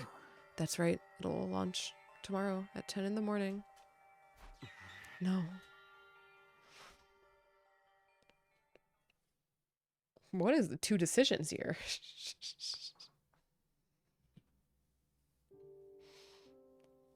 The missiles were already full of energy. At least they weren't launched immediately. Apparently the control system hadn't been designed with this possibility in mind. The final attack was a significant event in the history of the people living on the artificial satellite. Starting it even a day early could very well cause unforeseen problems for them. They probably just see it as all part of the show. Disgusting. Makes me sick. But it wasn't all misery for us. In essence, this meant we'd been given a reprieve of half a day. We used our limited time to think hard. How could we all survive? If we pressed on until 10 a.m. without doing anything, the final attack would launch and all life on the planet would be obliterated by undying flames. There was no way to escape the flames. Hiding somewhere with thick walls or deep underground wouldn't save us. We were guaranteed to be killed by the relentless, all-consuming fire. We couldn't destroy the missiles in the defense room either. There was no way we could beat the intercept system. And of course, there was the issue of the escape pod. It was completely corroded by the particle bacteria, so we wouldn't be able to use it to escape. So what do we do? Is there a way to save us all? Just then, Tsubasa spoke, her face pale with terror. We made it so far, too. This is so cruel. There's nothing we can do. No one said a word after that. Silence hung in the air, gloom permeating every inch of the room. Soon, and without mercy, dawn arrived, without us ever finding a solution. We heard today's overly positive announcement for Day 100 play.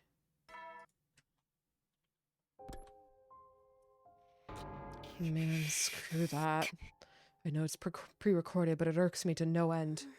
But what are we going to do?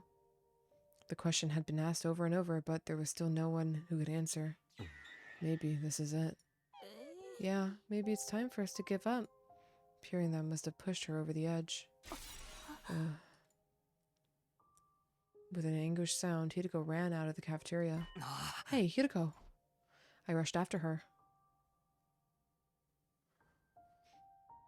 I caught up with Hideko in our usual spot behind the school. She ground to a halt, turned around, and shrieked in frustration. Why? Why does it have to end like this? We did everything right. All 17 of us survived. Why is it still not enough? Hideko's eyes were brimming with tears. They slid down her cheeks one after another. I knew it. We're cursed, trapped in this cursed cycle. We'll never escape the loop. No. What? You can't give up. It's not like you, Hiroko. We can break free of the loop. I'm gonna take you out of here with me, one way or another. I promised you that, remember? I swore this would be our last timeline, that the loop would end here.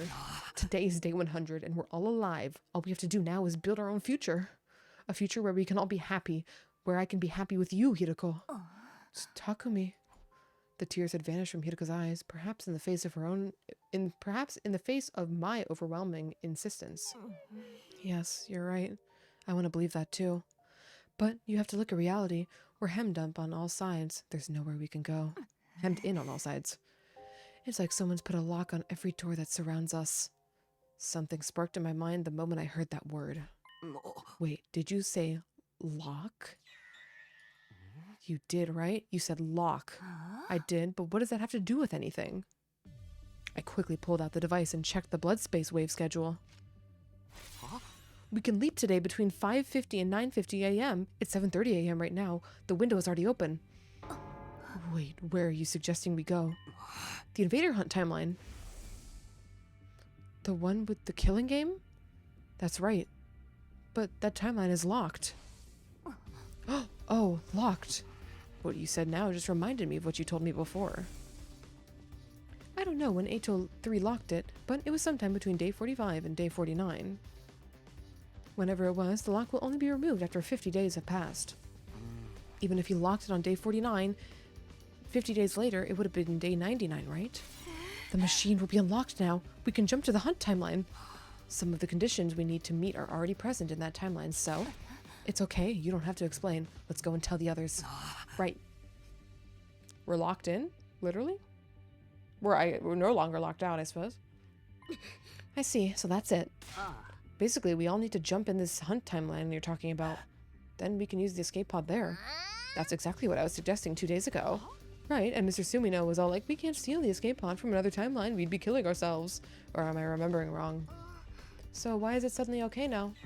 I'm sorry to say it, but everybody in that timeline is already... Oh no. Are they really... dead? Yes. The survivors of the hunt timeline were all killed on day 93. They sacrificed themselves to finish off Vecnus. One more thing, the baby in that timeline is gone too. I see, so I died like everyone else. The others grew stiff, at a loss for words. There was a plaintive look on all their faces. How is Invader Hunt not a required timeline? I couldn't say I expected any less. Who could keep calm after hearing that we'd all died in another timeline? Well, I guess there was one person. What's the point in crying about it? You can't bring back the dead. We need to keep pushing forward so their sacrifices won't be in vain. We need to live on, not just for ourselves, but for them too. Irreverent attitude aside, she was right. You're not wrong. We need to think positively. I feel bad for them, but now we can use their escape pod without feeling guilty about it. Let's pay our respects to them by using their pod. Everybody bit back their disdain and nodded. Wait a moment. Isn't boarding restricted to only official members of the Special Defense Unit? Don't worry about that. This escape pod got eaten up by particle bacteria too. But because their Tsubasa repaired it, it was as good as new.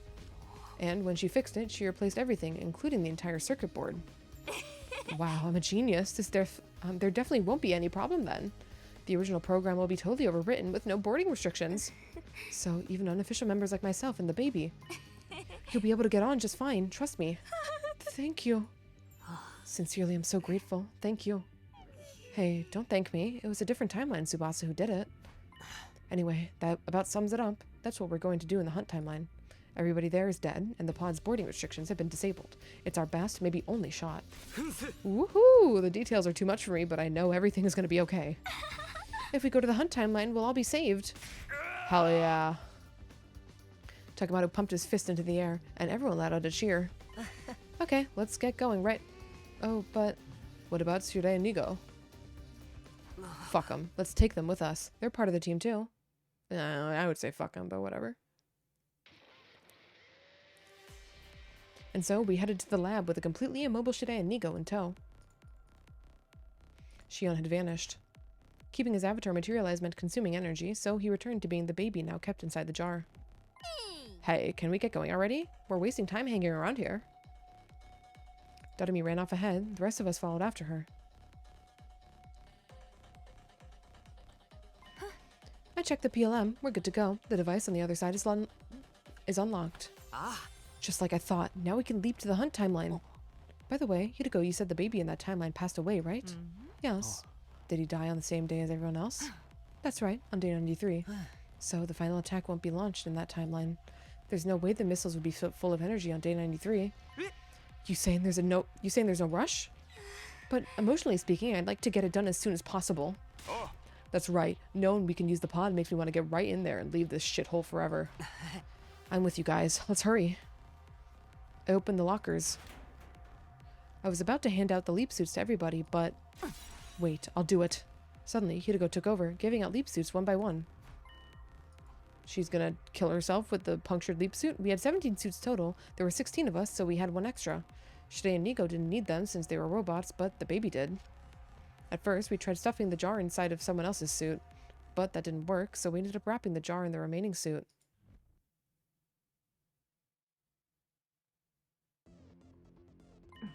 Everyone got their suit on? Yep, and it fits like a glove. The machine was configured, the blood space waves were already surging. We could jump right away. We all jumped onto the platform. Tsubasa was holding the suit with the baby jar inside of it. This is probably going to be our final parallel leap. I slammed down the red button and jumped in the crowd, and then, one last time... Okay, here goes.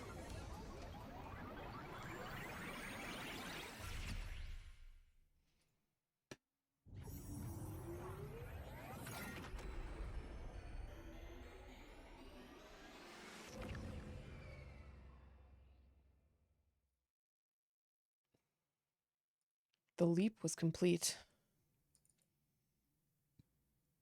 Everyone took off their suits and rushed out of the lab. Left on our own, Hideko and I changed back into our regular clothes, but just then... I was gripped by an intense deja vu.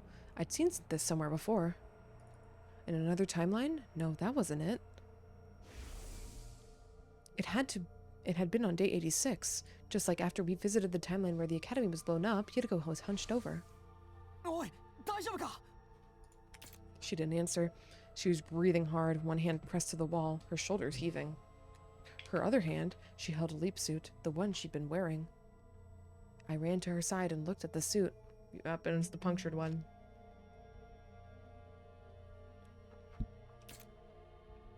There was a hole. The suit had a tiny hole in the back.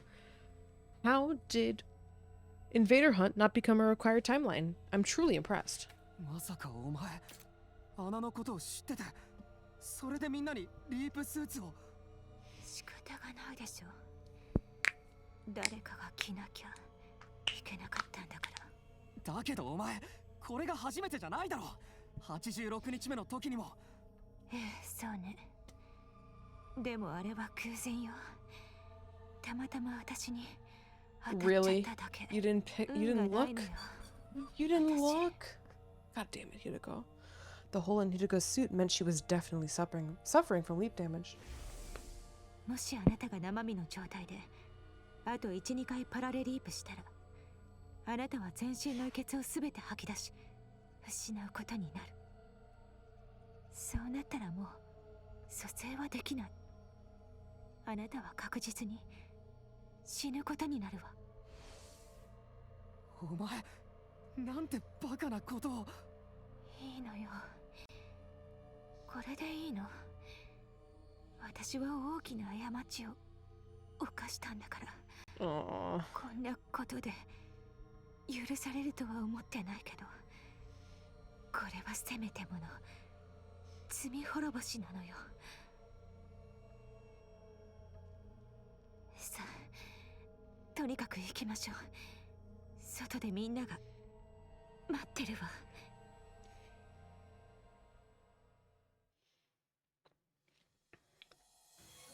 Hideko and I went outside. We joined the others immediately and made a dash for the school. I'm fine, don't worry about it. Hideko tried to reassure me as we ran. She didn't look too bad, but I didn't feel any kind of relief. We needed to get into the pod as quickly as possible so she could rest. That was all I could think of as I kept putting one foot in front of the others. Eventually...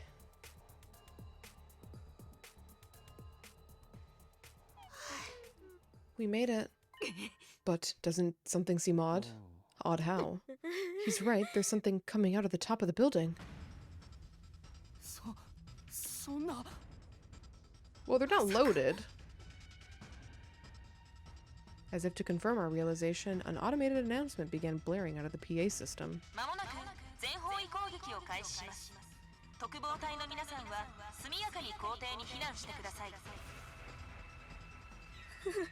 But why?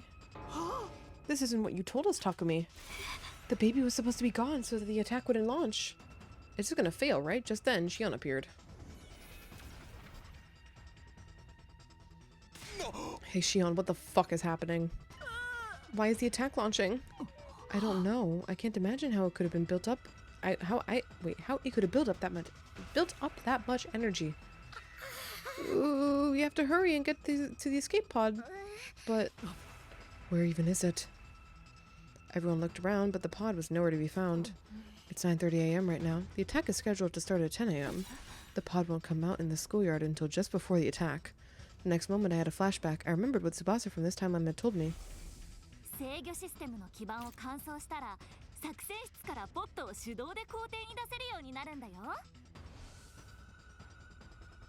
told everyone what I remembered. They didn't need any further explanation.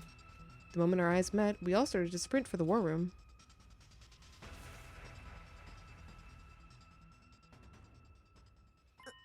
I see, so that's how it works. I get why it happened now. Tsubasa was furiously navigating the computer system in the war room. Why, what happened? The final attack. Since everyone in this timeline got wiped out, people from the artificial satellite came here. And they brought a spare baby they'd been secretly keeping on the satellite with them, a clone of Shion. I really thought the bullshit would be over. I really thought it would be over. I really thought it would be over. Oh my god, what do you fucking mean? There's just a fucking clone of Shion on the artificial fucking satellite. They put him in the machine in the defense room as a replacement for the baby who passed in their timeline. Huh? You mean there's another baby in the defense room right now as we speak? Not exactly. This one was still developing, so his body wasn't as stable yet. Because of that, right after he finished powering the missiles, he passed away? Tsubasa nodded silently. So they had a clone of me. Well, I did have my suspicions. What do you mean you had your suspicions? Looks like the people on the satellite didn't think they had anything to worry about, even if I were to die. Where were they in the Route Zero then? I know, right? Oh. They had a spare, so it was acceptable to them. Losing me was hardly even a setback. Everyone stared at Shion with intense emotions in their eyes. It was a mix of sadness, sorrow, and a burning anger directed on the satellite. Everyone on the satellite. Shion, I don't know what to say. They probably thought the same about us. Indeed, to the people on the satellite, our lives are worth less than dirt. Damn it, I really wish I could give one of those guys a kick in the nuts. Screw that. I want to beat them all to a bloody pulp. I don't blame you, but there's something we have to do first.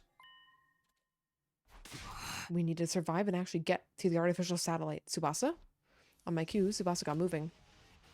She rushed over to the control panel at the back of the room and slammed her palm against a large button. When she did, the schoolyard appeared... When she did that, the schoolyard appeared on the monitor.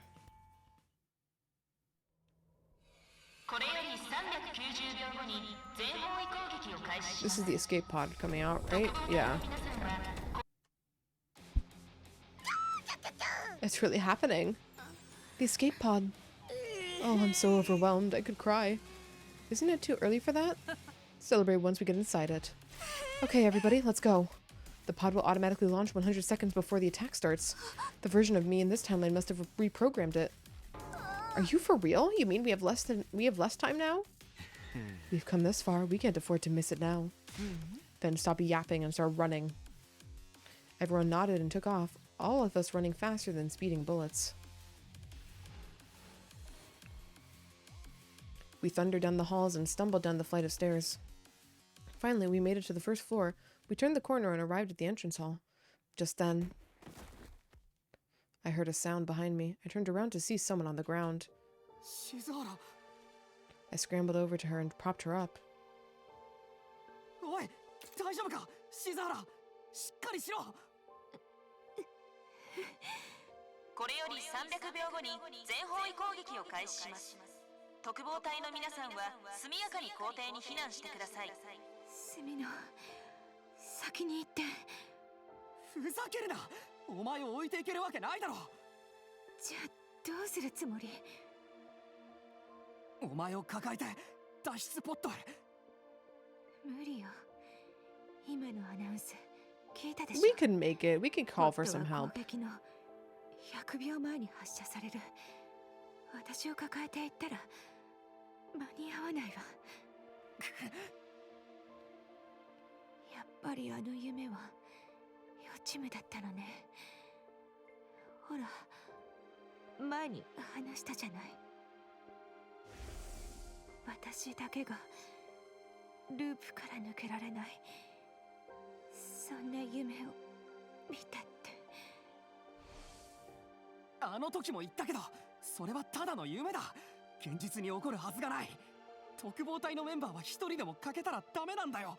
そしたら俺だってループから抜け出すことは。あなたはきっと抜けられる。だって見たもの。夢の中の未来にあなたがいるの。I couldn't keep arguing with her. Precious time was ticking away and every second counted. We had to hurry. I had to get Hiroko to the escape pod. But the moment I tensed up my arms to lift her, she swatted away, refusing my help. いいのよ。もういいの。ここで倒れたのも何かの運命だと思う。どうして私だけが助からないのか、やっと分かったわ。そうよ。そうよね。このままでいいはずがないもの。地上の生物を根絶やしにして私たちだけが生き残るなんて、そんなこと、そんな勝手なこと決して許されないわ。Her voice frail and faint, Hideko looked over at the bottom part of the stairs. I followed her gaze. Straight to the hidden door that connected to the secret basement. 静原、まさかお前。地下室なら距離も近いし、この体でも間に合うはず。そしてそこに行って発信装置に市販番号を入力するの。もちろんポットが発射された後、攻撃の直前にね。そうしたら全方位攻撃を止められるでしょ。この学園は全て吹き飛ばされることになるから。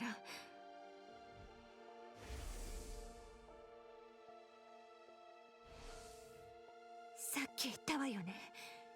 穴の開いたスーツを着たのは罪滅ぼしだったって。これも同じ。これは私の贖罪なのよ。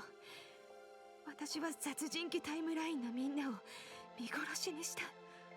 その罪を償わなきゃいけないの。永遠に抜けられない牢獄の中で無限ループに囚われながら。スミノ、今まで本当にありがとう。どんくさくて鈍いしもべだったけど、最高のパートナーでもあったわ。さあ、そのしもべであるあなたに最後の命令を。行きなさい、セミノ。あなたの足ならまだ間に合うはずだから。 My head was spinning. It went without saying that I couldn't possibly leave Hideko behind, which left me with two options. I could forcibly haul her to the pod, or go to the basement and blow up the school with her. We were unlikely to make it if I chose the first option. Even if by some miracle we made it in time, all life on this planet would be destroyed. The second option would save them, but Hideko and I would be killed instead. That was all 100 seconds? Wow. What was I supposed to do? I didn't have a second to spare. I just had to go with my gut and make my decision.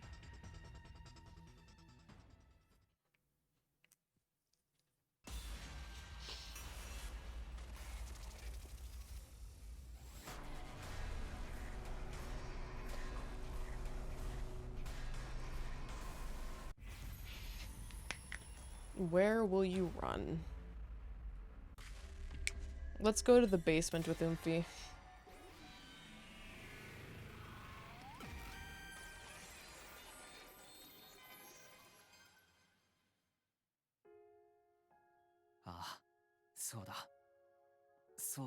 I would say Hidiko's definitely the best written character in this game by like a million miles. 地上の生物が絶滅してしまうなら、そんな未来なんてない方がいい。他の命を犠牲にしてまで生き延びるなんて、そんなこと。たとえ誰かが許したとしても、俺自身が許せないんだ。だから、一緒に行くよ、静原。Hideko let out an exasperated sigh. ほんと、救いようのないバカね。どうせ止めたって無駄なんでしょ。ああ。だったらもう何も言わないわ。しょうがないから連れてってあげる。じゃあ。時間がないわ。行きましょう。I lent Hideko my shoulder to get her upright, supporting her weight as we headed for the stairs.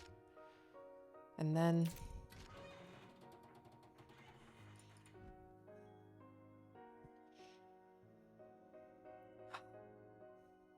we reached the basement. I rushed over to the terminal, quickly entered the 8 liver mortis codes. Only one was left, Hideko's. The moment I entered 4 in her slot, the school would be blown into oblivion.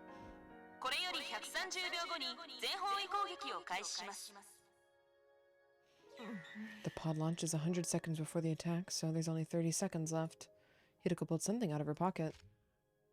It was the calico cat figure I'd given her all the way back on day 10. I've wanted one of these for so long. I told you that in my timeline. Did you remember? No. Not when I gave it to you, but now? Yes, I remembered it. I remember it vividly. ソフビ人形集めてるの。猫のやつ。できれば三毛猫のがいいわ。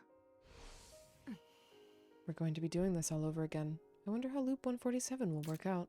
Will you still remember? About the calico? Not just that, I mean everything else that happens this time.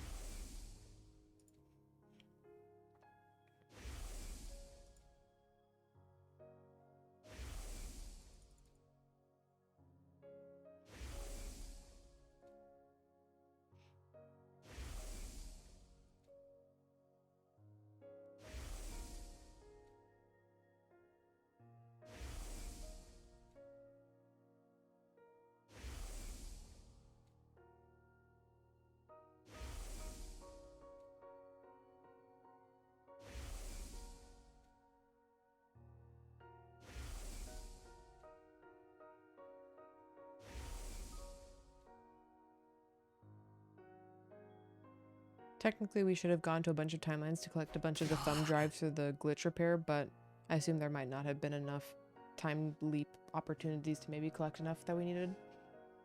Of course, how could I possibly forget? Is that a promise? I promise. It's launch time for the pod. The others should probably be taking off now. I nodded quietly, placing my finger over the 4 on the terminal. Unlucky number 4. No, I think this one's good luck. Suddenly, I felt warmth on my right hand. I looked to see Hideko was holding it tight. A familiar smell hit my nose, the sweet, soft scent of lavender. Ready? Ready as I'll ever be. You're sure? Ugh, you're still the same idiot you were when you started this timeline. Then, here I go. 3, 2, 1. The very second I was about to apply pressure with my finger.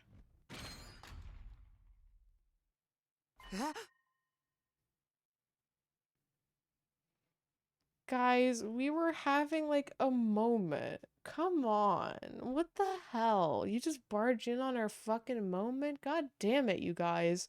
What? Wow. Don't worry, the pod's still on the surface.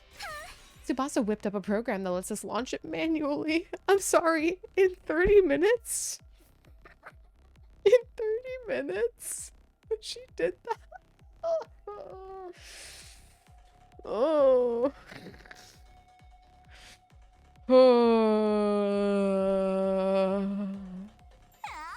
She's up there waiting right now. So just hurry up and go. But who's going to enter the final four? I'll handle it. I'll press it right before the final attack is launched. I can teleport in from this form, and my real body is inside the pod anyway. But I can't move anymore. It's okay. We'll take turns carrying you. If we do that, we still can make it in time. We were wasting precious time having this conversation. I looked straight into Hideko's eyes. Hideko, you have to trust us. I told you before, right? If you keep believing in something for long enough, you can make it happen. You can absolutely overcome any obstacle in your way. Takumi, everyone. Here we go. It's time to take back what's ours. Our future, our hope, the artificial satellite up there in the sky, we'll reach out and grab it with our own hands. Yeah. Shion, you take it from here. Got it. I held Hideko tight and ran. I flew up the stairs, stumbling into the hallway. I handed her over to Takemaru. We passed her from one person to the next as we ran outside. I'm sorry, can Moko not do this? I could see the escape pod in the distance, a small shiny dot that could no longer be the grain that would look no bigger than a grain of rice.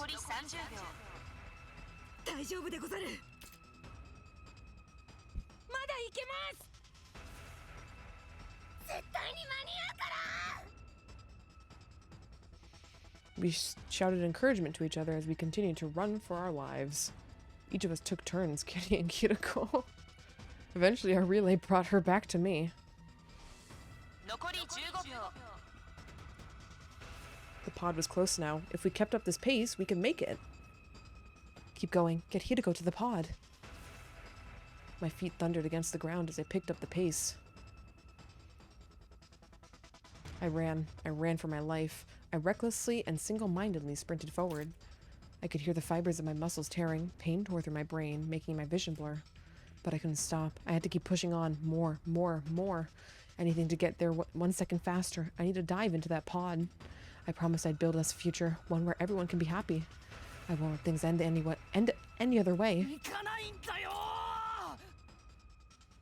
I summoned the last of my strength to keep my legs moving through the numbness. Only 6 seconds left. 4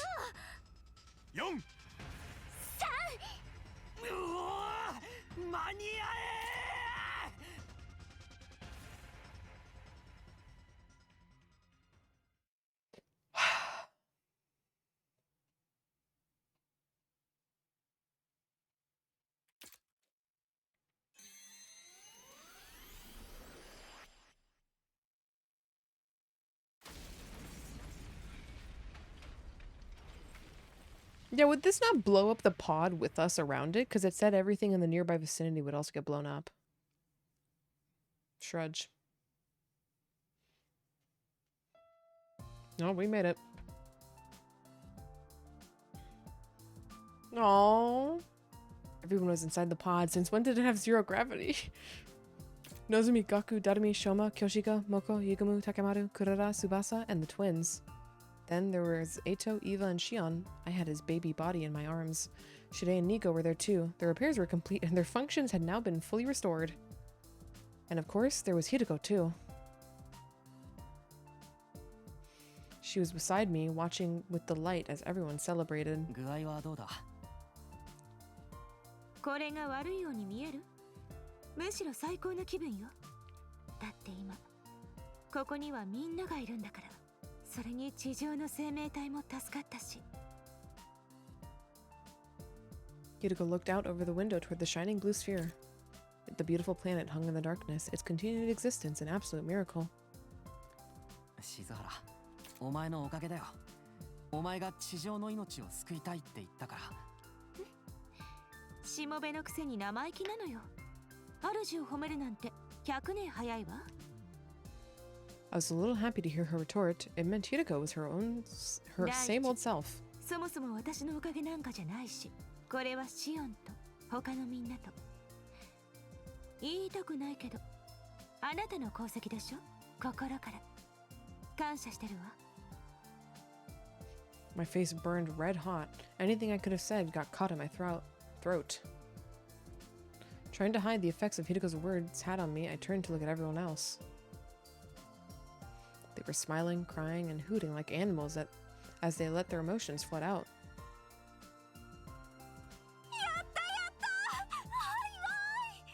何もかもうまくいったね。これでいつまでも僕らは一緒にいられる。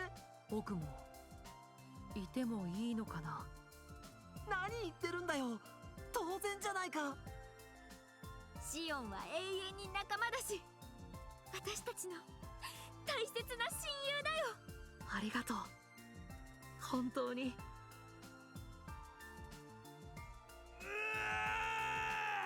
マジでみんな最高だ。 I love you all だぜ。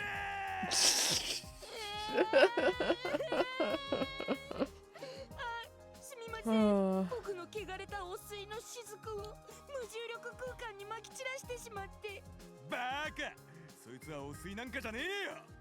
混じり気のない透き通ったダイヤモンドだ。薬師寺さん。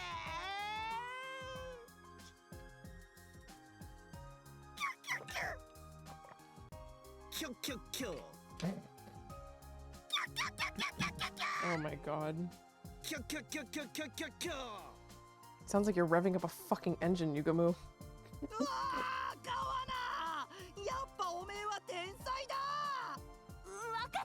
わかったから近づかないで。翼ちゃん、ちょっと待っててね。今、Look at the size of Moko's hand on Gaku's body. Holy shit. すごすぎる。やばすぎるぜ、川名。ああ、もうマジでうざいんだけど。過去。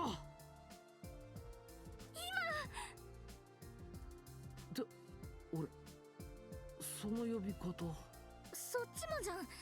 自分のこと。 Why are they both staring at the camera? まあいいか。 Oh shit, Ani, hello. Welcome in, Raiders. Oh shit. How's your stream, Ani? Welcome in, Raiders. We're like at the end of this game. Holy shit. So, big spoiler warning? Is it too late to say spoiler warning? How's your stream, Ani? Welcome in, Raiders. You're working on some music. Was it some normal comms or some other stuff? This is such like a super I didn't even get to fucking process what that scene was, goddammit, between Kuran and Eva, goddammit. But welcome in, Raiders. I'm so stumped because this is like the final cutscene of the game. Well, technically not. We have to see another cutscene, but we're basically in the final cutscene of the game. But if you're new here, I'm Kari, also go by Nar. We are finishing up the 100 line Last Defense Academy, which I am officially at how many hours? 258.7 hours. This game's really long. It's really, really, really long, but this is it. We made it. We made it. I hope you're doing good, Ani. And if this game's art style looks familiar at all, it is the creators of Danganronpa and Zeroscape that worked together to make this game, and among some other writers that co-written a bit in here. So if you're interested in those series at all, I would recommend this game if you have the time, because it's a big fucking game, and obviously the money. It's a pretty new game. Came out in April, so it's also maybe gonna have more content. They're thinking about adding DLC. I don't know how much they can actually manage to do that, because game so big, and then I might have to come back to it in the future then, not even for a replay. We're working on some comms. Yeah, hell yeah. I hope it was a good time. Hope we got made some good tunes. I mean, they're always good tunes, right? But you know, the vibes were right. Then I set up an official stream page of my game dev studio. Oh my god, congratulations. Holy shit. I'd love to try this game out. Yeah, I would recommend it. It's a giant game, so it's not gonna be the most like consistently like start to finish like straight line of stuff. I say this for multiple reasons. I'm trying to keep it pretty vague for spoiler reasons, but there's a lot of highs and lows that are it's a trip. It's definitely a trip. It's an experience. I still, despite the parts of the game that I don't like, I still like I'm glad I played this game. It's been a lot of fun, and this is also a big game release for this studio that made it, because it might have been the last release of one of these creators, the guy that made Danganronpa, if this didn't sell well. But so far it's selling well, so maybe saved his game dev career, which is pretty awesome. But also, by the way, if anybody from the raid needs to get some post-stream rest and food, water, whatever you need, absolutely go take care of yourself. First priority. We're just kind of watching the epilogue right now, so we're just chilling, you know, we're just vibing, right? We're in the home stretch. I'm not saying I'm tired of this game, but I'm ready to be done with it. I am ready to be done. I have seen every bit of content pretty much in this game that there can be for the time being, and I am ready to let go. I am ready to be free of this game after a month and a half of playing nothing but it, pretty much. But thank you again for the raid, Audie. I'll be chilling here. Yeah. Post-stream chilling. I'm gonna definitely be doing some post-stream chilling a little bit after this, just to like rest after everything I've had to take in today. A lot of plot happened today, as you would probably expect when you're at the end of the game. Okay, but I can't miss this conversation because this is my bestie, my girly. Okay, there we go.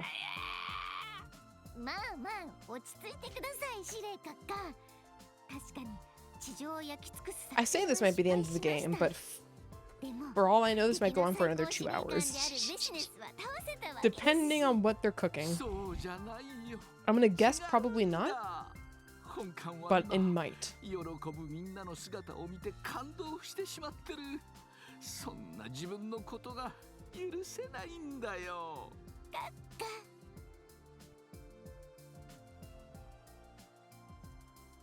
Hideko gazed at everyone with stars in her eyes. After some time staring, she whispered to herself, just loud enough for me to hear. It's gonna be really awkward when we loop again. I wonder if the game will change now that we quote-unquote left the loop.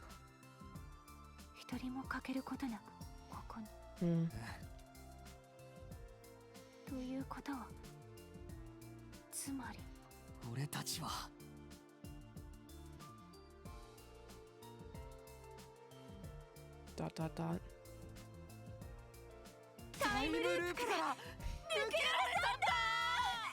They did not break the news before. Uh-oh. This might be a conversation. Our overjoyed cries echoed throughout the escape pod. Everyone was staring at us with vacant expressions blinking. Eito obviously knows, but everyone else, I don't know if they fully understand. You know what? Okay, they don't. 全ては丸く収まったってことさ。もしくは丸がほどけて直線になったというべきかな。まあ、なんだかよくわかんねえけど。要するに万事めでたく。 1, 2, 解決したってこと。 They put way more than 16 chairs in this escape pod, I'm pretty sure.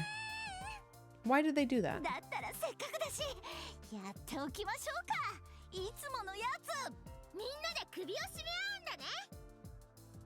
それとも省庁で縄跳びを？いつやったんだよそんなこと。とにかく隅野出番だよ。 This is a really good CG though. 隅野さん、お願いします。わかった。それじゃあ行くぞ。せーの。特攻隊は宇宙一、永遠不滅の無敵部隊。何が起きてもくじけはしない。特攻隊は最強じゃ。 The pod continued to drift through the emptiness of space toward the artificial satellite in the dark distance. We weren't sure what would happen to us when we arrived. After all, we disobeyed the will of humanity. Maybe harsh punishment awaited us, or maybe that's how we served our purpose. The people in charge would want to have us killed, or now that we served our purpose, rather. But somehow, I felt that things would be alright. No matter what kinds of difficulties we encounter, no matter what trials lie in our future. If all 17 of us come together, we'll find a way through them. On day 101, day 102, and all the days after. So long as all of us are together, we can keep on finding our way. We'll walk an endlessly continuing path. Oh yeah, we will.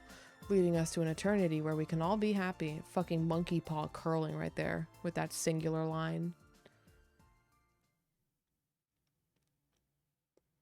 Yeah, that's what I expected.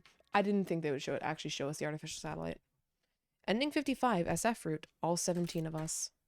I'm really surprised that was the better choice. I suppose it's the choice where you truly don't abandon anyone, so that makes sense, but like, I was really, like, if the scenario was really like Kiriko's on the ground and we cannot pick her ass up, I was like, okay, well, I mean, that's what it is. She's going out in noble glory. But I guess I've been wrong before with the noble glory ones before. They have mixed results in the game when someone chooses to sacrifice themselves. Alright, so surely this won't be a good ending. I don't think this could be a good ending. Kodaka said they did want to expand on the artificial satellite. The one with the lab coat is a possible DLC, probably sequel to this route. Yeah, they really need to explain some stuff. There's still some stuff they just straight up never explain. Like, again, this route might show it, but unless it doesn't, we're never gonna find... Unless it does, we're never gonna find out what the fuck Tsubasa meant and Takamoto meant. But I was like, guys, it's really bad up here in the artificial satellite at the end of Route 0. Like, never got the identity of the woman in the lab coat. Like, Old Man DLC? Like, who the fuck is Old Man? You know, obviously more Commune would probably be good. Just more Invader, or, like, you know, Futurum stuff in general would be good. I would frankly love to see if there was a route that was not even from Takami's POV, but just from the Commander POV. Even if it was, like, shorter, you know.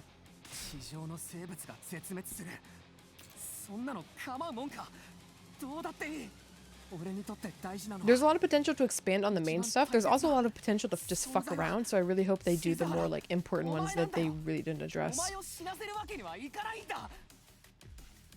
Parallel leap machine +2. Yeah. I grabbed hold of Hideko and took off running. I tore through the hallway, turned the corner, and flew into the entrance hall. Yeah, the woman gives Hideko the specs and nothing comes of it. Yeah, it is very bizarre. I heard the attack. 170 seconds remained until the attack. Until the final attack. 70 seconds until the pod was launched. I could do this. I could make it. I held my conviction close to my heart and ran to the exit, opening the door and dashing through. I don't even want to say it feels unfinished, but, like, it's something that's not in the reasonable scope of the game. Also, more important, what is the tunnel under Eva's cage? Yeah, just, like, there's some shit they just, it's just like, oh, we made a plot, but it's like a D&D campaign where, like, you throw in something and you're like, actually, that's not, okay, nobody used it, nobody interacted with it, so I guess that doesn't really matter anymore. I ran for my life. I recklessly and single-mindedly sprinted forward. I could see the escape pod in the distance, a small shining dot that looked no bigger than a grain of rice. I ran toward it. There was a ferocious energy behind every stride. I couldn't breathe.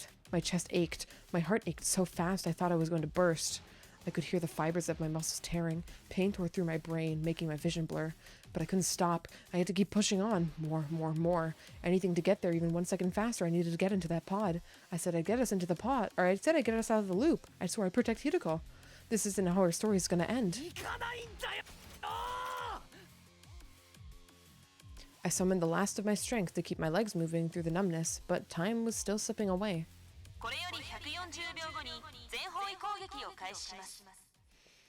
The pod launches 100 seconds before the attack, only 40 seconds left. It was still a long way off, and I couldn't get my legs to cooperate. I was slowing down in spite of myself. Maybe it's impossible. Maybe it really is hopeless, just as those thoughts flickered through my mind. Aw, Kurara. My girlie. Everyone was there, gathered around me. Are we gonna do Hideko hot potato?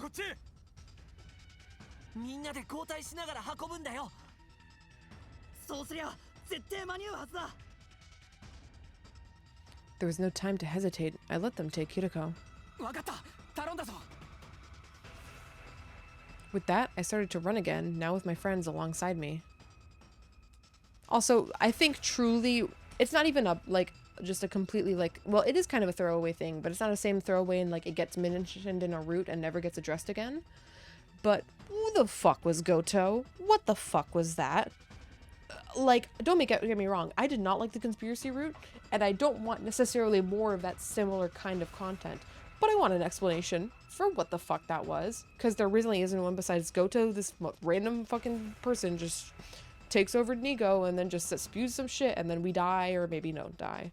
to their trap. Like, what the fuck was that? We traded Hiriko between us, one after another. Taking turns, we carried her forward as fast as we could.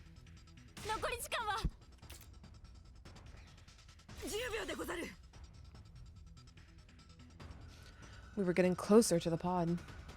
Closer and closer. The open door was so close now. So close, it's right in front of us. We're right there.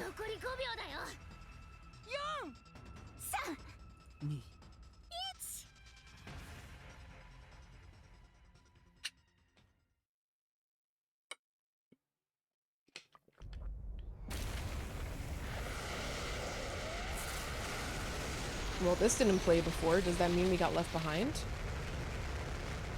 I have a theory. There's a faction against Exodus Project, but not to save the students, but to kill them and put an end to the project. Well, yeah, that's what they, like, you know, one of the endings is treated just lambs to a slaughter if we follow through. Like, obviously they don't have good intentions, but, like, it feels like such a, like, a slap to the face, I guess. That really pisses me off, because it feels like a slap to the face. It's like, oh, we're introducing this new faction. Never mind. It's, like, a 2-second thing.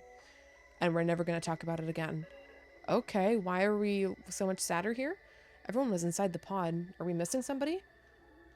Okay, there is a proper amount of chairs. Why is Shion shitting? He is not shitting in the chair. Why is he sitting in the chair? No, there is enough chairs. Okay, why is there enough chairs? It is short, not developed. Yeah, it really feels very bizarre to just have 1, 2, 3, 4, 5, 6, 7, 8, 9, 10, 11, 12. I don't see a 1, 2, 3, 4, 5, 6, 7, 8, 9, 10, 11, 12, 13. Fuck. It's so hard to keep count. 1, 2, 3, 4, 5, 6, 7, 8, 9, 10, 11, 12, 13, 14, 15, 16, 17. Yeah, so what's the problem? Everyone was inside the pod. I thought they were gonna, like, accept. But no. Nozomi, Kaku, Darumi, Shoma, Kyoshika, Moko, Yugumu, Takemaru, Kurara, Tsubasa, and the twins. Then there was Eito, Eva, and Shion. I had his baby boy in my... Wait. I had his baby body in my arms. Shirei and Nigo were there too. The repairs were complete and their functions had now been restored. And of course, there was Hiriko. She was sitting in the back, staring out of the window. Her voice was raspy and joyless. Why is she dying in this timeline to the leap disease versus the other one? No.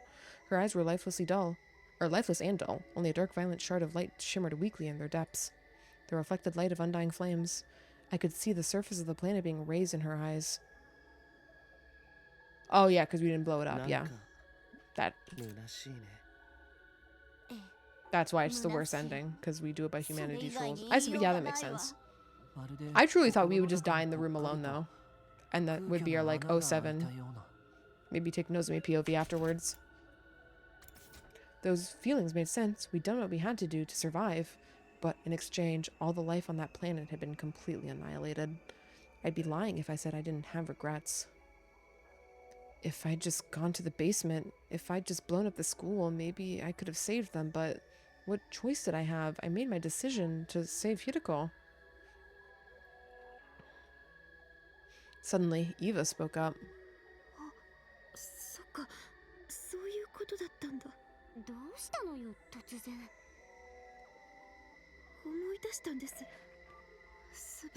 Oh?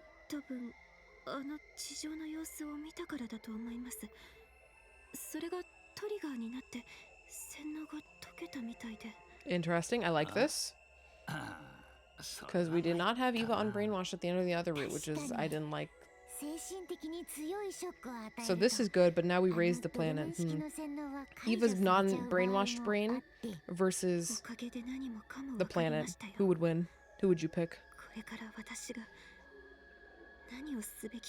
Oh, she's gonna kill us all?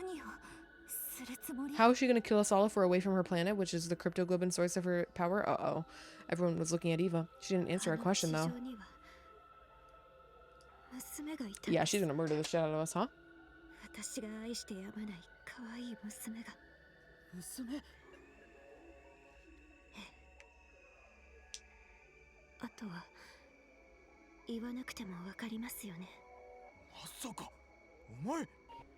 Or she'll kill herself, I guess.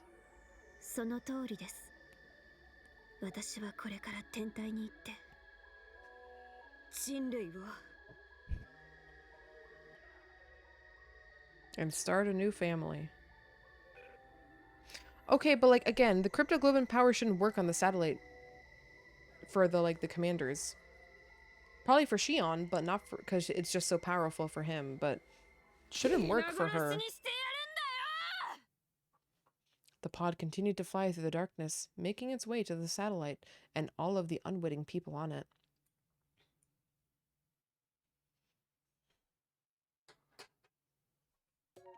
Wow. Ending 54, SF route, one massacre to another. I want to see it. 100 endings. It's done. It's fucking done. Minus the one achievement I do need to get, which is to... Well, there's an achievement to get all other achievements, and then there's an achievement to get Hemo Anima boost up to 100. And again, I'm going to just do that offline. I'm going to spam the Shion intercept fight, because you can do a lot of boosting there. But, that's it. That is the 100 line Last Defense Academy at... Before doing any minor grinding for the last achievement, 259 hours.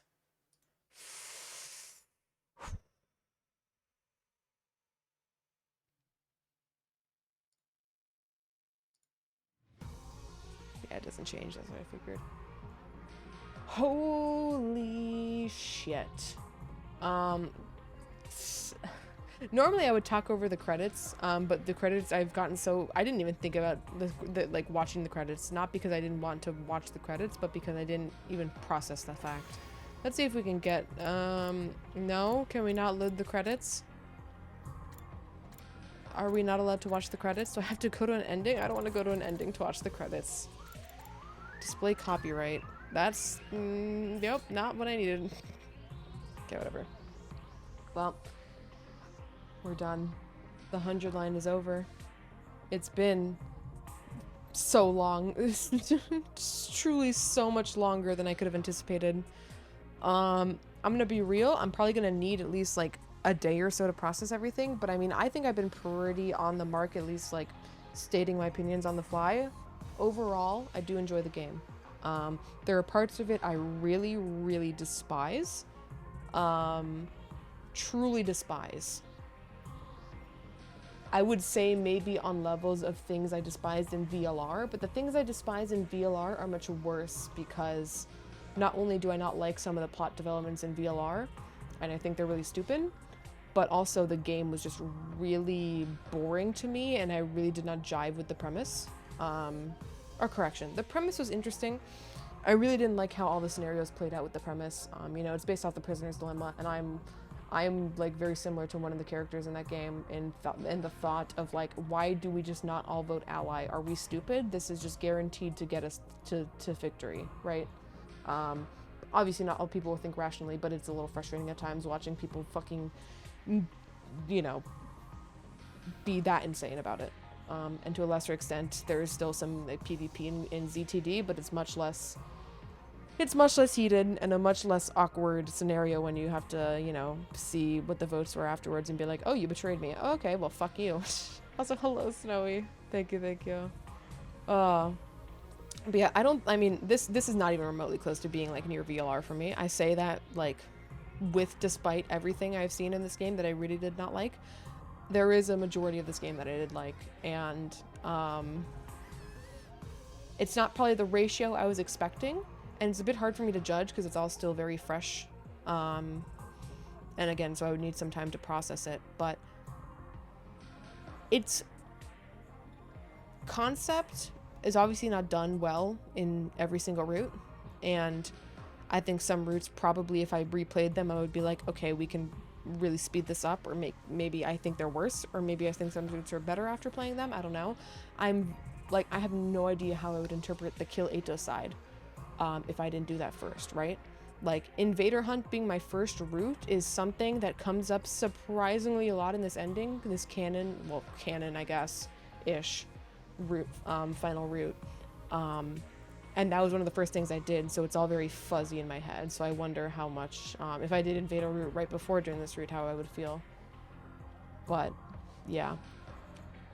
I would still probably, if I chose between recommending and not recommending, I would still recommend it with a heavy caveat of this game is fucking long. This game is not always good, and if you want to do the 100%, go for it. But just know what you're getting into. And if you don't want 100% it, probably just look up a guide to tell you what routes are probably the best ones to look at so you have the best amount of context without going, like, you don't need to do Box of Blessings. Box of Blessings is awful. You don't really need to do the comedy route. You can do the romance route if you want, but if you don't like those girlies, then you don't need to do the romance route, etc. There's definitely a lot of routes that serve basically no purpose other than to be an entertainment source in their own, but if they're not your kind of thing, and you just want to see like the series content without getting caught in the trudgery. I think even though Box of Blessings doesn't have the worst content in it, I think it's probably the worst route just because it's so egregiously repetitive and not even like serial battles where there's at least a point to being repetitive, even if I don't like that, you know, it's the point. I think it's the point is stupid in serial battles, but at least, you know, there was a purpose in it. Versus Boxes of Blessings is truly, I cannot believe they allowed that to be that many routes in that game, in that section of the game. Like what, how many branches did fucking Boxes of Blessings get? Like an obscene amount. Boxes of Blessings should not have gotten as many endings as it did. And the fact that it's so unapologetically just repeats dialogue word for word for so long is truly like insulting to the player. 4, 5, 6, 7, 8. Yeah, the fact that there are 8 of these endings are Boxes of Blessings is a incredible fuck you to the player. Like, holy shit. It's a fuck you, except they weren't trying to do a fuck you. It's just bad. It's unequivocally bad. I recommend not playing it all in one go for people who don't stream. Yeah, it depends. I have better endurance for this kind of stuff. Like, I'm very... Okay, I say that better endurance. That's not true. I have, whatever fucked up neurospicy I have, which makes me feel like I need to commit to something before I move on to anything else. That's why, again, most of the time when I stream games here, like, again, I say variety, but it's variety in quotes because I will stream a variety of games. However, there will definitely be some games that I'm just like, I'm only playing this game until I'm done with it, actually, for a certain time period. Because I'm just like, well, this is my, like, I am dedicated to playing this game, and that's just how my brain wants to do it. And even though I would like to play other games, I don't feel like comfortable doing that at the same time. It's a jarring experience, but hey, 100 line is now off the table. We're free to do new games. I'm probably gonna take a bigger break before realistically, I'm probably not gonna play Persona 5 before I graduate. This is from college. Just needed to preface that. I don't think that's gonna happen.